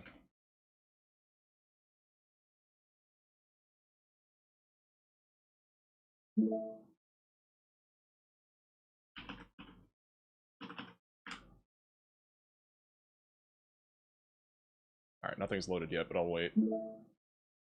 We may have a chaser on the Canada tornado warning, so I'm kind of curious to see if there's actually something on that. Might be interesting if we actually have a chaser there.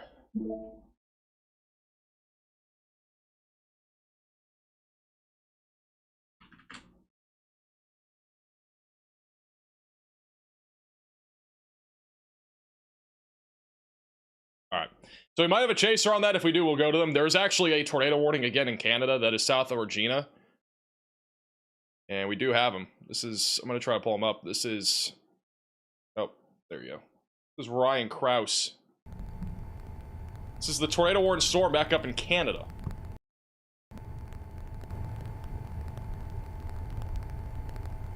Bottom right of your screen is that storm. So technically, there's a tornado warning for the storm. There is one. This is again in Saskatchewan. They just issued a new warning for Amulet. Eventually going towards Weyburn. You actually see a little bit of left to right motion there on the left. It's very flat up here, so like if there was a tornado, it would be super photogenic for the record.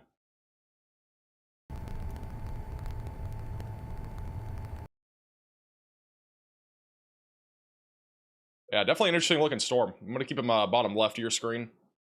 Yeah, there is again, 2 tornado warnings on this storm now. In Saskatchewan, Canada. Main area of rotation is near Ojima, going towards Amulet. It's in south-central Saskatchewan, south of Regina. We also have severe weather ongoing in northern Montana, mainly damaging winds going up towards Plentywood. Crosby's also in the path of that, eventually going towards Est Evan. We'll be in the path of that. It will be interesting, though, if we do get a tornado in Canada. Again, we had a tornado. Actually, Connor Croft had a tornado. It was about a week ago in Saskatchewan, Canada. I'm going to see if I can find the video, but it was crazy. Like, he literally had that on his stream, and, you know, the tornadoes that happen in Canada, they can be extraordinarily photogenic. Like, they can be very, very crazy to see. I'm trying to find that initial tornado. This was when it initially happened back over in Canada. This was about a week ago, but that was a week ago back over in Saskatchewan. It was literally barely north of North Dakota. So that was like the beginning of this tornado. It's a big pipe. We weren't live for this, obviously. We don't usually go live just for Canada stuff, unless it's like really major. We still have never done that before. This was another video as well. This tornado was huge. I mean, you can see how large it was. Power poles were down. Debris literally flying everywhere. I'm going to get the date of this in a second, but I think it was about a week ago.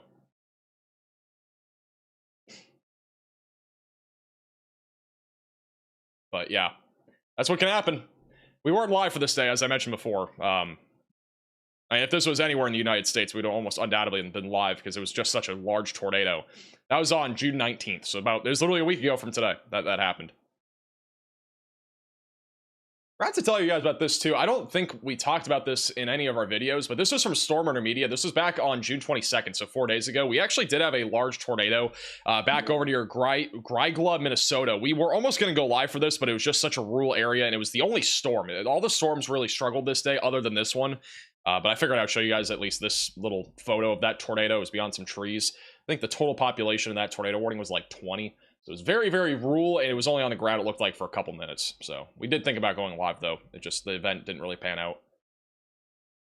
Let me put, we'll do Ryan bottom middle. Let me try to fix his feed. This back over on the tornado warning in Canada. That's what the storm looks like right now.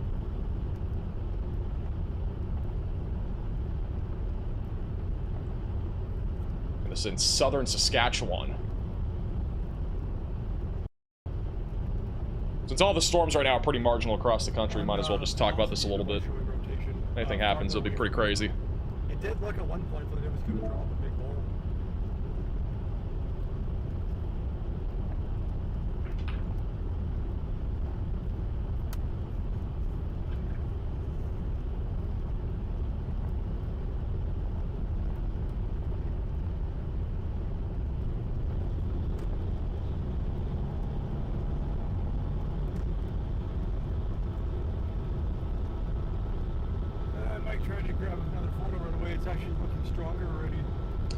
Your severe thunderstorm warnings and watches look the same on Omega. Yeah, I have to fix that.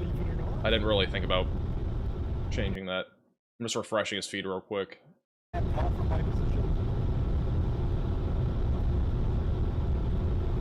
Man, this is near Amulet in Ojima, Saskatchewan. That's a Facebook notification if I've ever heard one. Hey, Sam, for the super chat. How much more should North Iowa expect today? Probably just mainly an isolated wind threat, a lot of rain. I don't really expect much more severe weather in northern Iowa in particular. I'm gonna go back to radar here just for a moment since he's just looking at the structure, but this is what it looks like across the board. So again, I think the greatest concern is damaging winds. We don't really have much discrete activity out there, so tornado threat should stay fairly low. It's not zero, but it's definitely on the lower side of things for today.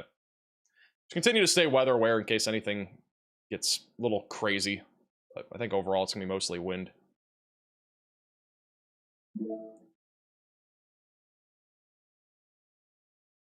Back over to Brian Krause here on our tornado warning cell in Saskatchewan. As a heads up, if you're in Kansas City, be ready for damaging winds around 60 miles per hour. I'm gonna give him a second to load in there, but again, back over in Kansas City, we do have a line of storms moving in right now with damaging winds around 60 miles per hour going towards Grain Valley, Richmond, Warrensburg as well. The highest wind is going into Olathe, and then Overland Park also in the path of that. Likely around 60 mile per hour winds just in this little area here.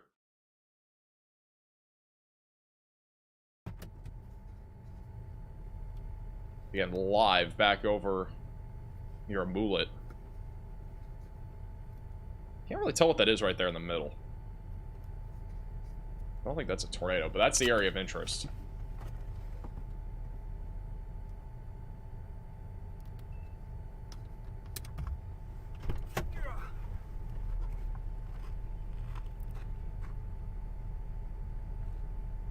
See, the rain curtain's kind of wrapping a little bit in there. It's very, very weak. But it's trying to organize. Olathe? It's Olathe? Olathe, Kansas. That's where the highest winds are currently located. I'm going to keep them bottom left of your screen once I click the right button. Also, this is a photo over in Newnan, Georgia. This is back over from Atlanta Weather Scanner. Very ominous skies back over there here in the last 10 minutes or so. And once again, if you have any photos or videos, you can add us on Twitter at MaxVelocityWX. A couple different photos here, but very ominous skies. Again, we got severe weather also going through the Atlanta area right now, mainly with a threat of damaging winds. It's all now moved, for the most part, south of Atlanta. I do think this little cluster of storms will fall apart over the next hour or so. But we should continue to at least see an isolated damaging wind threat extend as far west as LaGrange and Bremen in western Georgia for the next hour or so.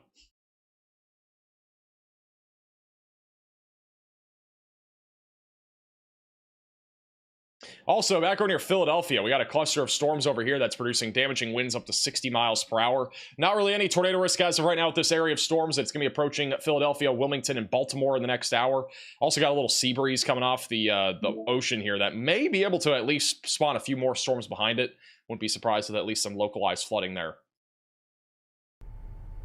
It's back to the storm again in Saskatchewan, Canada.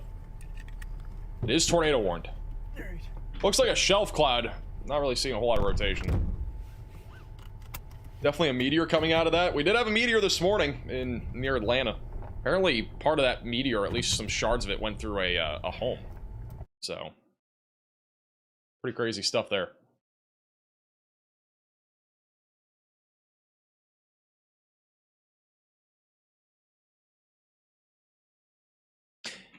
Something we need to keep an eye on right now is back over here near Newton in Wisconsin. There's actually an area of rotation developing over Highway 56. This is east of Genoa. That's going towards Westby and Viroqua. A little area of rotation here just to the southeast of Stoddard, southeast of La Crosse. That's going towards Westby or Westby over the next few minutes. Little area of convergence. Very brief area of convergence here over the last minute or two. No warning on this at all for anything, but wouldn't be surprised if they issued at least a small tornado warning for this as it moves to the east-northeast. Back to that in a second.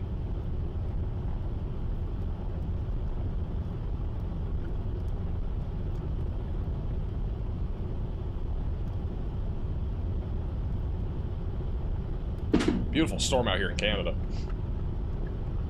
Not too often that you have storm chasers up in Canada. This is a very impressive looking storm up here. Structure-wise.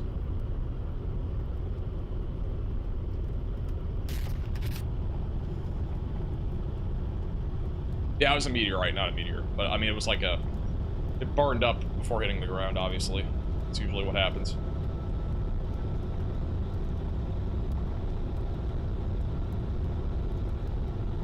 What a beast. All right, back over to live radar. Still looking at some rotation again south of Newton. May get a tornado warning. We'll have to wait and see. See if that convergence signature continues. East of Des Moines, mainly damaging winds. Kansas City, again, mainly damaging winds right now. Back over in Oklahoma City, we haven't checked in on this area in a bit.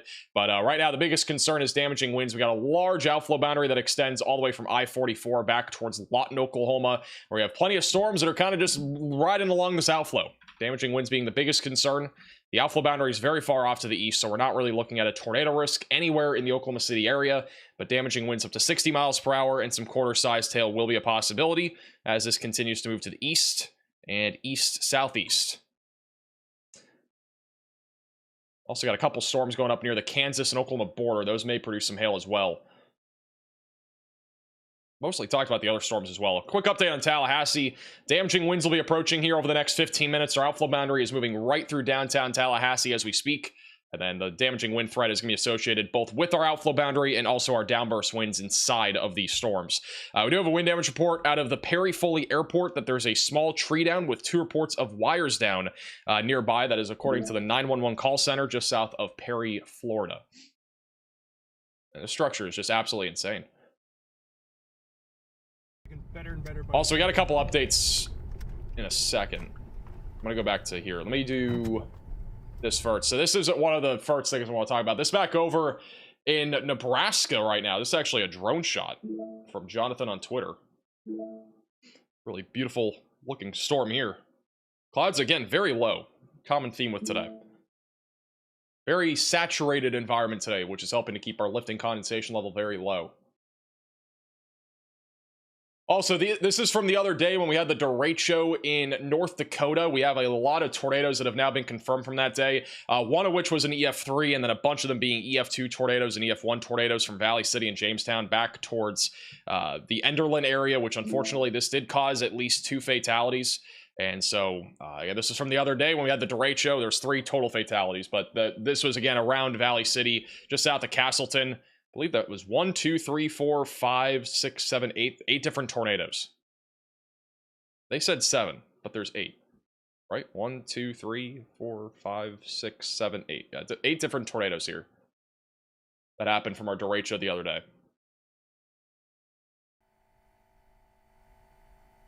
Riley, you want to pull up the damage photos from the EF3? All right. I'll have some damage photos from at least the EF3 from the other night in a moment.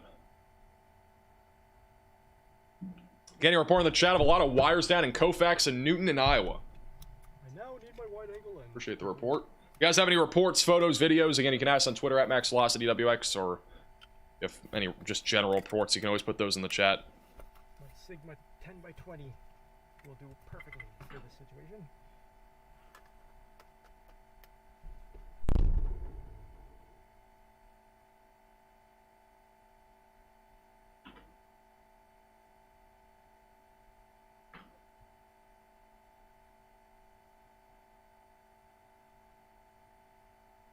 Are derechos more common now, or are we just more aware? Derechos aren't necessarily more common, but like the one thing with derechos is that they did change the way that they are like rated. So they're different now. Like they have different criteria that they need to actually be considered derechos.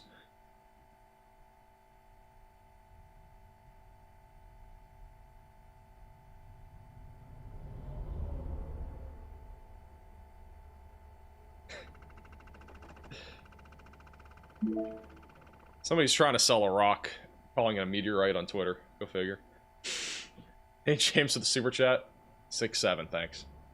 Appreciate the super chat. How's Atlanta doing? Southwest side of Atlanta, mainly damaging winds. But again, that area of storms has been weakening. Atlanta should be pretty much cleared up for now. They have gone ahead and canceled the tornado warnings on this storm in Canada, but still has crazy structure.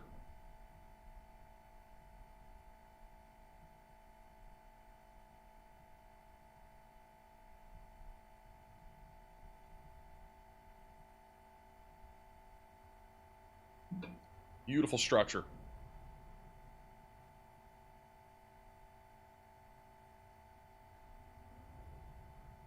So keep that bottom middle of your screen. Back over in Iowa, west of Cedar Rapids, still got damaging winds around 60 miles per hour going through Toledo, Grinnell, going towards I-380. So be ready for that. Also back over in Wisconsin, just a bunch of pop-up storms across the board. Nothing really tornadic. That one area of rotation that we have south of La Crosse is actually still rotating. It's pretty rain-wrapped. A couple areas of rotation. Still wouldn't rule out a tornado with this near Springville or the East Sophia area going towards Westby. Well, look at this. Actually, this right here north of Westby. That's likely about to drop. We got a couple here. So a tornado may be dropping right now just south of Cashton. That's heading up towards Norwalk. That's on the ground, I think. I think we have an unwarned tornado right now. That is south of Cashton. Looks like an unwarned tornado. So we may have a tornado in progress right now. We need more verification here, but I believe there is a tornado down just east of Newry, going up towards Cashton, Wisconsin. Yeah, there is a tornado on the ground. So this is an unwarned tornado right now in Wisconsin. So if you're in this tornado, if you're in this area, you need to be in your safe place. But we do have a debris signature pretty evident on radar. It's just popping up on this latest scan. That's right over a few, it looks like homes and barns near Peaceful Valley Road, which is obviously not peaceful right now. Latest scan has this occluding. So may have been a brief tornado, but we literally just had an unwarned tornado here a moment ago.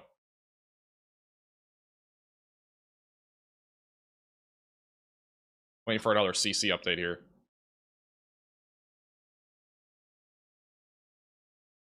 And the storm back off to the west is also rotating.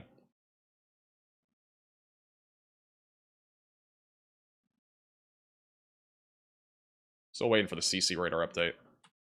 Yeah, we do have a debris signature again on this latest scan. So there is a tornado down, or at least a brief tornado down east of Newry. If you're in Cashton, Wisconsin, I'd be in your safe place, just in case.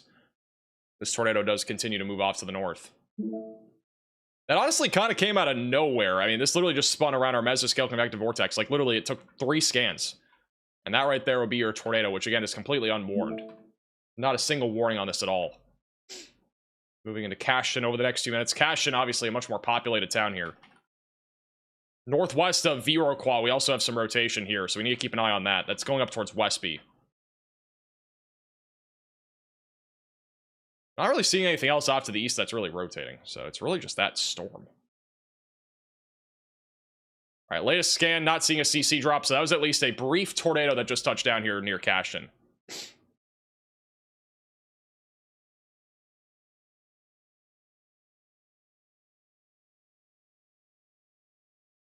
But that was your tornado right there. And then that's basically it. It was a really quick tornado. Might get another one, though, out of these western storms near Viroqua. We're back over to Ryan Krause, who's in Saskatchewan with the crazy structure out here. They did cancel the tornado warnings, as I mentioned before, on this storm near Amlet. But really incredible structure. Without a doubt.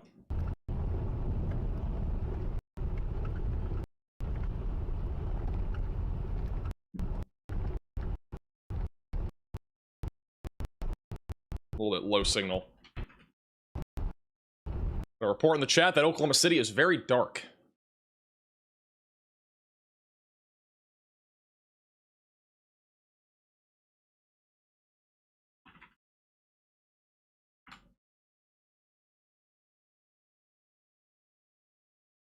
Is that a funnel in the middle? I don't think so. It seems like a pretty elevated storm. But with that said, I mean, this thing could still do something. We've seen elevated storms in Canada drop tornadoes. Pretty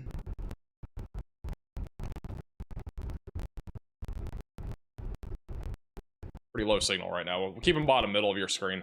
I don't think there was a funnel, though. Might have just been Scud.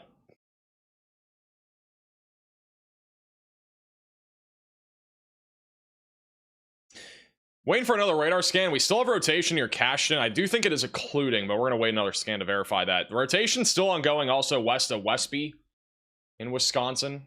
Could still see a tornado out of this as well. Again, we got 2 different areas of rotation right now. Viroqua, Westby, and through Cashton. I don't know if I just said 2. There's actually 3. We got 1, 2, and then 3. 3 areas of rotation. New radar scan should be in here in a moment.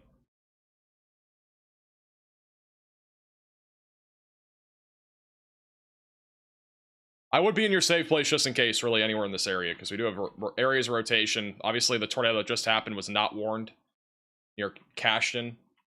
It's likely a pretty brief tornado, but nonetheless, it was a tornado. Latest radar scan not showing any debris signatures anywhere, but waiting for velocities to update.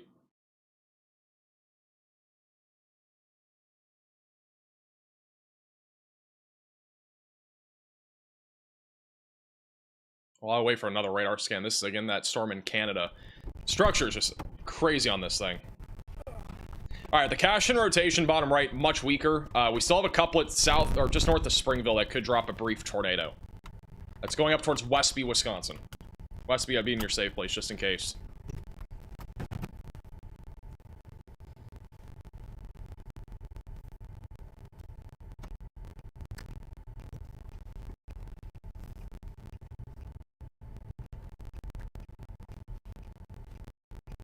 What's the weird line next to the Milwaukee radar? That is our sea breeze, actually. If I go back over to live radar here. This back over near Milwaukee. This right here is your sea breeze that just came off the lake. It's our sea breeze boundary. Near Whitewater, Columbus, and south of Beaver Dam. Got a lot of storms firing off right around that boundary, too. But nothing rotating at this point. Just gusty winds and lightning are really the only concerns right now with those storms. We have a new severe thunderstorm warning. It's going to pop up in a moment. That'll be for Benton, Iowa, and Buchanan counties in Iowa, west of Cedar Rapids. That'll be for 60-mile-per-hour winds, and also a tornado possible label is also on this storm. A little update there. Back over in Iowa. Again, main concern across the board is damaging winds. Back through Kansas City, we got a line of storms still producing damaging winds now moving right into Kansas City over the next few minutes. So stay away from windows if you're in those areas. And then Oklahoma City, we've got our big outflow boundary that has moved through, and then some downburst damaging winds moving through over the next 15 to 20 minutes. The storm right now in Norman, Moore, and Oklahoma City is warned for quarter-sized hail and 60-mile-per-hour winds. And other than that, it's mostly wind across the board. We do have back over in like Baltimore, Washington, D.C., and Wilmington and Philadelphia, a little cluster of storms that is producing damaging winds. But again, nothing more than 60-mile-per-hour winds really with anything right now. The storms in Atlanta are no longer severe. They are just strong storms. So severe weather starting to wind down at least a little bit back over there in Georgia. Riley has an update. Go ahead, Riley. Hey Max, we are receiving reports of swift water rescues ongoing in Montgomery County, Virginia. There's a bunch of different flash flood warnings scattered basically all over the U.S. right now, and at least half of them we've received reports of damage and or vehicles that are attempting to travel through the waters or trapped in the water. Please, just wherever you are, if you see a flash flood warning, you see flood waters, just don't drive through it. Cars can't drive through water. So, just avoid that, and hopefully we don't see any more of these swift water rescues. Alrighty, thank you, Riley, for the update. So back over near Radford is another area that we are seeing flash flooding occur. Also in Richmond, Virginia, we at least had one report of flash flooding, and then also trees and power lines down in Richmond from a severe storm that rolled through earlier today. So that is a new update back over there. All right, back over in Wisconsin, we've been talking about this, but we have had rotation. We still have a little couplet right now going towards Westby. I wouldn't be surprised if we got a tornado with this storm. Back over near 1461 Westby, Wisconsin. Be ready again for a possible tornado heading up towards your area over the next few minutes. I'm not going to lie, yesterday there were a lot of storms that took a while to get tornado warned here in areas around La Crosse area, so just keep in mind that there could be a tornado still with these storms, and it might go unwarned. For at least a minute or two. For whatever reason, yesterday was kind of like that, so I'm just mentioning it right off the bat. If you're in western Wisconsin, definitely stay weather aware. And again, with these storms, they're not really going to produce long-lived tornadoes, but brief tornadoes are a possibility in this tornado watch still. And the tornado watch still goes for 2 more hours. Thank you, Erica, for the $10 super chat. Tons of consistent thunder moving over Overland Park, Kansas. Appreciate the report. Yeah, we got damaging winds moving through Overland right now. And then on top of that, there's definitely going to be some frequent lightning. The worst of it right now is going to be Overland Park, and then it'll be moving into Lee's Summit, Missouri in a few minutes. I would expect we're going to get a severe warning for the Lee's Summit area here in a few minutes. Maybe sooner. We'll see.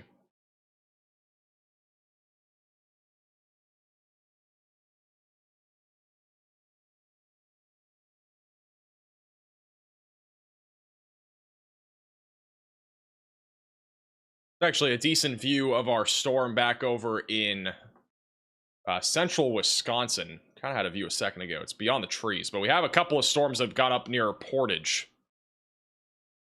Up to the right was a decent view. I'm going to keep Aiden bottom middle of your screen. Ryan Krause currently does not have signal. We'll go back to him once he comes back, though. Thank you, Clueless, for the $10 super chat. Tagged you in a short video on Twitter from Gills, Virginia, with insane lightning. Definitely check it out. I'll try to find it. This is from Ryan Simmons on Twitter, back over in Overland Park, Kansas. This is what it looks like for those in Overland Park that do not want to go outside, which you should not be outside, but this is what it looks like back over in Overland Park. It's like at a shopping plaza. Huge shelf cloud rolling through, very ominous skies. The sun is not setting, obviously, but the sun is angled to the west, which makes it look a lot darker here because the clouds are basically blocking the sun light from coming through, so it looks a lot darker than it usually would if it was in this, like in any other case, like 12 o'clock or 11 a.m. Be very different because the sun be overhead. If you do have any photos in this area, you can feel free to send them in to us on Twitter at MaxVelocityWX. Also, we got a couple other updates. We got another mesoscale discussion. That's back over in the mid-Atlantic near Baltimore for Aberdeen, Wilmington, Vineland, Cape May, Milford, and Georgetown. Damaging wind gusts will likely continue into this evening out of that line of thunderstorms that's moving through. Damaging winds up to 70 miles per hour will be a possibility. We also have a new severe thunderstorm warning. This kind of took a while, but we do have a new warning for Wisconsin. La Crosse, Vernon, Crawford, Monroe, and Richland counties in Wisconsin for 60-mile-per-hour winds and a tornado possible label on this. We already had a brief tornado a few minutes ago back over to the south of Crosbyton by radar. You can see the couplet there. We did have a brief tornado on this storm. That was, again, we called that out at about 5:43, 5:44. That is now occluded, but that was on the ground. So we may see another brief tornado come out of this segment of storms as these storms continue to track to the northeast. The small little couplets that we've had back over near Westby have gotten a little bit weaker, but we still have a little bit of rotation north of Springville, moving over 1461 roadway here in a few minutes. So continue to stay away from windows if you are in this severe thunderstorm warning. What's going on in Oklahoma City? 60-mile-per-hour winds. No tornado risk over there. Thank you, Arc, for the super chat. Waterloo, you're probably just gonna be watching for 60-mile-per-hour winds, and then after this line of storms moves through, you'll be done. That's all you really got coming for you in Waterloo. The worst of it's gonna probably be to your south, though. Should really mainly be strong storms for Waterloo.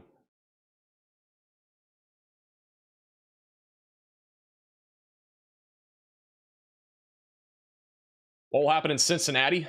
I don't think Cincinnati's watching for much more than just some isolated damaging winds at this point. Got a lot of strong storms around Cincinnati. Good amount of lightning. One of the biggest things with today's setup, is obviously we have a lot of storms. So if you have any outdoor activities planned or anything along those lines, obviously a good idea to make sure that you are not, going outdoors when there's lightning. We had, unfortunately, 18 people struck by lightning in a lake back over in South Carolina the other day. And obviously that is something that is not what you want to see. And with today's setup, we have a lot of lightning with all the storms that are happening across the Ohio Valley and the Southeast. So any outdoor plans you may want to delay, postpone, or cancel if you're near any of these severe storms.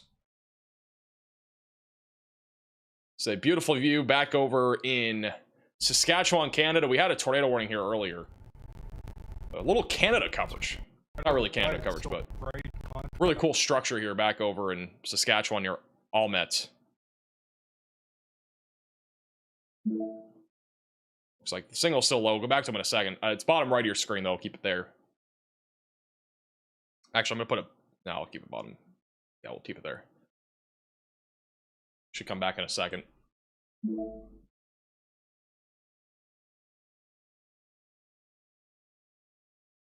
Got a little bit of weak rotation developing right now near Norwalk. So that's something to keep an eye on. A little bit of weak rotation. Oh, a little storm out in front of our line east of La Crosse. So something else to keep an eye on.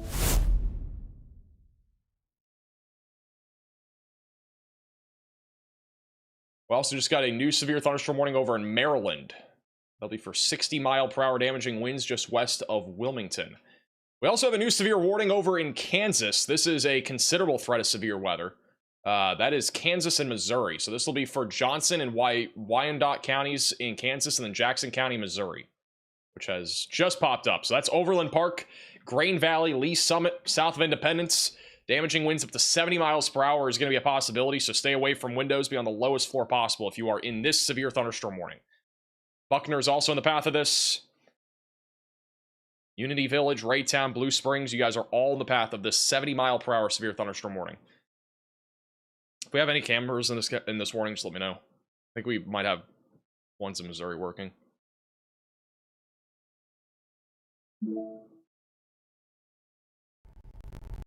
It's like the Canada feeds back. Your route may be affected by severe thunderstorm warning. I don't know why I found that funny. The voice sounds so with this being robotic-y, it's actually kind of funny. That's the storm though right there. That's the little mesocyclone that we have. Back over near Almet, Saskatchewan.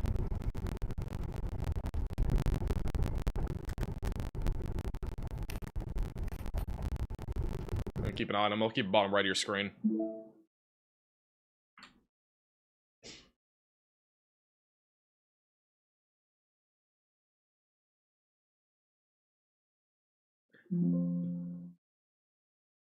It might be a little, like... Interesting. It might be like a little funnel trying to form there in the middle. At least a little bit of scud hanging down from the storm. It's trying to organize a little bit back up there in Canada. It's back over to Kansas. And if you're in Overland Park, Lee Summit, 70-mile-per-hour damaging winds currently moving through. Look at the velocity signature here. Right over Overland Park. Velocities are now up to 70 miles per hour near Leawood, Prairie Village, and Overland Park. So the highest winds right now are in eastern Kansas. They're about to cross into Missouri here in a minute. Holmes Park, Red Bridge, Hickman, Mills, and Grandview. You guys are about to be slammed by 60 to 70 mile per hour winds here over the next few minutes. So again, stay away from windows and on the lowest floor possible if you are in the severe warning.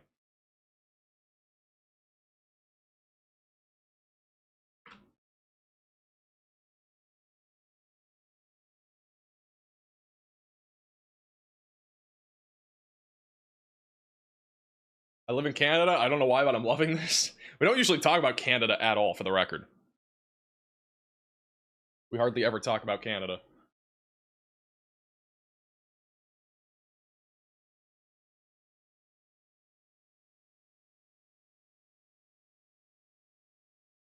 We sure it's just scud in Canada?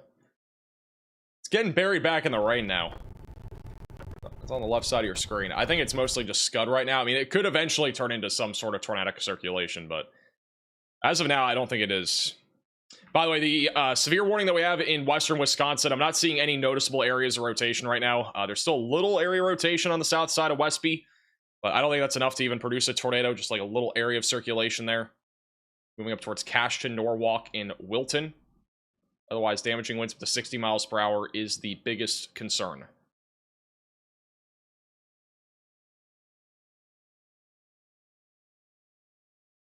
This is actually interesting. Actually, it might be. If you look at velocities, this is on the Saskatchewan storm. There's actually quite a bit of rotation over the south side of Amulet.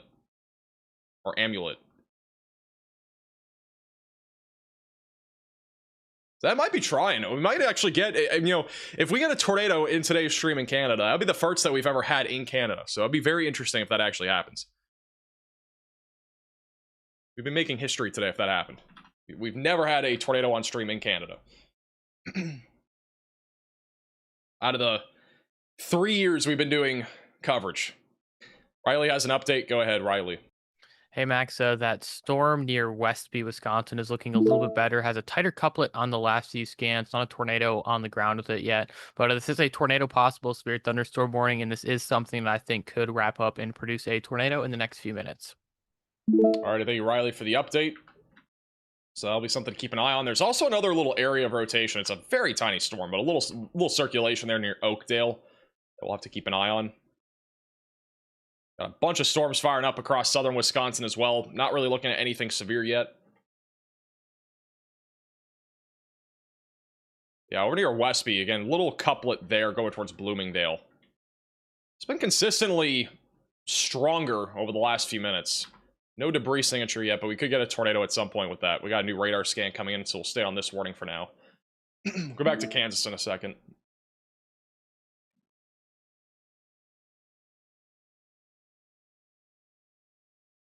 Yeah, latest scan. I mean, there's still rotation here, right over the town of Westby. Going into Bloomingdale over the next few minutes. If we had a tornado, it would likely be rain-wrapped. This back over to Overland Park and Lee Summit near Raytown and Blue Springs. Again, high damaging winds currently moving into western Missouri right now. Unity Village, Raytown, Lee Summit, all in the path of this right now. Highest winds are still over Overland Park. As of 6 o'clock. The radar is actually about 7 minutes behind. It should update at any moment, but it is a little bit behind right now. The terminal radar site still shows the highest winds also, kind of along the Kansas and Missouri border. Hey, Julia from Coming to Member, and also Waco for the super chat. Do I have any plans for the 4th of July? Not sure yet. I might. Depends on the weather. If the weather's chill, then I'll probably have plans. If not, then we'll probably be live. It's either I'm live that day or I'm doing something. One of the two. It's back on that storm near Amlet in Saskatchewan. Again, it has had rotation on it. The rotation's actually been intensifying. Could get a tornado. Again, if we got a tornado on this would be the first tornado we ever have had on stream in Canada. So, could make history today. Thank you, Shannon, for the 10-month membership. Oh, it was a little bit laggy, but that's the area of interest right now. Keeping an eye on that.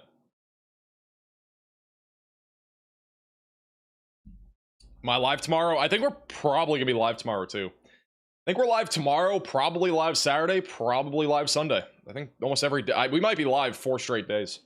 It would have been 5 if it wasn't for yesterday. But yeah, we'll almost undoubtedly be live tomorrow. We'll see how things go, but I think tomorrow's a live stream day. We have big hail and even tornado potential back over in the Northern Plains tomorrow. And then Saturday is a Midwest and Northern Plains day, and then Sunday is another day where we could also see at least a little bit of severe weather in the Midwest. Man, look at the structure on this thing. We got a really circular base to this storm over in Canada. And the signal's really low, so I'm not going to put on the audio for now, but the structure is just gnarly. Going back to the States, this is back over in near Sun Prairie in Wisconsin. Got a storm going up there on the left. Huge cumulonimbus clouds here. Just south of Poynette. Storm is bottom right of your screen. Just went up near the town of Bristol. I thought we were going to pop out on the west side. Actually got 2 boundaries that are about to collide with each other. It's kind of interesting. If we go back over to radar here, you got 2 boundaries that are about to collide. We got our sea breeze that's moving to the west, and then this outflow boundary that's moving to the east. So it'll be interesting to see how these 2 little boundary interactions go here over the next few minutes, but they are about to merge with each other. Sometimes we do get a slightly higher localized tornado threat when that happens. Or in some cases, we just get more storms that fire. It just kind of depends. We also still have rotation here. Westby in Wisconsin. Still not super strong, but there's still some rotation there. Damaging winds and a low tornado risk will continue in western Wisconsin with this little cluster of storms that is currently tracking to the east and east-northeast.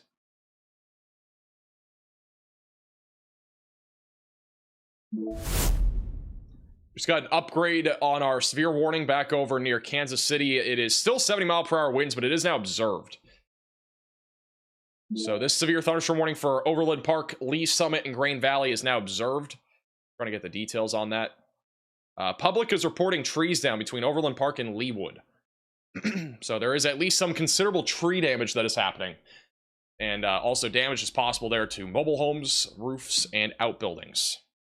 Just heads up again, if you're in the Overland Park and Lee Summit area, this is not the first time that you guys have had significant wind this year, and it probably will not be the last, but high winds are right now moving into Raytown, approaching Blue Springs, Grain Valley, Unity Village, and Lee Summit. And the highest pocket of wind right now is this area right here near Blemheim, East Mayer, and Brookside, and Waldo. That will eventually move towards Unity Village here over the next few minutes. Thank you, Sam, for the super chat. Is Madison all clear tonight? Madison is not clear. You guys are still in the risk of severe weather.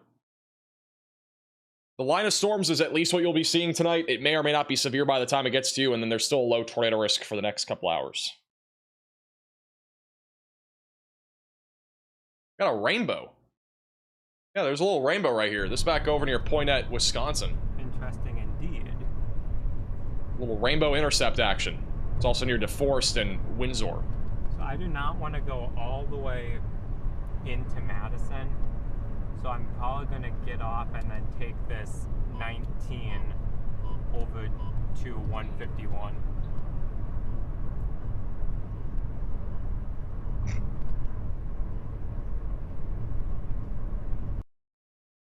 It's back over in Saskatchewan, Canada. Right now, not seeing much. Looks like an outflowy kind of storm right now. It's back over to Wisconsin, though.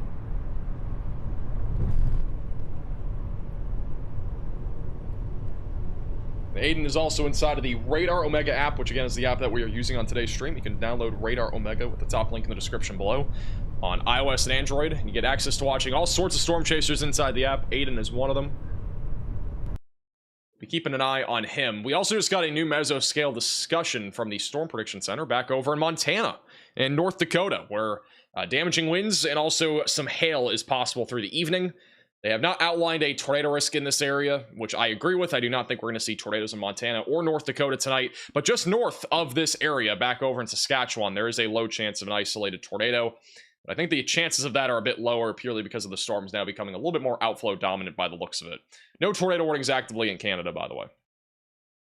The rotation that we had near Westby in Wisconsin has now fully occluded, so it does not appear as if we have any really tornado potential near Westby at this time. Still a little bit of rotation near Cashton. Overall, these storms have gotten messy pretty quickly, so I think a line of storms is really the biggest concern here. Damaging winds, low tornado risk will continue. We got a lot of pop-up storms across central and southern Wisconsin. None of these, again, are tornadic at this time, but may see a tornado warning at some point if any of these storms can get their act together, but so far, Wisconsin storms, again, have been struggling today. They've been battling a pretty, for whatever reason, just the entire environment there in Wisconsin is just struggling. Way too many storms out there, none of them really maturing. Literally the definition of quantity over quality when it comes to storms. We've probably had upwards of 200 different updrafts today, 200 different storms that have gone up.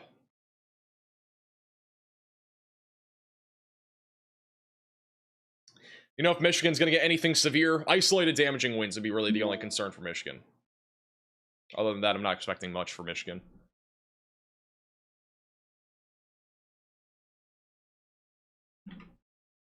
Still have very high winds right now, moving into Lee's Summit over the next few minutes. Are the cameras fixed right now? I'm going to try to just go to their website. If not, let me go to their website. Yeah, we still have very high winds again, going right through Raytown and Lee's Summit.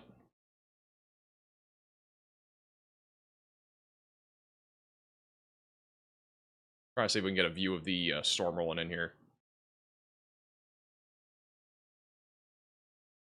Alright, there are a few cameras. Where is this? Raytown?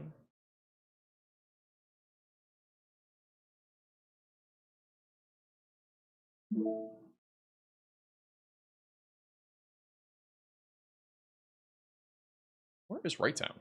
South of Kansas City. Am I too far north?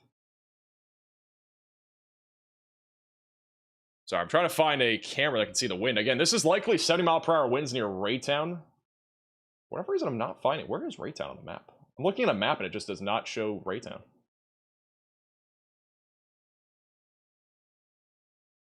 This is one live shot. This back over just south. This is in our severe warning here. We can see the wind start to pick up right now. Not super strong, at least on this camera. Hey, Scat for the super chat.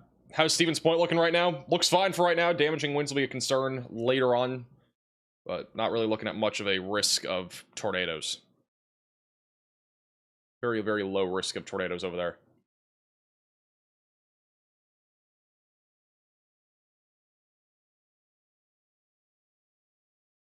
All right, here we go. A new tornado warning has been issued. Well, they have issued a tornado warning. So we got a tornado warning in Wisconsin.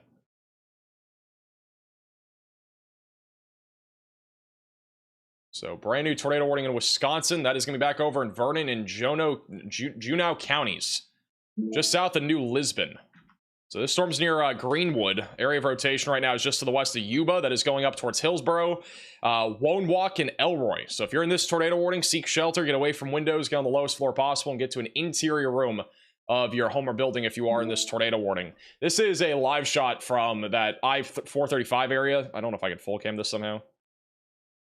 Thought I was able to. Or what? Gives me the full cam option. It doesn't let me full cam it. That's fun.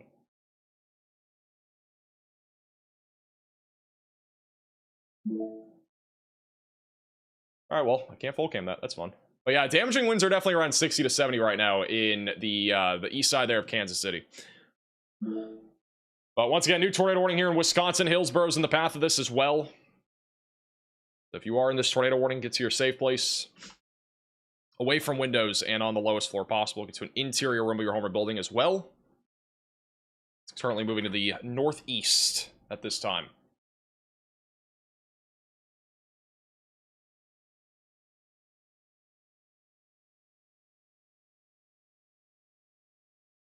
This is what it looks like on radar. For some reason, the radar's behind here. This is what it looks like on radar. So again, just southwest of Hillsboro. Main area of rotation currently located back over near Hillsboro. We do not have a debris signature by the looks of it. The CC radar is not currently loading here, but if we have a tornado, it'll be over the east side of White City going into Hillsboro and then Union Center in about 5 minutes. And then Lindina is in the path of this as well. Believe it or not, this is literally an area that we literally had a tornado warning in like 2.5, 3 hours ago. Near the beginning of the stream, we had a tornado warning here. So this is not the first tornado warning that we've had today. There was a tighter couplet a couple scans back, but we can't verify if there was a tornado or not because the CC radar is currently down. A new tornado warning has been issued. And we have another tornado warning. This is going to be for the same storm. It's just a little bit further. This is just a little bit further to the east. That'll be for Sauk County in Wisconsin. So 2 tornado warnings, again, both on the same storm. So a little extension, you'll see it pop up here in a second. That's just to the northwest there of Reedsburg.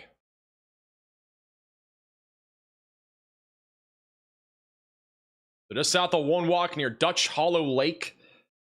You guys are now included in that tornado warning north of Lavallee. So get to your storm shelter, basement, closet, bathroom, away from windows and on the lowest floor possible if you're in this warning.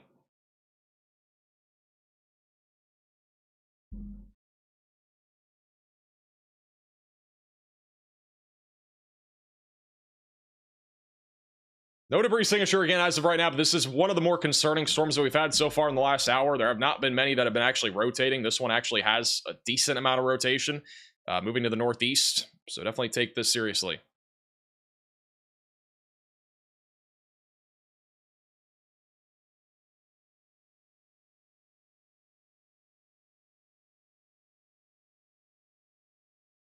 Look at this, by the way. This is back over in Saskatchewan, Canada. Crazy structure over here, still. Storm has been trying to produce a tornado. It's from Ryan Krause.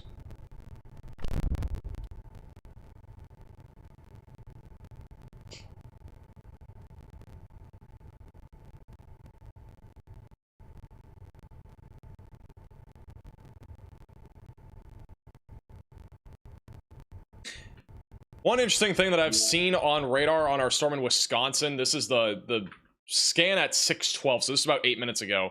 One little interesting note here is that we actually do have a small little CC drop, perhaps, so that may have been a tornado, possibly a brief tornado about 8 minutes ago on the south side of White City.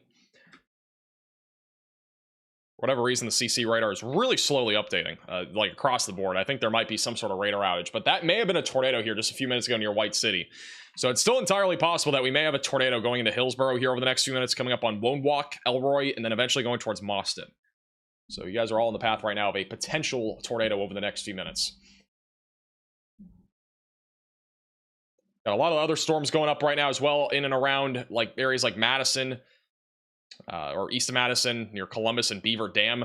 Looks like we got another little microburst that is just beginning near Concord. So another little microburst signature. This is an area of divergence right over the south side of Concord in Wisconsin, and this could get severe warning. We'll have to wait and see, but the winds are likely upwards of 50 to 60 miles per hour, maybe a bit higher with this microburst. This is going towards Sullivan, and again, going away from, it's basically going away from the center point. That is a microburst. It's basically a diverging area of wind, basically the opposite of a tornado. It's diverging away. So that's going to help to basically create downburst winds that stretch out for a few miles in every direction. Just think of it like a circle that's growing for wind, and the wind gets weaker and weaker as you get away from that circle. Like that's like the climax right there. It's like the bullseye. That's what we're seeing there, just to the west there, Milwaukee and Waukesha.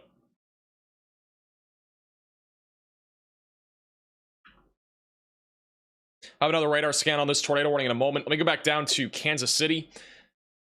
So right now we still have upwards of 60 to 70 mile per hour winds going through Raytown, Lee Summit, and Blue Springs. This is also approaching I-470. Continue to stay away from windows if you are in this severe thunderstorm warning. Still warned for 70 mile per hour winds. Going towards Oak Grove as well. Buckner's in the path of this. Lots of lightning also happening with this storm.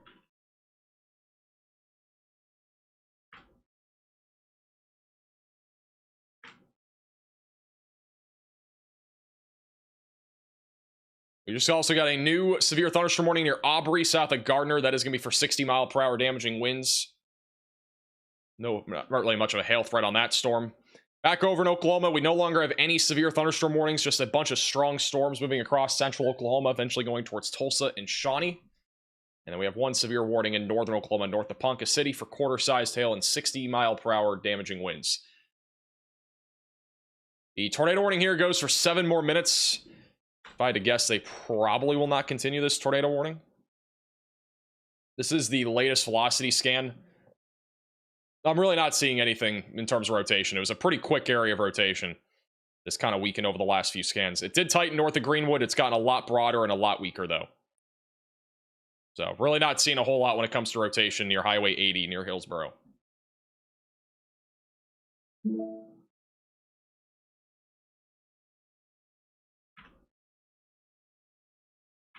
Sounds like this radar is back to full functionality. It was broken there for a few minutes, but this radar site that we're using, the one near La Crosse, is working again. It did have some issues here over the last few minutes, but it is back. So heads up if you're using the radar site. It has been a little bit slow over the last few minutes.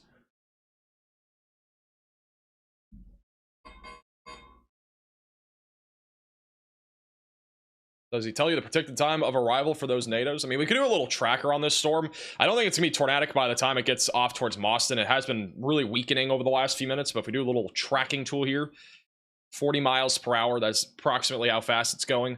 See the timestamps on the left side of your screen. So again, like Union City, for example, around 6:30, Elroy 6:32, Mauston 6:47, Lemon Weir at 6:50, White Creek at 7 o'clock, Easton at about 7:07, Adams 7:12, Arkdale 7:13. So approximately 9,000 people are in this little track that I just made here from Mauston, New Lisbon, back through Highway 21.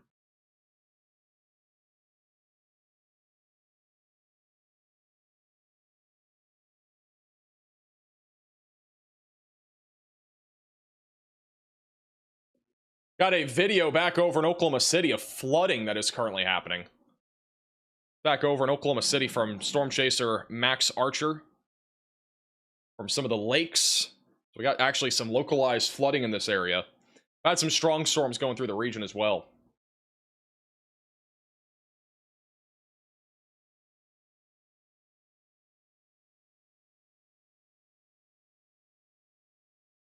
Don't know the exact location of this, but in the general vicinity of Oklahoma City. You can basically expect this with how much rain we've seen falling here over the last few hours.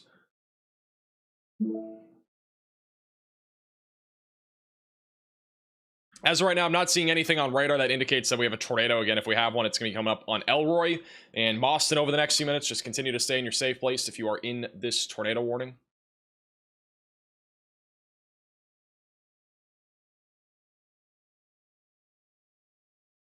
Also, the storms in Canada, I know we talked about this a little bit, but the storms in Canada, Ryan Krause has been chasing bottom right of your screen. Generally speaking, do not look nearly as intense as before. It's mostly just going to be damaging winds and maybe a little bit of isolated hail. Tornado threat much lower on those. This is pretty cool, by the way. This back over in, this is just north of Madison. Really cool view of the storm there off to the right. You can see the huge storm that went up. This is near Fall River in Columbus. This one's actually begun to not really rotate a whole lot, but it is strengthening. Damaging winds possibility is a possibility over the next few minutes. Our echo tops have gone up to 45,000 feet on this storm. This is one of the tallest storms that we've seen blow up here in southeastern Wisconsin today. You can see how large the storm is right there. Look at that structure there in the middle left of your screen. Huge cumulonimbus clouds going up. Now, So this is going to be going towards Beaver Dam over the next few minutes, eventually going towards Waupun and Alto. everything that we want, or as much as we can get into. This is one of the tallest storms that we've seen in Wisconsin today. Aside from the tornado warning storm, which is at 50,000 feet. This one's at about 46,000 feet. Yeah, it's a lot prettier now that we're not looking through the power lines.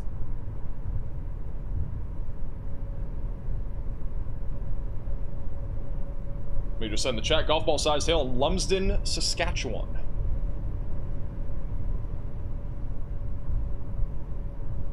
Beautiful looking storm though. Yeah, See if this thing wow, does that anything. It was- might. Not really rotating I right did now, but say at the beginning of the stream, I don't know. has a what, chance with but I how feel close that it is we'll to the see boundary. Something cool. At least one something cool. This, I don't know if this is going to be the cool thing or just one of the cool things, but keep an eye on him. Riley has an update. Go ahead, Riley.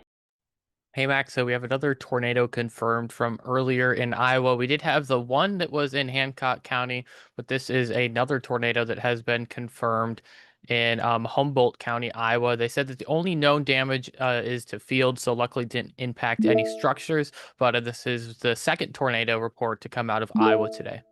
Alrighty, thank you, Riley, for the update. So we've had now 2 different tornado reports. Had one just southeast of Angola and another one near Humboldt. We are currently sitting, I think, at 3 tornadoes. No, 4. I think we actually had 4 at least so far. We had one also in Wisconsin that was unwarned. So likely 4 tornadoes now today across the board. Yesterday, I think we had a little over half a dozen. I don't know what the exact number is. We don't have an exact number yet, but I would have to assume we're probably going to end up having upwards of probably about 6-10 tornadoes confirmed from yesterday. There were at least 16 tornado reports, but a lot of them were on the same tornadoes. So yesterday may end up classifying as at least a small scale tornado outbreak in Minnesota. But once again, this storm is beautiful back over here near just northeast of Madison.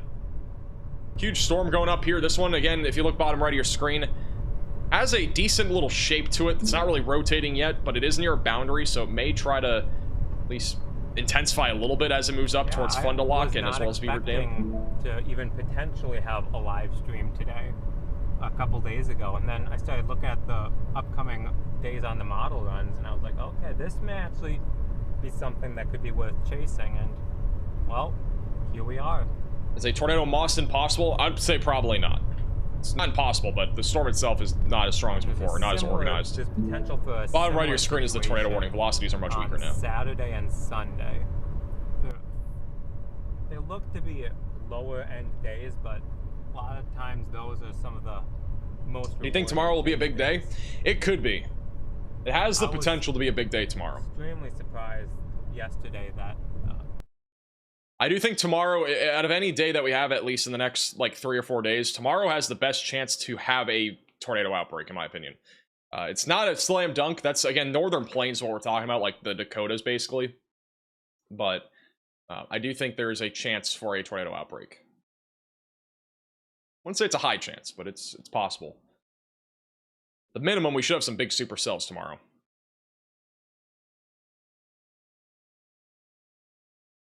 I really don't see a world that we're not live tomorrow, because like this is what it looks like right now. Look at these supercells that blow up around 6-7 o'clock. So it's pretty likely we're gonna be live tomorrow.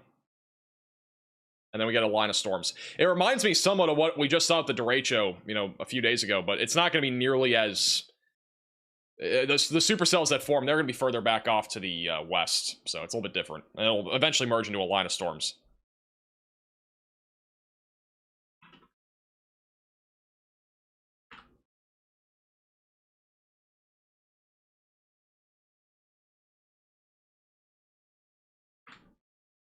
Hey, Poxley, $20 super chat. Oklahoma's pretty much just looking at strong storms at this point. Low chance of an isolated damaging wind event. Most of the storms are just strong. Oklahoma City, Norman, Lindsay, and Shawnee and Chandler. Just looking at strong storms. All outflow dominant. They are going to weaken within the next couple hours. Not expecting really anything severe out of these storms. We still have one severe storm north of Ponca City. That's about it. Severe thunderstorm warning for Grain Valley and Lee Summit, still producing damaging winds, probably up to 60 miles per hour now. It's still warned for 70, but the storm does appear to be weaker at this point. For Lee Summit, Buckner, and Grain Valley. Same thing south of Gardner, looking at maybe 60 mile per hour winds.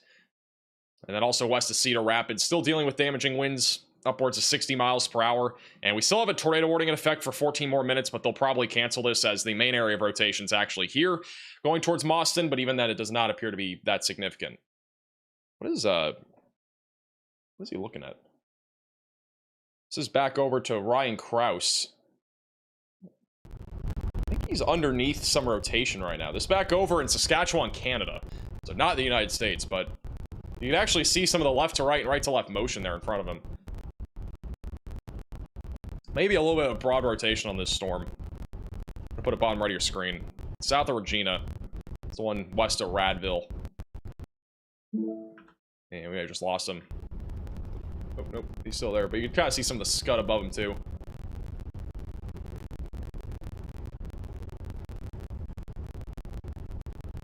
We keep him bottom right of your screen.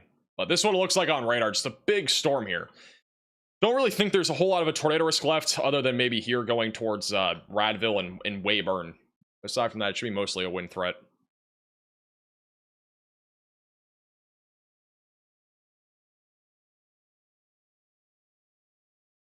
Keep him bottom, or I'll put him back on the screen in a minute. Riley has an update. Go ahead, Riley. Hey Max, so I was just going to give an overview on what it's looking like for the rest of the night. So obviously we do still have widespread severe thunderstorm watches and severe thunderstorms across the country. A lot of these ones in Oklahoma City are already starting to fall apart. And same thing with honestly most of the storms across the country right now. The SPC's mesoscale discussion, at least for Wisconsin, is actually set to expire in half an hour, 27 minutes to be precise. So we should see a new watch in less than 27 minutes. And if we don't see a new watch in that time, it probably means that we're not going to see a new watch for the area. A lot of the storms that we are seeing today are sort of living on the heat that the sun is providing. Of course, we have a very hot temperatures. If you guys have been outside in the area of the storms, you know this. And if we take a look at the HRRR, we can see we are in the cooling portion of the day, and it's starting to cool off out there. And as it cools off, the storms are going to become much less intense than what they are like now. We do still have a lingering tornado threat throughout the rest of the day, but it is starting to weaken.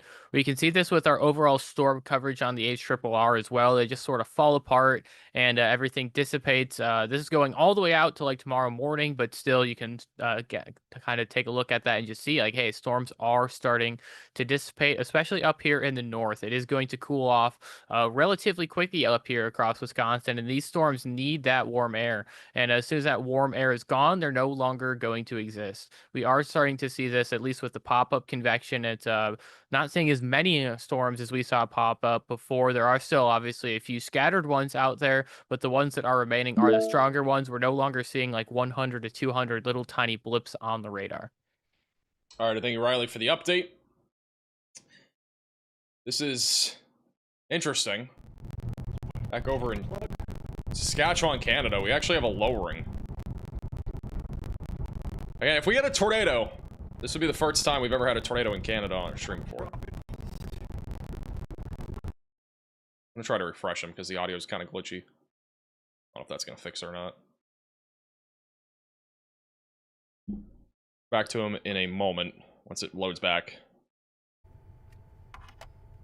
Might have just come back. Like, look at the rotation. This thing might literally drop a tornado. Crazy lighting now happening. Oh.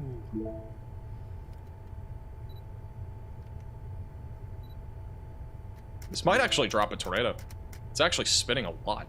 It's near Radville and Saskatchewan. Look at the velocities bottom right. Frickin' beast. Jesus.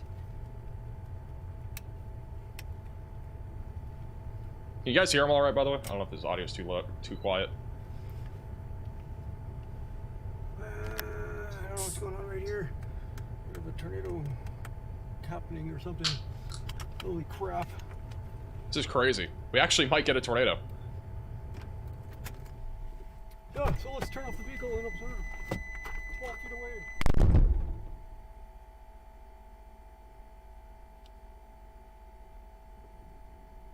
Bit quiet. I don't know if I can up his audio much more. Gotta look. I don't think I can.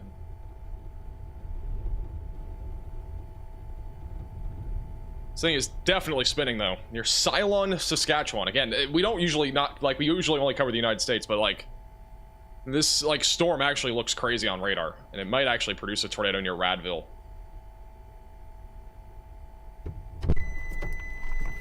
Can you guys see the rotation on stream? Holy mackerel. This thing's crazy. That's rapping up fast.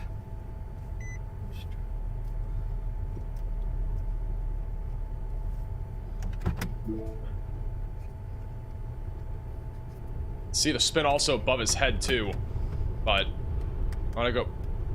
I'll go back to him in 2 seconds. Riley has an update. Go ahead, Riley.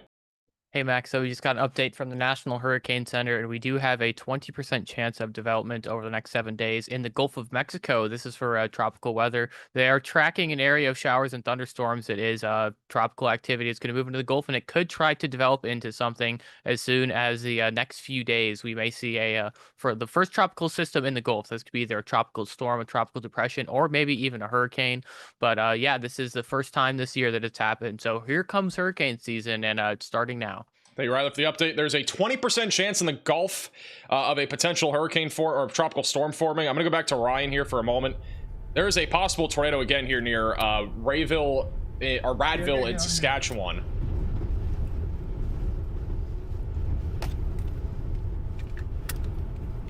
That's a tornado. It's literally coming right to me.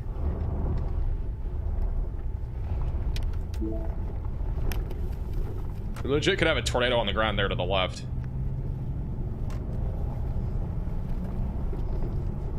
Velocities are bottom right. Holy crap. Yeah, I got a phone Environment Canada, but I can't do it because I'm not safe at this moment. If anybody's watching, wherever I am on radar scope, tell them I recorded 115k winds. 115k winds apparently with the storm. I don't know what that translates to miles per hour. Heavy. I'm gonna go back to him in a second, but there is a very definitive lowering off to the right. Or off to the left, excuse me, of his camera. This is the, again, this is the latest National Hurricane Center update. I briefly just alluded to it, but yeah, we have a 20% chance of development in the southwestern Gulf here over the next 7 days or so, so be ready again for maybe a tropical depression or storm forming. If this happens, it would be our second named storm of the season. So that is quite interesting. We already had one back over in the Central Atlantic a couple days back. It was it was a very brief one. It was literally 12 hours long. That was Andrea. About 70 miles per hour. Okay, so that's about 70 miles per hour that he's reporting.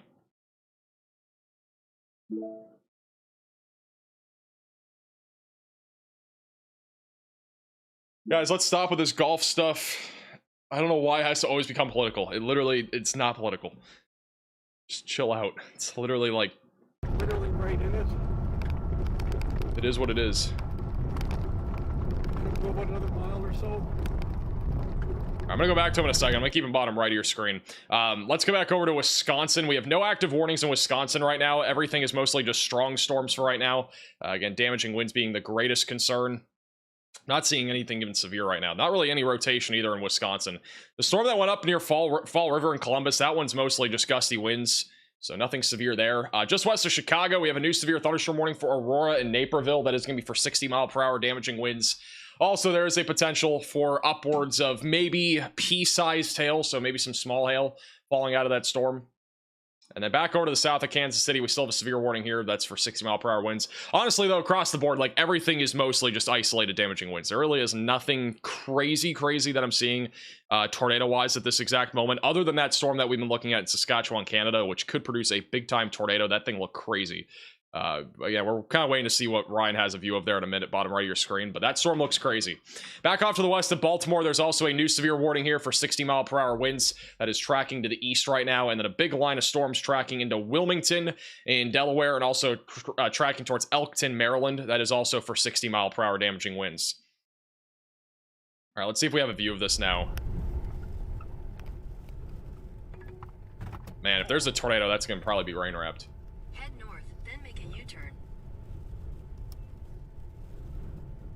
Just a couple miles up the road, east from where I was. So again, near Radville, Saskatchewan, so this is Canada. Well, I guess to the west. Huge shout out to Mike with the $50 super chat. Keep up the excellent work you do. I really appreciate that. Mike from Florida. W's in the chat for Mike. Appreciate the super chat. Also, thank you, Daniel, for the super chat.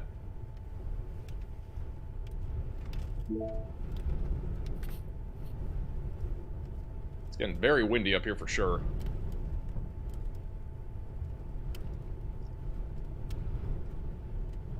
I really hope that Salon's not getting hit by tornado.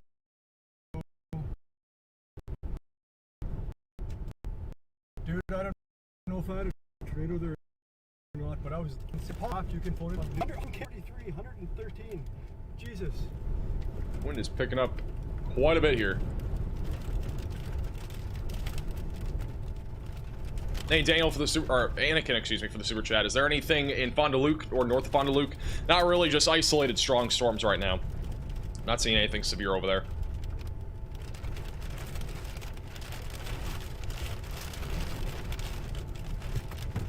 Definitely some strong winds, that's for sure. Surprised there's no tornado warning. Like for Canada standards, I've really seen a lot. Like a lot of the time, these do get tornado warned. I'm surprised there isn't at least a severe warning on this because I don't even see a severe warning here.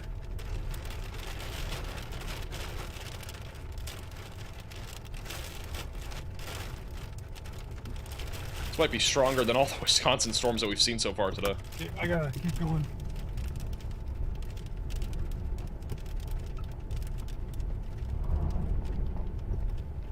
I don't feel comfortable where I am. And I don't sit Continue on Saskatchewan 377 East for 11 kilometers. Alright, we'll go back to him in a second. I'm going to keep him bottom right of your screen. But yeah, that's looking like a gnarly storm right now going towards Radville. Your main area of rotations north of 705 and between 377 moving into Radville over the next few minutes in Saskatchewan. That's like the only storm right now anywhere in Canada or the United States that actually has like a decent little area of rotation. Everything else is pretty much just strong storms right now. So definitely interesting. Keeping an eye on that. Also, we got some more photos that was sent in to us. And again, if you have any photos or videos, you can add us on Twitter at MaxVelocityWX. This is from my balcony, according to Eddie, back over in Oswego, Illinois. So this is the storm that is just off to the west of Chicago right now. Got a nice little shelf cloud, pretty small one there, but a shelf cloud there back over in Oswego. And that storm right now, I believe, is producing 60-mile-per-hour winds and quarter-sized hail. So decent little storm there. And then we have another photo back over in Blue Springs, Missouri from John on Twitter. Decent little storm there. Also, this is really crazy. This is the eastern United States temperatures that were observed today. A whole list of temperatures that either were near or did break records today. Almost everybody along the East Coast was in the 90s today. It was a very hot day across the Carolinas, the Mid-Atlantic. Many areas in New England got a little break from the heat today because of a cold front that came through yesterday. But yeah, it was another hot day. 101 degrees in Baltimore today. And Norfolk, Virginia was 99. The record-breaking high temperature streak continues. We talked about that also in today's video. We had a bunch of record-breaking high temperatures over the last few days.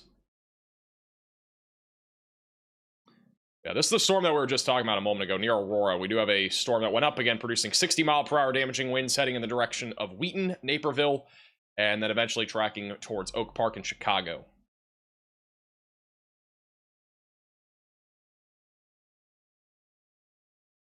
All right, let's go back over to Ryan Krause here. He's looking back at the storm that, again, could be producing a tornado. We don't really know for sure. It'd be back there in the middle somewhere, middle left. I had 117. I had up, I think, about 140, 150 at one point. Okay. Absolutely bonkers. I couldn't tell if there was a tornado on the ground where I was, but I was in the couplet when I was looking on radar. Hey, Scott from Coming to Member, welcome to the Velocities. I had heavy rotation and then it just disappeared in the rain, so I cannot confirm that there was a tornado or not. But at those winds, I knew I had to get the hell out, so I had to wait a couple minutes before to call you guys. So I blasted out now. I'm calling you now. Okay. Well, thank you for the call. I appreciate it. Yeah. And, yeah, definitely good idea to get out there. So, all right. Well, thanks very much. I appreciate it. Okay. Thanks. Bye. This is our outlook, by the way, for those that are wondering. We're obviously in Saskatchewan, Canada right now. This is our outlook for severe weather today. So we got that moderate risk is what they call it in the yellow. They have 4 different risk levels here, but it's the moderate risk. They have mentioned that wind gusts, a tornado, hail, rain, and funnel clouds are possible. I'm going to be honest, I don't know what really any of this means. I don't know how this exactly works. I couldn't tell you, but apparently kilometers per hour, we have had upwards of 150 according to Ryan Krause on that storm. Whatever that means in miles per hour, I really cannot tell you. I'm terrible with conversions. Tornado, I think, is possible. I'm guessing that that's what that means for the A area. So we do have a potential for a tornado. So there you go. This guy got out of his car. It's windy! Ah! Holy shit! Ah! Holy fuck, sorry, but Jesus Christ. Okay, I guess it's windy. 115 kilometers an hour, so whatever that translates to. Looks like I have another I'm guessing area that's of like rotation. 70 or something.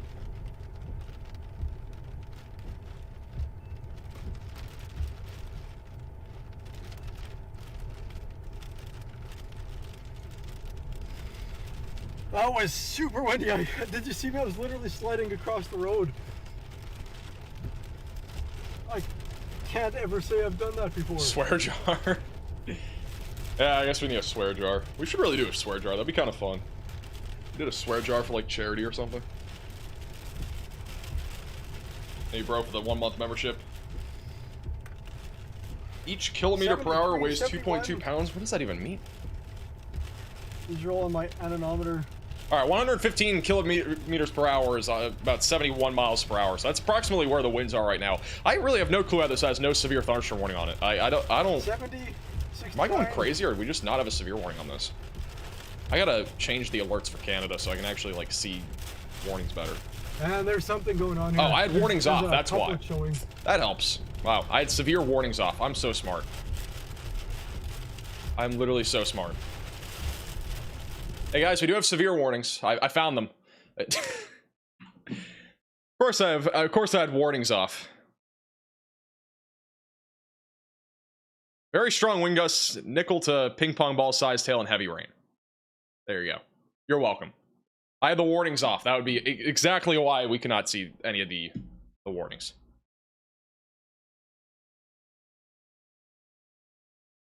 Go back to Canada. I gotta up the thickness of the border. There you go. All right, so now you can see them.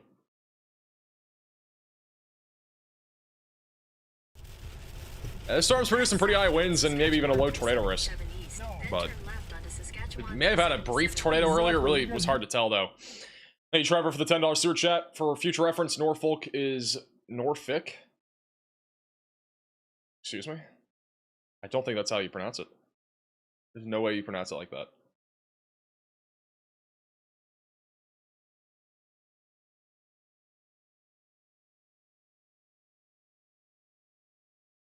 It is? There's no way.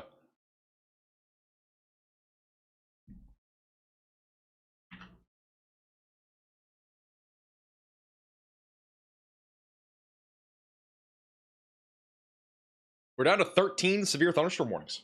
13.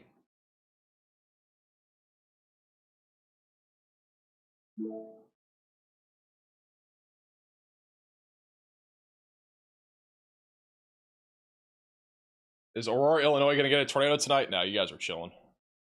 It's just going to be wind. Look at this scud over here in Saskatchewan, Canada. It's been very interesting covering Canada. We don't ever do this. It's kind of interesting. Oh, we're not really covering Canada, but we're just kind of talking about it since everything else is really marginal right now. Thank you, Sailing Sky, for the $30 super chat. Really appreciate the generosity. Have something nice for dinner. Keep up the great work. I really appreciate that, Sailing Sky. Thank you for the super chat.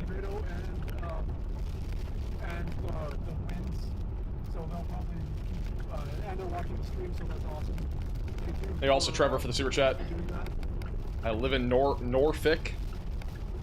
Okay. I guess I'm gonna pronounce it like that. Really. I've never seen it pronounced like that. Learn something new every day, though. Learn something new every day.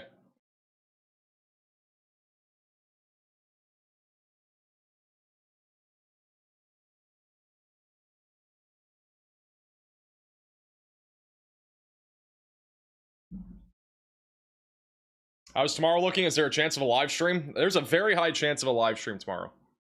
I would be surprised if we were not live tomorrow. Do they still have a 2% in place, or is it a 5 now? Let me look. Still a 2? Or what? How's it a 2% tomorrow? We currently have a 2% tornado risk in place tomorrow. To be honest, I don't know how it's this low. I feel like it should be a 5. It's also smaller than before. It's NATOcast outlook. NatoCast has a wow face with a 3%.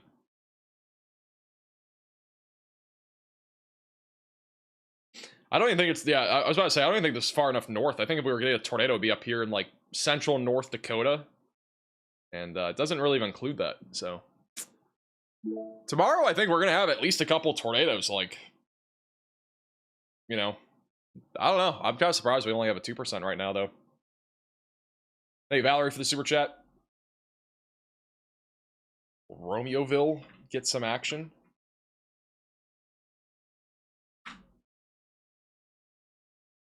Romeoville, I think you guys are probably not going to see much. You got an outflow boundary. You might see a storm initiate off of that, but I think the chances are low of anything severe. Mostly just strong storms. This is Aiden. He's on the Radar Omega app. Also with Project Weather Eye. He's on a strong storm that's near Beaver Dam in Wisconsin. Got some pretty ominous skies. Very tall storm that's also falling apart now. The echo tops did peak at about 50,000 feet. Back down to about 40,000 feet or so. So it's falling apart a little bit.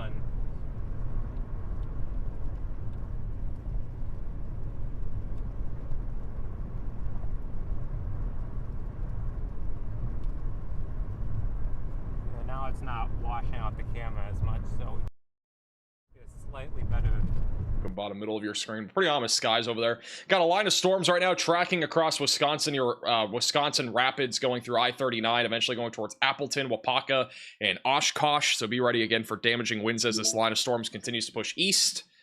Again, generally speaking, today's threat has not really done a whole lot in Wisconsin. Wisconsin's been kind of chill. I wouldn't be surprised if they do issue another watch, but I'd also kind of be surprised if they did issue another watch for Wisconsin, because there's literally almost nothing severe right now in Wisconsin. Ryan Krause should have another view of that storm in Saskatchewan here in a couple minutes. Can Wisconsin have another tornado? I mean, it's still possible, but I think the chances of another tornado are low.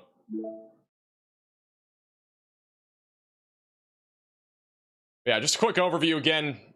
Might as well just talk about it. But tomorrow, likely live stream, Northern and Central Plains. We got a large slight risk of severe weather in place. I think we will be live at least for a couple hours, maybe longer. And then on Saturday, another likely stream day. Large slight risk across the Midwest. Back into Nebraska, South Dakota, Northwest Iowa. All hazards of severe weather possible on both days. We do not have a day 4 outlook as of right now, but if we were to get more severe weather, it would likely be over here in the Midwest. I actually can show you guys a little thing. I don't usually show this in videos. I don't usually have a reason to show this in videos, but this is a little experimental thing. This is on CSU. And this kind of shows and outlines the area where we may have severe weather. And so you can kind of see this is for Sunday in particular. So that would be the next day after Saturday. So our day 4 outlook technically. And so we will likely have a slight risk somewhere over here in the Midwest. And I think damaging winds, hail, and maybe even a few tornadoes will be a possibility. So if you're in the Midwest, you got another big day of severe weather likely on Sunday.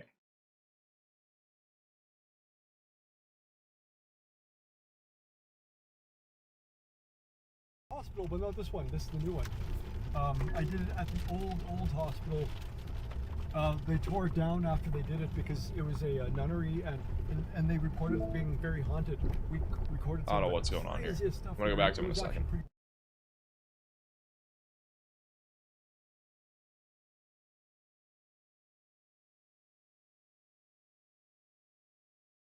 Kentucky's looking pretty tame tonight. Yeah, we're really expecting a whole lot in Kentucky. Pretty chill for most places. Not everywhere, but most places are kind of chill. Got a little storm up there in northeast Alabama that's producing some damaging winds. Looking to see if we have any views of any of these storms out here. Sometimes get really pretty views of these storms out in Tennessee, but not seeing anything right now that looks crazy. Mostly just strong storms. Got a new picture out of Delafield, Wisconsin from Kevin on Twitter. Nice little rainbow and cumulonimbus clouds building up there. Little PDS rainbow intercept action.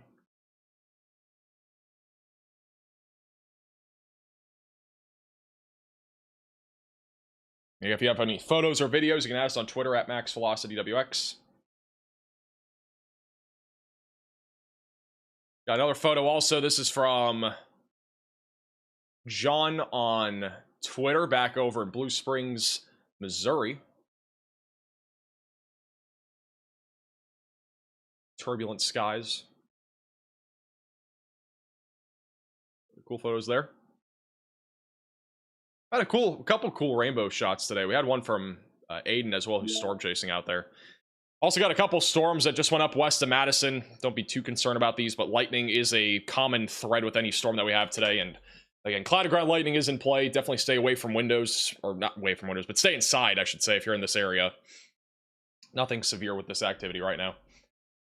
Rainbow outbreak, pretty much. I mean, we've at least had 3 different rainbow sightings. We're almost to an outbreak. How do I have your color configuration on Radar Omega? There are, if you go to our Discord server, which is linked down below, we have a Discord chat that has all the color tables for Omega that I use. So you can check that out there.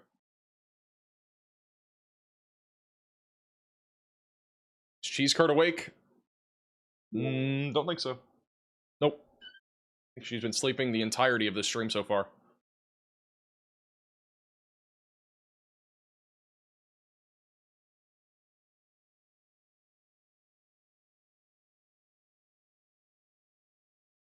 The storm that's ongoing near Radville in Saskatchewan is beginning to get at least a little bit weaker when it comes to a tornado threat.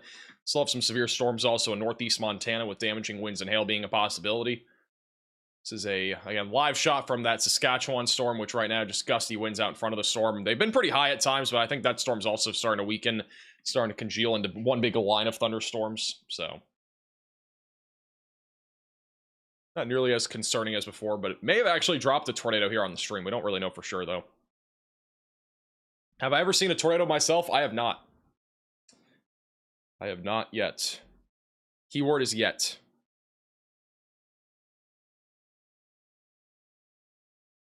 This is a tornado earlier over in Freeborn County. This is a video that was taken earlier. This is from Noah Nielsen on Facebook. This was the only one of the only tornadoes that we had today. I believe this was southern Minnesota. I think this is the southern Minnesota storm.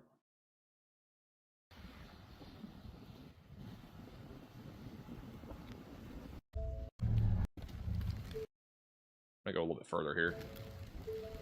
You can see it right there. Wow. So this was one of the only tornadoes that we've had today. That's crazy.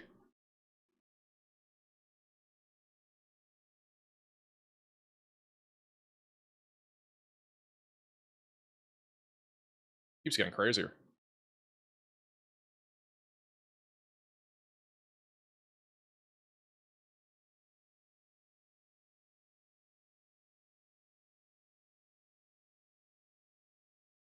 That actually gets large. Look at that.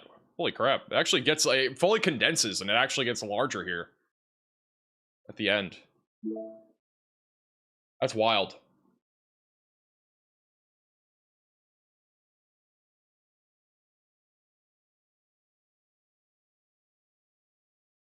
But once again, that was one of our only tornadoes that we've had today.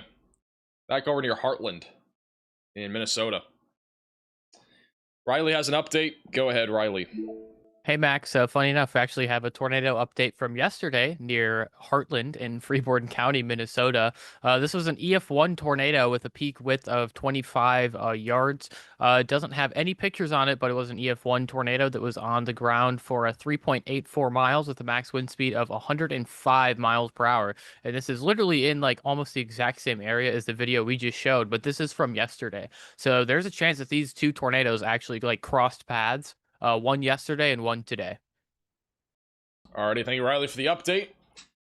It is possible. We may have had two tornadoes in basically the same area. Obviously, the National Weather Service will do their survey, and we'll eventually find out if that is the case or not. Should have an update there on that probably tomorrow at some point. I'll have to wait and see. What website is Riley using? That is the Damage Assessment Toolkit. Which is public. But no damage photos out of that tornado yet, at least on the Damage Assessment Toolkit. We don't have any on the EF3 tornado either in North Dakota, but if we do get any, we'll definitely talk about it, especially for live tomorrow, because obviously that was an area that we covered where we had some significant severe weather literally only, not even a week ago. Back over in New Mexico, this is one of our more significant storms of today. Union County, New Mexico. We're now up to ping pong ball sized hail near Tex Line, just west of Dalhart. That's one of the highest hailstone warnings that we've had today. We really have not had much above quarters. Everything's pretty much been quarters today. We still have a severe warning also north of Aurora near Batavia, west of Naperville. That is still for 60-mile-per-hour damaging winds. So we're still keeping an eye on that. Still a bunch of storms across the mid-Atlantic, but again, overall, the severe weather is definitely not as significant as earlier. I mean, we still got a line of storms moving across Wisconsin, and as long as it still looks somewhat concerning, we'll stay live. So this is pretty crazy. This is from the Metro Nashville PD, Police Department. This is a shot of a storm back over in Nashville. Of a storm going right over town. This is actually really cool. I believe this is on a helicopter. Yeah, it literally says it in the post. This is literally a helicopter, though, that has a shot over Nashville of a storm going right over town. Literally a bunch of rain falling in one little area. Somebody's not going to be happy that it rained. Other people are going to be happy. That's just how it works. Hey, Aviation for the $10 super chat. Plus some damage photos to the F3 in North Dakota. Yeah, there are some photos out there. There are only so many that we can show, though. The third photo is even crazier. Thank you, One Punch, for becoming a member. Welcome to the Velocities. Big car wash for half the city of Nashville.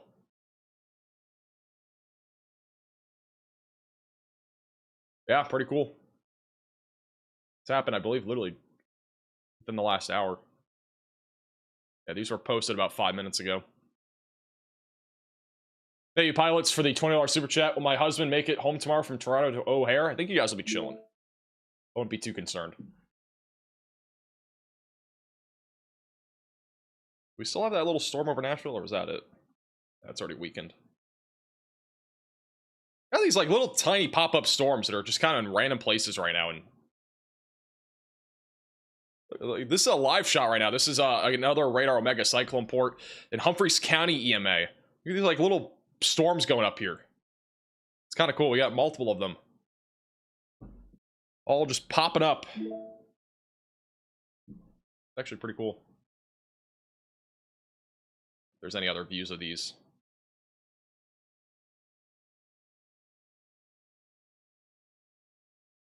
Literally next to this camera, we have a couple different updrafts going up too. These storms are literally not moving though. I mean, this storm right here, for example, it's been sitting here for the last 15 minutes or so. And you can see, so if we match this up real quick, we got 1, 2, and 3. So we got 3, maybe 4 different updrafts, and this camera is looking east. It's at least looking at 3 of them. I'm guessing that's the more southern one. This is probably the big storm. One of these two is probably like the bigger storm that's on radar.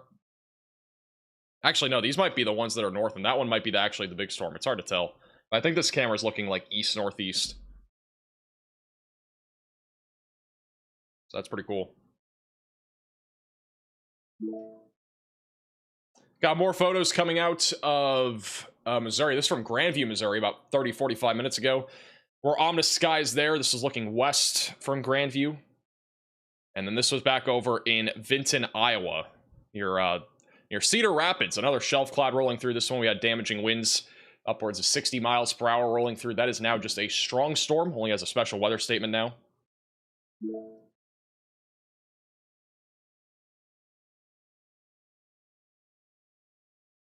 All 3 of these storms in Tennessee now have all actually gotten to the stage where they are actually complete downpours. Got a little bit of lightning too on the one south of Tennessee City.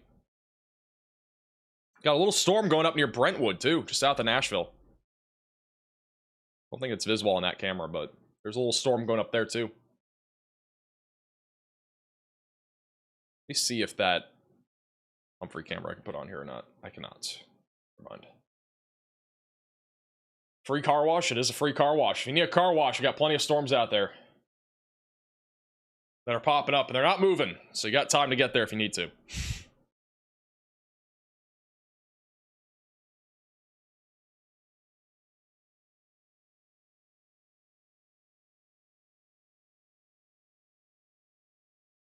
Just bought a family-sized box of curds. Kind of wish I had cheese curds right now.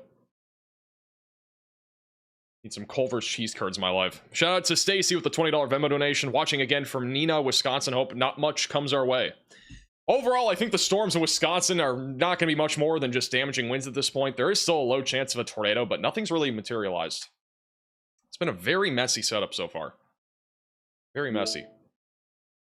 Much messier than I honestly expected. I thought we would get at least one, maybe two good storms today that actually produced, like, possibly even a strong tornado. We haven't really had that. Like, the first storm that we went live for earlier was the only one that actually produced a tornado.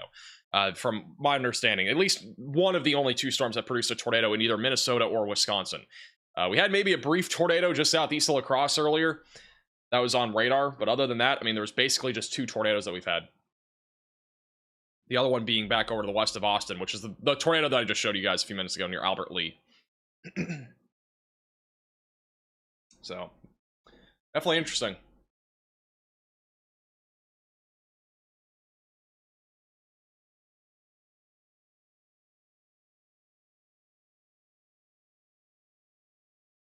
South Central Kansas, not looking at much more than just damaging winds across the board. Got an outflow boundary actually going off to the west right now towards Wichita. Got a couple storms going up, but not really expecting anything more than just damaging winds. Maybe some localized flooding. New severe warning in Nebraska, just to the south of Nebraska City, near Falls City. That is for 60-mile-per-hour winds and quarter-sized hail. Another photo here. This one's from Maxwell, Iowa. Big shelf cloud rolling through. This was from earlier in Maxwell, Iowa. I believe this one we had a severe warning on this storm too. Another shelf cloud rolling through there. Need gauge for becoming a maximum velocity member. National Hurricane Center put something out just now. They did like an hour ago, but yeah. We do have a 20% chance of development of a tropical depression or storm in the Gulf over the next 7 days.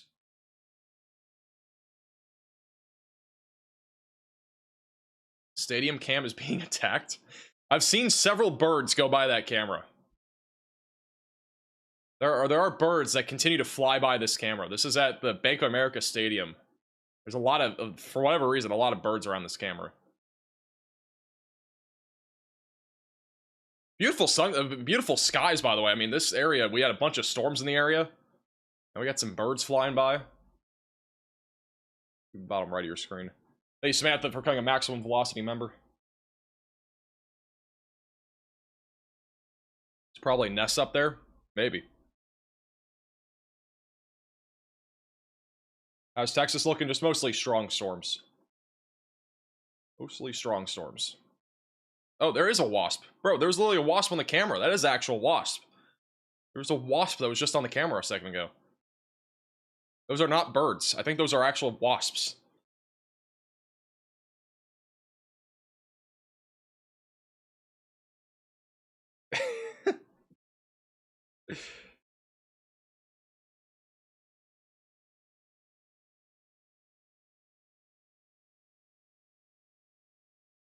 And Consonants for becoming a member. Welcome to the Velocities. Alright, the wasps are chill now. We'll keep an eye on the wasp situation. They're all around that camera, though. If one lands on the camera, that'd be one of the scariest things ever. I would actually, I would probably get jump scared if I was looking at the camera. Could be bats. Those are not bats. There's no way. Those look like wasps.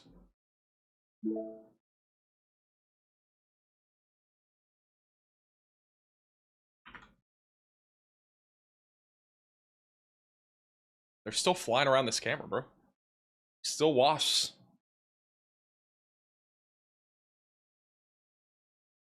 It's very interesting. I have to issue a PDS wasp warning here for Charlotte, North Carolina.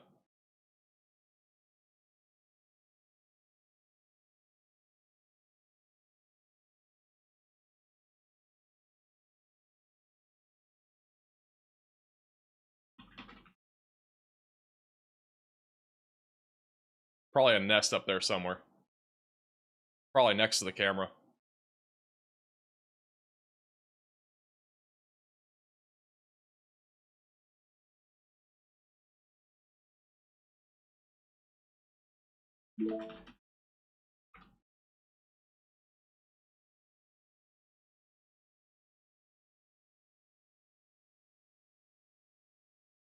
I haven't seen another wasp in a few minutes. I think we're chilling for now.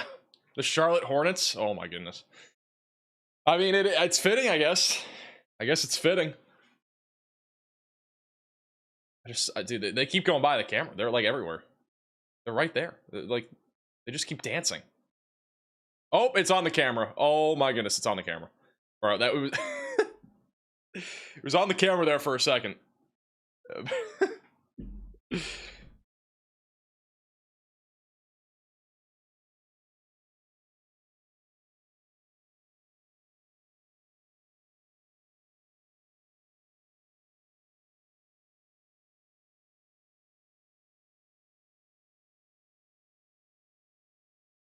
All right, well, continue to keep an eye on that camera. Might have a wasp-nado forming here in a few minutes too.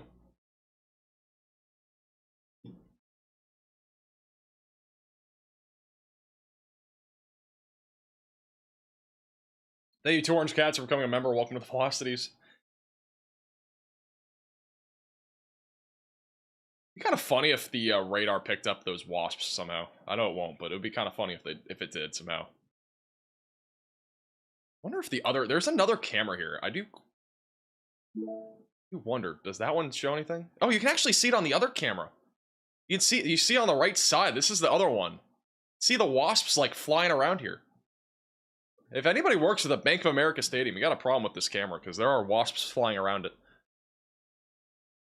Kind of see it on the right, bro. They're like literally flying around.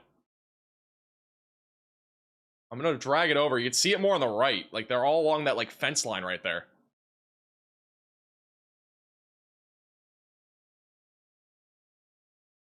You can see the nest? Where? I don't see the nest.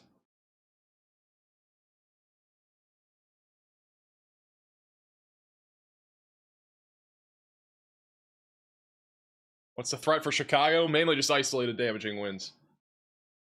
The threat here in Charlotte tonight is that we got a wasp emergency right now at the Bank of America Stadium. We have like wasps literally flying all over the place. They're continually flying by the screen here. I mean, they're literally everywhere. Bro, this is like... I hate looking at wasps in general, and me even looking at them on a camera is kind of sketchy.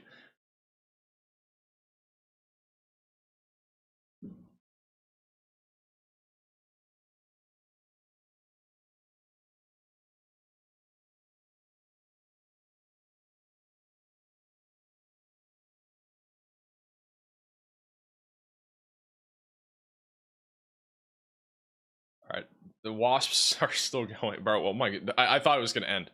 They're just everywhere. I don't know how many wasps there are here, but there at least has to be a few dozen. What are they even doing this high up? Like, this is like at least a couple 100 feet off the ground. Is it not? Like, this is like the bleachers of Bank of America Stadium.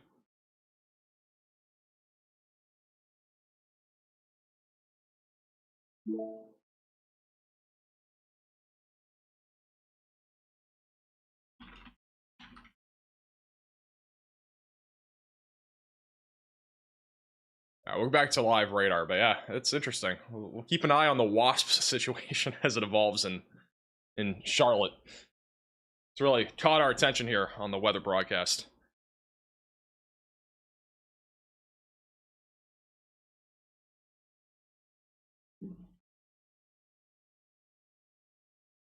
Feeding off of all the half-empty beers? I don't think there's been an event there recently in the Bank of America Stadium.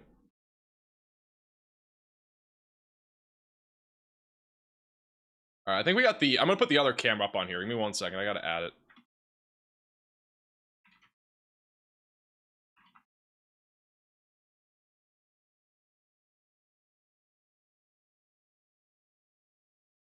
Alright, let's do bank.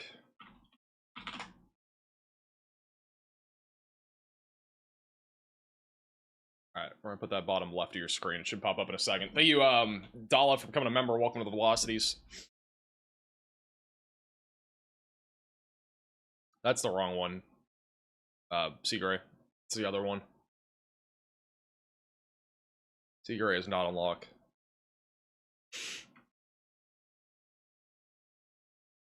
Alright, 1 second. I gotta type this out again.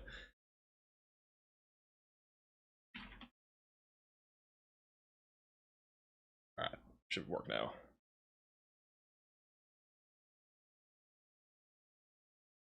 All right. Thank you, Jonah, for the super chat. Have a good DoorDash meal. I appreciate that. Thank you. And also, Todd for the super chat. Wasp emergency for North Carolina. This is an extremely buzzy and tingling situation. Murrah. All right, we got the other camera now full screen, so you guys can actually see. But on the right, like on that like fence line, I kind of had it on there. It was kind of hard to see though. Like all the wasps have been kind of swarming that area. Seem like flying off of it. We've had many close intercepts on this camera to the wasp. Like there was one on the camera at one point. It's gotten very interesting out here. I'm going to issue a wasp warning for the Charlotte area, specifically for Bank of America Stadium.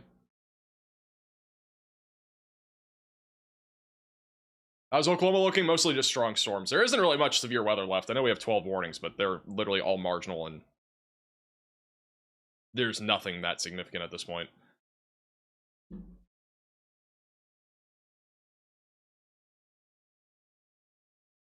There's a wasp, like, flirting with the camera. We got, like, 2 of them, like, next to the camera. Wasp boarding has been upgraded to observed.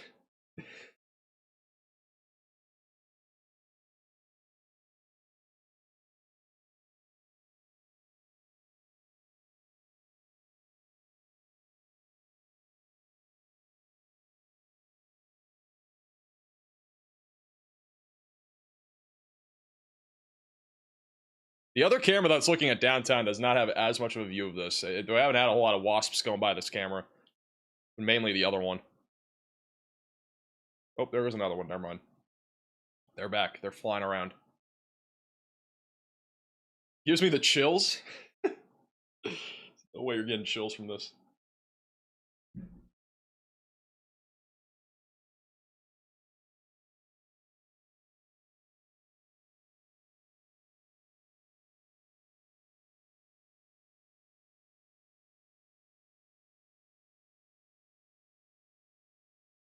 How the Wisconsin Dells looking? Mostly just strong storms. There's nothing severe at all in Wisconsin, and nothing looks imminent for severe weather. It's all mostly just gusty winds, small hail.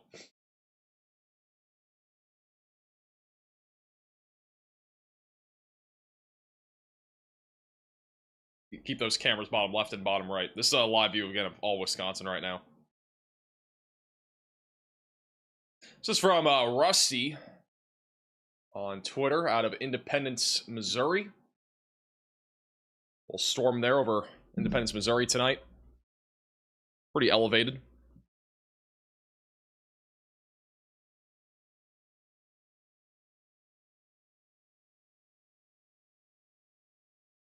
They taught for another $10 super chat. Impact, you're in a buzzy situation. Flying wasps could be painful for those without shelter. Food and drinks will be pillaged. Damage to skin may occur. Honestly, I could see a wasp warning being a thing in the future. We should just issue wasp warnings. It would be one of the tiniest warnings ever, but we could do it.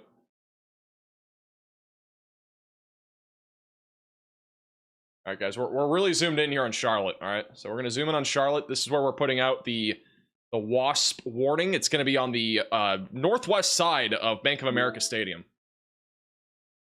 I'm actually going to make this a wasp emergency. Right there, alright? And then everywhere else here, everywhere else, even including neighboring buildings, you guys are under a wasp warning. So, seek shelter. Protect your skin. I don't even know what's going on anymore. Thank you. Thank you, Dorf, the super chat. I live in Charlotte. Should I hide my cheese curds? You might want to. That's our wasp emergency. Everywhere else here is in a wasp warning. A WW, if you will.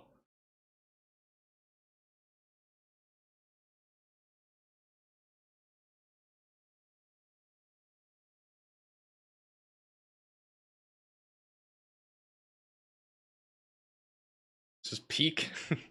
I don't know what else to talk about. We don't have like any severe weather anymore. The wasps are probably the most important thing.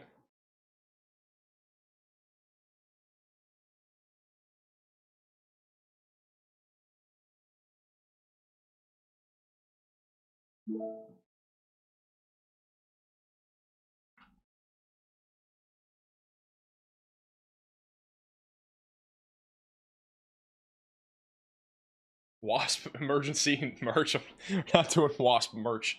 Thank you, Dina, for becoming a member. Welcome to the Velocities.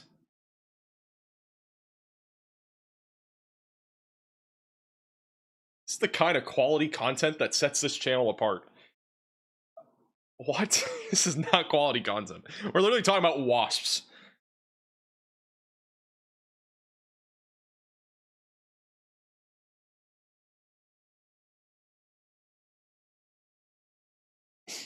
Any wasp rotation? The wasps have been rotating, believe it or not. They have been rotating. They've been spinning around each other. That indicates rotation. I don't know if they're... I haven't seen wasps in a few minutes. They might have left. We might have a... We have to stretch that wasp warning out for more of the Charlotte area. Hey, Jonah, for the $10 super chat. They chose a great view. They get free football and concerts. Yeah, I mean, literally. Oh, there's still wasps here. Never mind. That wasp warning might be growing, though, here in a few minutes for Charlotte. I haven't seen as many, which is making me concerned that they're flying in other places.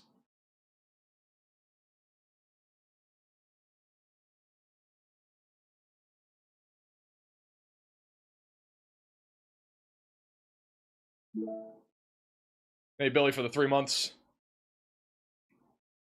I'm not sure when we're going to be in the new studio. It'll probably be soon, though. Soonish. Hey, Waco, for the $5 super chat. When am I going to play Are You Smarter Than a 5th Grader? We haven't done that in a while. I'll have to do that at some point.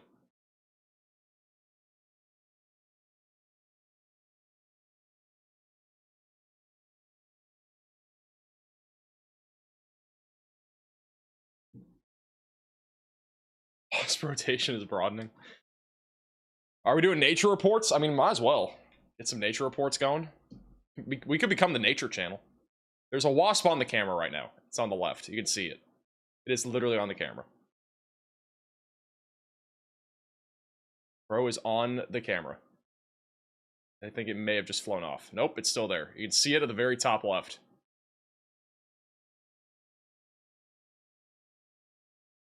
There's a wasp. It might come down. There might be 2 wasps. Oh no. Might be 2 in the same spot. They're both right there at the top, but I think they're both off the screen now. There's a legit bird bottom right though. I just saw a bird, like an actual bird there. Like there's actually birds here. It's not just the wasps. I just saw another one land. It would be interesting to see though if like these were, I mean, it's almost impossible for them to be on radar since they're literally wasps, but see bottom right of your screen, the reflectivity from the terminal radar site shows something east of the stadium, but I don't think that's wasps.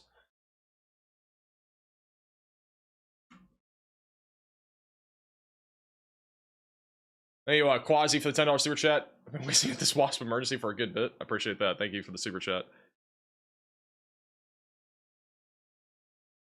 Do birds eat wasps? What eats wasps? Is it birds? We're learning a lot today on this channel. Learning a lot about nature.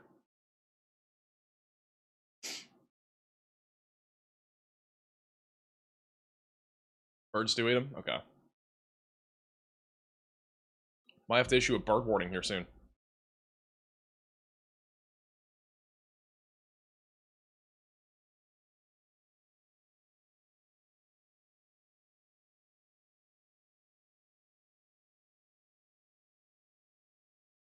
Going back to the Bank of America Stadium camera. Still have wasps. Still a wasp emergency in place on the northwest side of a Bank of America Stadium.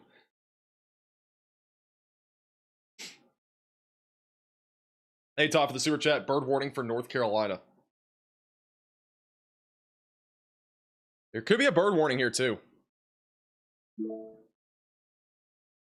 I do think there might be wasps being eaten because I have not seen nearly as many wasps. Like they've gotten a lot less common here over the last few minutes.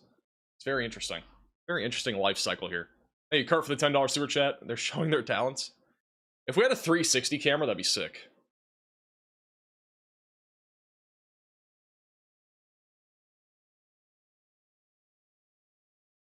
Esports for the super chat. 2 questions. My parents are driving from Chicago to Cedar Rapids. Any concerns? I don't think you guys... You said 2 questions and that's 1 question. But I think. But Cedar Rapids, like anything along this route from Chicago to Cedar Rapids, will mostly just be gusty winds. Not really expecting a whole lot more severe weather out of this line of storms. Mostly just gusty winds, maybe damaging winds at times. Hey, Valerie, for the $5 super chat, can you tell us about why we're predicting an active hurricane season? I mean, the water temperatures are so warm. That's one of the biggest reasons. Like, the water temperatures across the board are already very hot. So. Literally the main reason.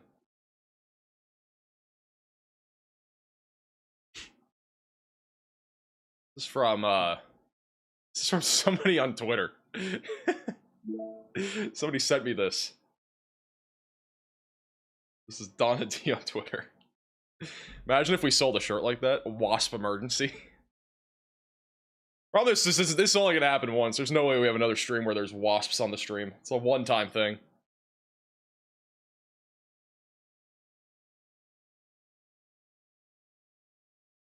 Hey Dan for the super chat.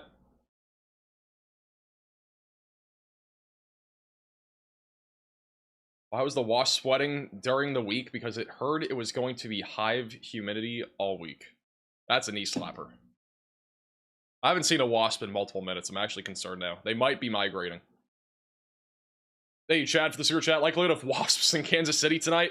Hey, it's possible. I have no clue, though. I don't know anything about wasps. Other than one time I was stung by a wasp when I was younger. That's the only thing I remember about wasps. I was in, like, a little, like, sandbox thing, and I got stung. And I cried. It was a terrible experience.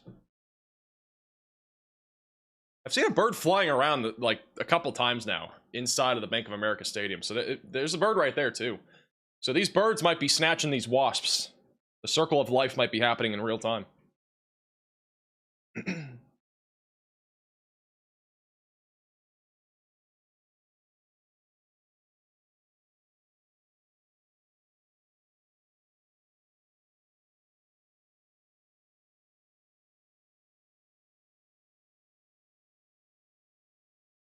There's literally no wasps anymore. They've all disappeared.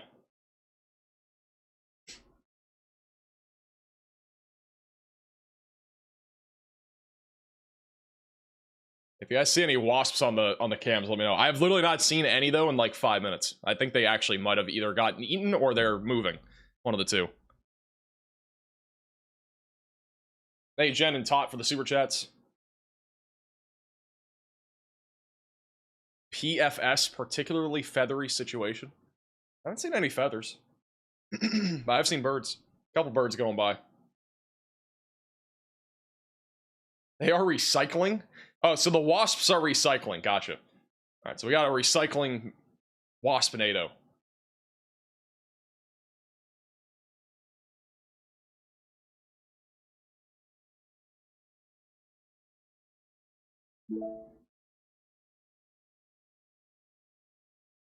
Hey, you, I know thanks for the super chat. Does Riley have wasp updates? He does not. I don't think so.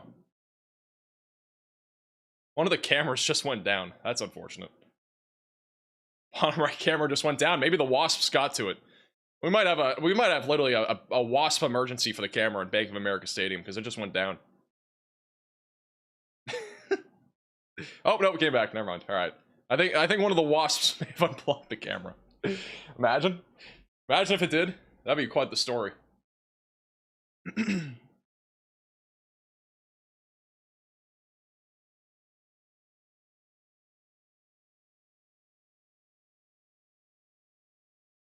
I've legit not seen a wasp in almost 10 minutes. I literally think they might have literally, like, gone somewhere else. They're just not there anymore.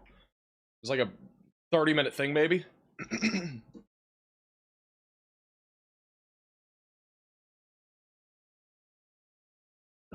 What's Kansas looking like? Just isolated damaging winds. Maybe a little bit pale. Not really much happening down there tonight. We've already seen the majority of the storms go through. We got a few storms south of Wichita. Those ones are going to weaken over the next hour.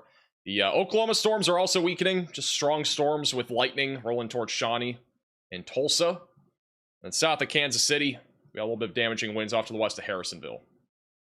But, yeah, really across the board, severe weather is just not looking that significant right now. Mostly just wind. We have 12 severe warnings all in total. Was there a wasp? Was there one? Which camera? Bottom right or bottom left? Gonna have to keep an eye out again. Is this your full-time job? It is. My full-time job is telling you guys about wasps.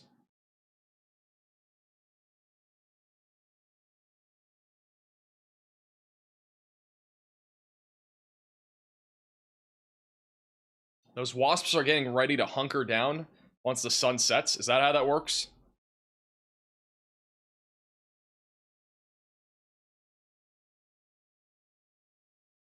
I've seen literally nothing fly across the screen in a while.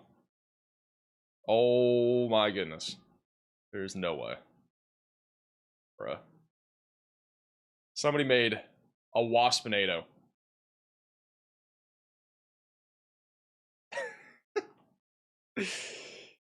Oh my goodness. It's getting out of control. Charlotte, I mean, stay safe if you're in Charlotte. For the next hour, stay safe. There's wasps in the area. Do we have anybody watching from Charlotte? Out of curiosity, is anybody watching from Charlotte, North Carolina right now?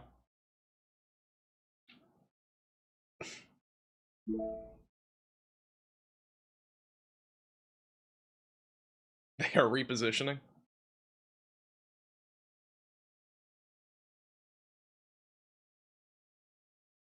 Thank you, Wendy, for the super chat. What if the wasps were swarming the bench? Oh man, if there were wasps around the bench, that would be actually crazy. That would literally be insane if that happened.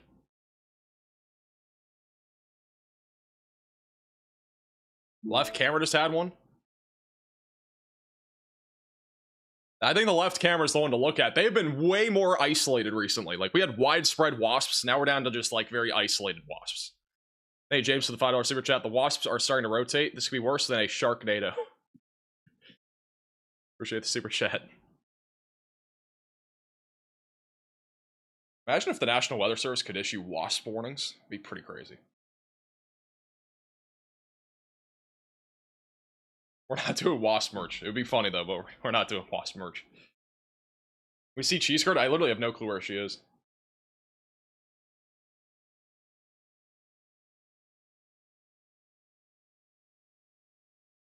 Should rename the stream to Wasp Outbreak Coverage. Wasps likely.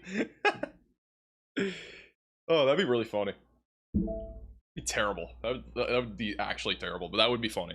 That's literally all we've been doing for the last, like, 25 minutes. Might be the longest period of time that I've spent talking about any sort of nature, like, ever. On or off stream. 20 to 25 minutes of talking about wasps. I think one just flew by the camera. Yeah, they're flying by this camera again. It's once again at Bank of America Stadium, if you're just tuning in. Got wasps flying around. It's a little wasp action. By the way, you can watch these cameras inside of the Radar Omega app at the top link in the description below on iOS and Android. They have both of these cameras in the app, but there's been a bunch of wasps. I think one... Yeah, they're all coming out now. Like, they're all coming out again. There's, like, a nest, like, underneath this camera, I think. There was, like, a bunch that just came out.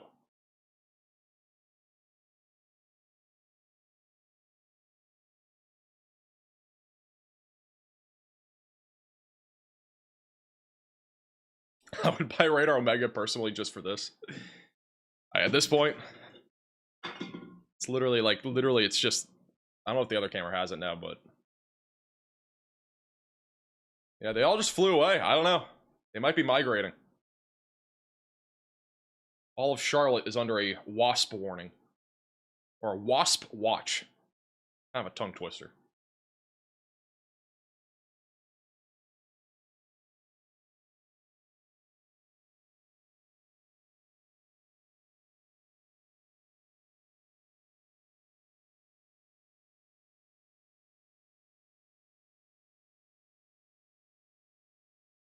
Back over to weather real quick. We do have a microburst that is happening back over here near the radar site northeast of Huntsville, or just northeast of High Top. This is northeast of Huntsville. Just had a microburst here over the last few minutes. There is a severe thunderstorm warning in place south of Winchester for 60-mile-per-hour winds and quarter-sized hail. Got a few of these microbursts here throughout the afternoon. They will continue for the next hour or two, but very isolated microbursts. We actually have a severe warning for Raleigh. And Cary, that is also for 60-mile-per-hour damaging winds. Mainly over Apex, going to Cary and Raleigh over the next few minutes. Thank you, Lydia, for becoming a member. Welcome to the Velocities. Thank you also, Chad, for the super chat. Stay wasp aware in Charlotte. The wasp may be descending on your location. I agree. Stay wasp aware in Charlotte.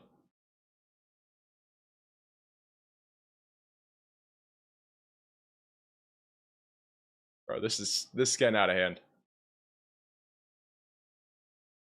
This is apparently a wasp emergency over the Bank of America Stadium. Oh man, such a weird stream. Today's been a weird day.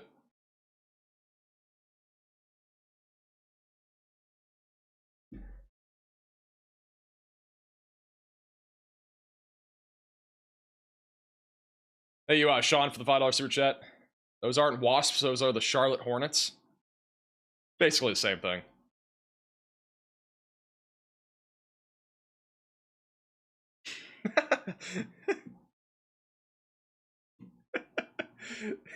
New profile picture for me. Bro. Oh my goodness. That's terrible. Literally terrible.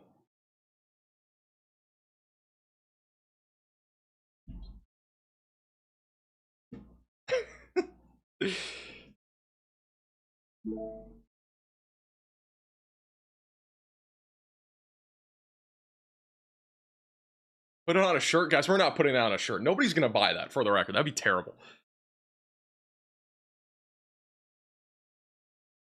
Bank of America Stadium holds a match on Saturday. What, for soccer? Guessing it's soccer.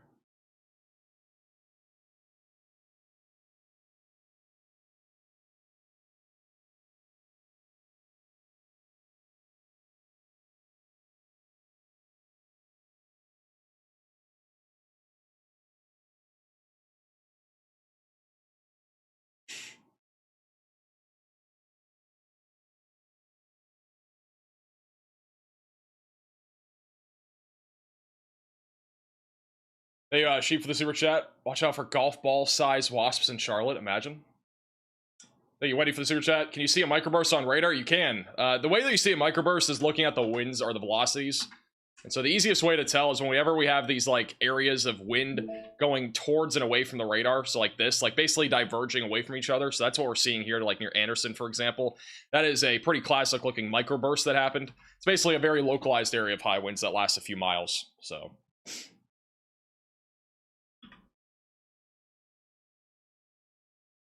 that's a divergent area of velocities. That's how you can see a microburst.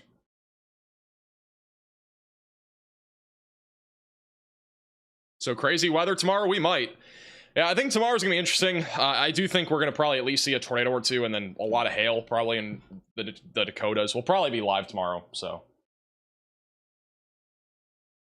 Also, new severe thunderstorm warning near Grays Lake, Waukegan, and McHenry. This is north of Chicago for 60-mile-per-hour damaging winds. Just outside of Chicago here. That is moving to the north-northeast. And Kenosha will eventually be in the track of that in southeast Wisconsin.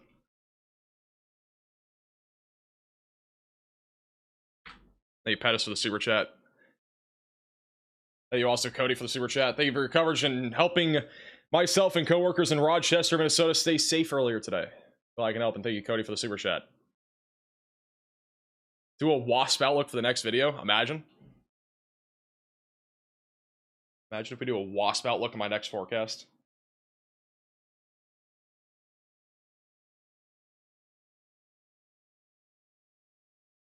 A waspoburst? Yeah, instead of a microburst, it's a waspoburst. What time will we be live tomorrow? Bro, we're not doing the B puns. Probably, I don't know when we'll be live. I mean, if I had to guess, it's gonna be later in the day. It would probably be like 5, 7 o'clock Central. I haven't really had a whole lot of time to look at the timing, but I do think it's gonna be more of a late afternoon, early evening beginning time. So, have there been any confirmed tornadoes today? We've had a few. Yeah, we had a couple tornadoes, 2 of which were in Iowa. We had 1 in southern Minnesota. That was the stronger of the 3 that we've had so far. And then we may have had 1 near La Crosse, Wisconsin earlier. So about 4. Thank you, Todd, for the $10 super chat. How we feel about Waukesha, Wisconsin tonight? Where is Waukesha?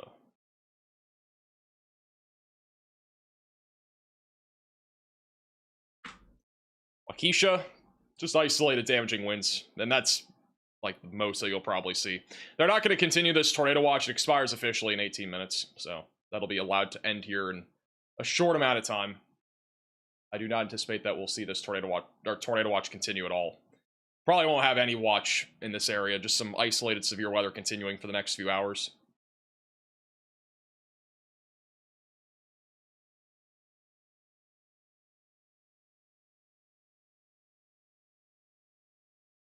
How's your day going? It's better than yesterday. At least I have internet today.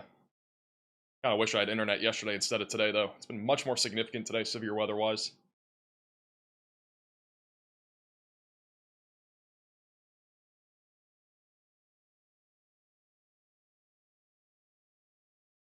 The Wasps are back? No way. Are they actually back? Hey, whiskey for the super chat. Yeah, it's pretty crazy. I don't get it. I do not get why some people will buy some of the crazy t-shirt designs that we've had. I might have missed it. I guess we had Wasps here a second ago. I don't see any.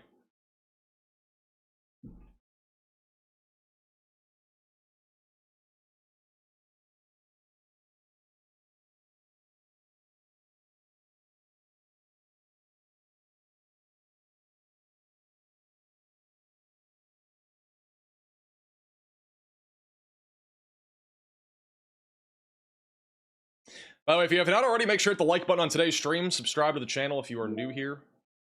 Don't forget to follow us on Twitter and Facebook at MaxVelocityWX. Links are in the description. Thank you, Sheep, for the super chat.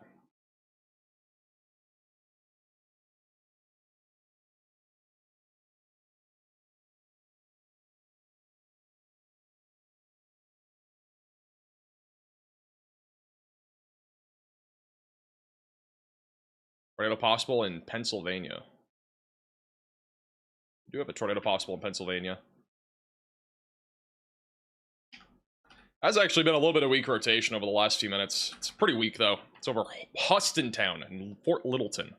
Moving towards Nobbsville. A little bit of weak rotation there. I doubt this gets a tornado warning, but may produce a brief spin up. Are we tornado warning free in Wisconsin? I wouldn't say for sure yet, but I'm pretty much leaning towards the tornado threat mostly being done. The Storm Prediction Center has their next outlook in 15 minutes, so they might continue a tornado risk. We'll see. I don't really know if we're going to have much of one. They might have like a small 2% in eastern Wisconsin, but odds of anything happening are pretty low. Also, in Elburn in Illinois, we do have a report of tree limbs blown down into the roadway on Green Road. Multiple power outages reported in the area. So that's back over from this storm that is now severe north of Chicago, going towards Waukegan and Kenosha. Where's my cat? I have no clue. She's been sleeping this entire stream.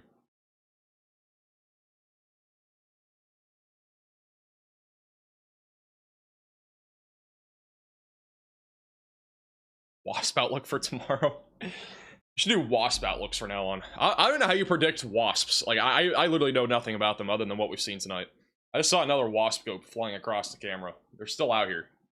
Tornado free in Indiana? Yeah, Indiana's fine.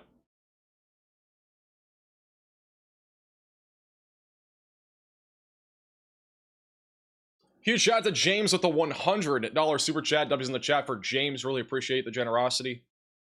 Huge W spam for James in the chat.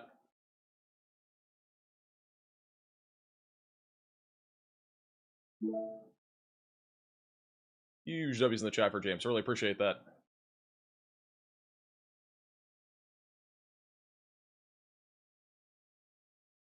How many times have we said wasp? I can go back in the stream and look after the fact, but probably at least 50 times.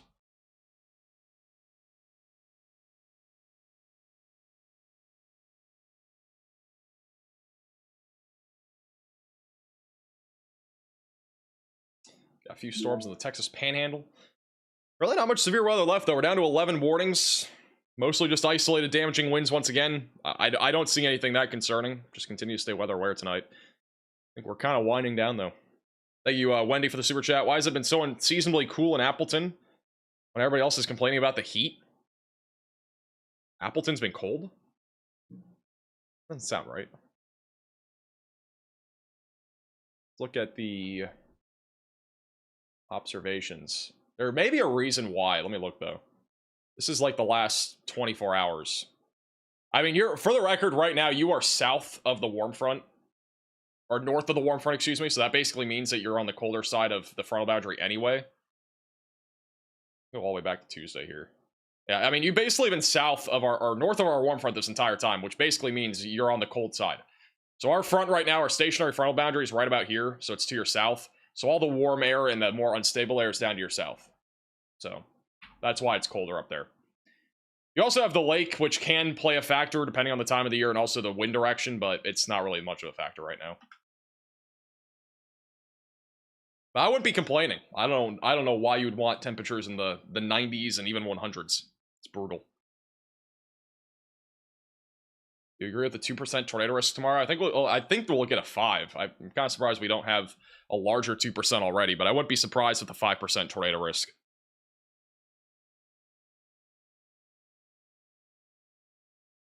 This is the last hour of our stream in a nutshell, right here. It's the last hour of the stream in a nutshell.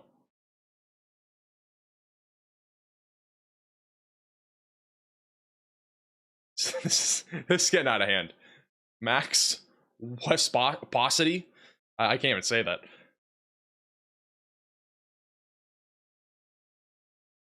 My goodness.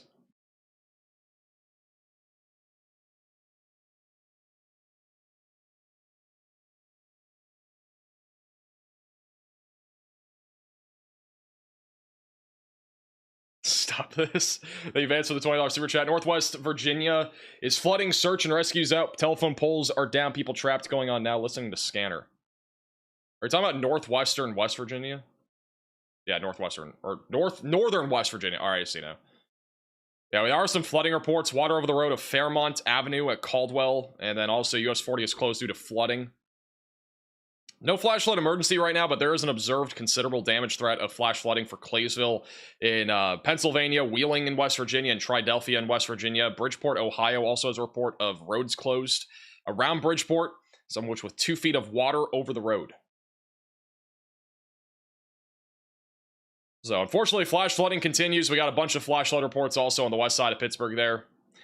Flash flooding's been a big concern today. Ruidoso in New Mexico had a flash flood emergency earlier too, so...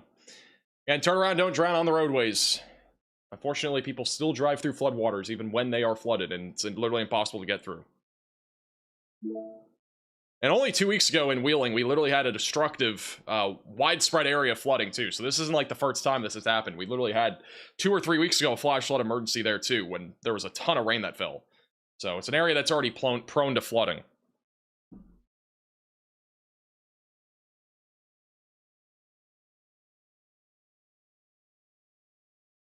Unreasonable for the super chat. Appreciate that, Unreasonable. Thank you for the super chat.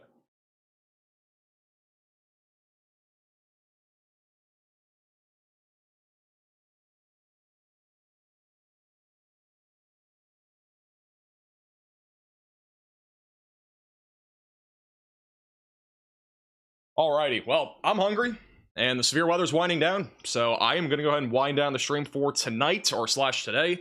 As always, appreciate you guys all watching our stream today. Don't forget, if you are new to the channel, make sure to subscribe, click the bell icon so you're notified with the latest updates. We will have another video tomorrow morning, and a live stream more than likely tomorrow evening, so stay tuned for that. I think you'll leave for the super chat as well on the way out. As a reminder, today's stream is brought to you by Radar Omega. We've been using this app throughout the entire stream. Has tons of live storm chasers, cameras, and a ton more. All these like circles that you see here are different cameras, and there's tons of chasers inside the app now. So if you want to check it out, it is the top link in the description below on iOS and Android. That is again Radar Omega. Really appreciate them sponsoring today's stream. Again, if you're new to the channel, make sure to subscribe. Make sure to follow us on Facebook and Twitter at MaxVelocityWX. We post updates on there all the time. You can also join our Discord server, which is linked down in the description. So make sure to go ahead and check that out. Again, live stream looks likely tomorrow. And if we're not live for some reason tomorrow, we'll probably be live Saturday, or if not Sunday. I really don't see us not being live at least once in the next 3 days. Probably gonna be live tomorrow. So Yeah, thank you guys all so much for watching. Really appreciate the support. Thank you to all the mods and everybody that became a member today or donated. Really appreciate your support a lot. Thank you guys all so much for watching. We'll see you guys all again in the next video or live stream. Video tomorrow morning and then live stream probably tomorrow evening. See you guys all again in the next one. Goodbye.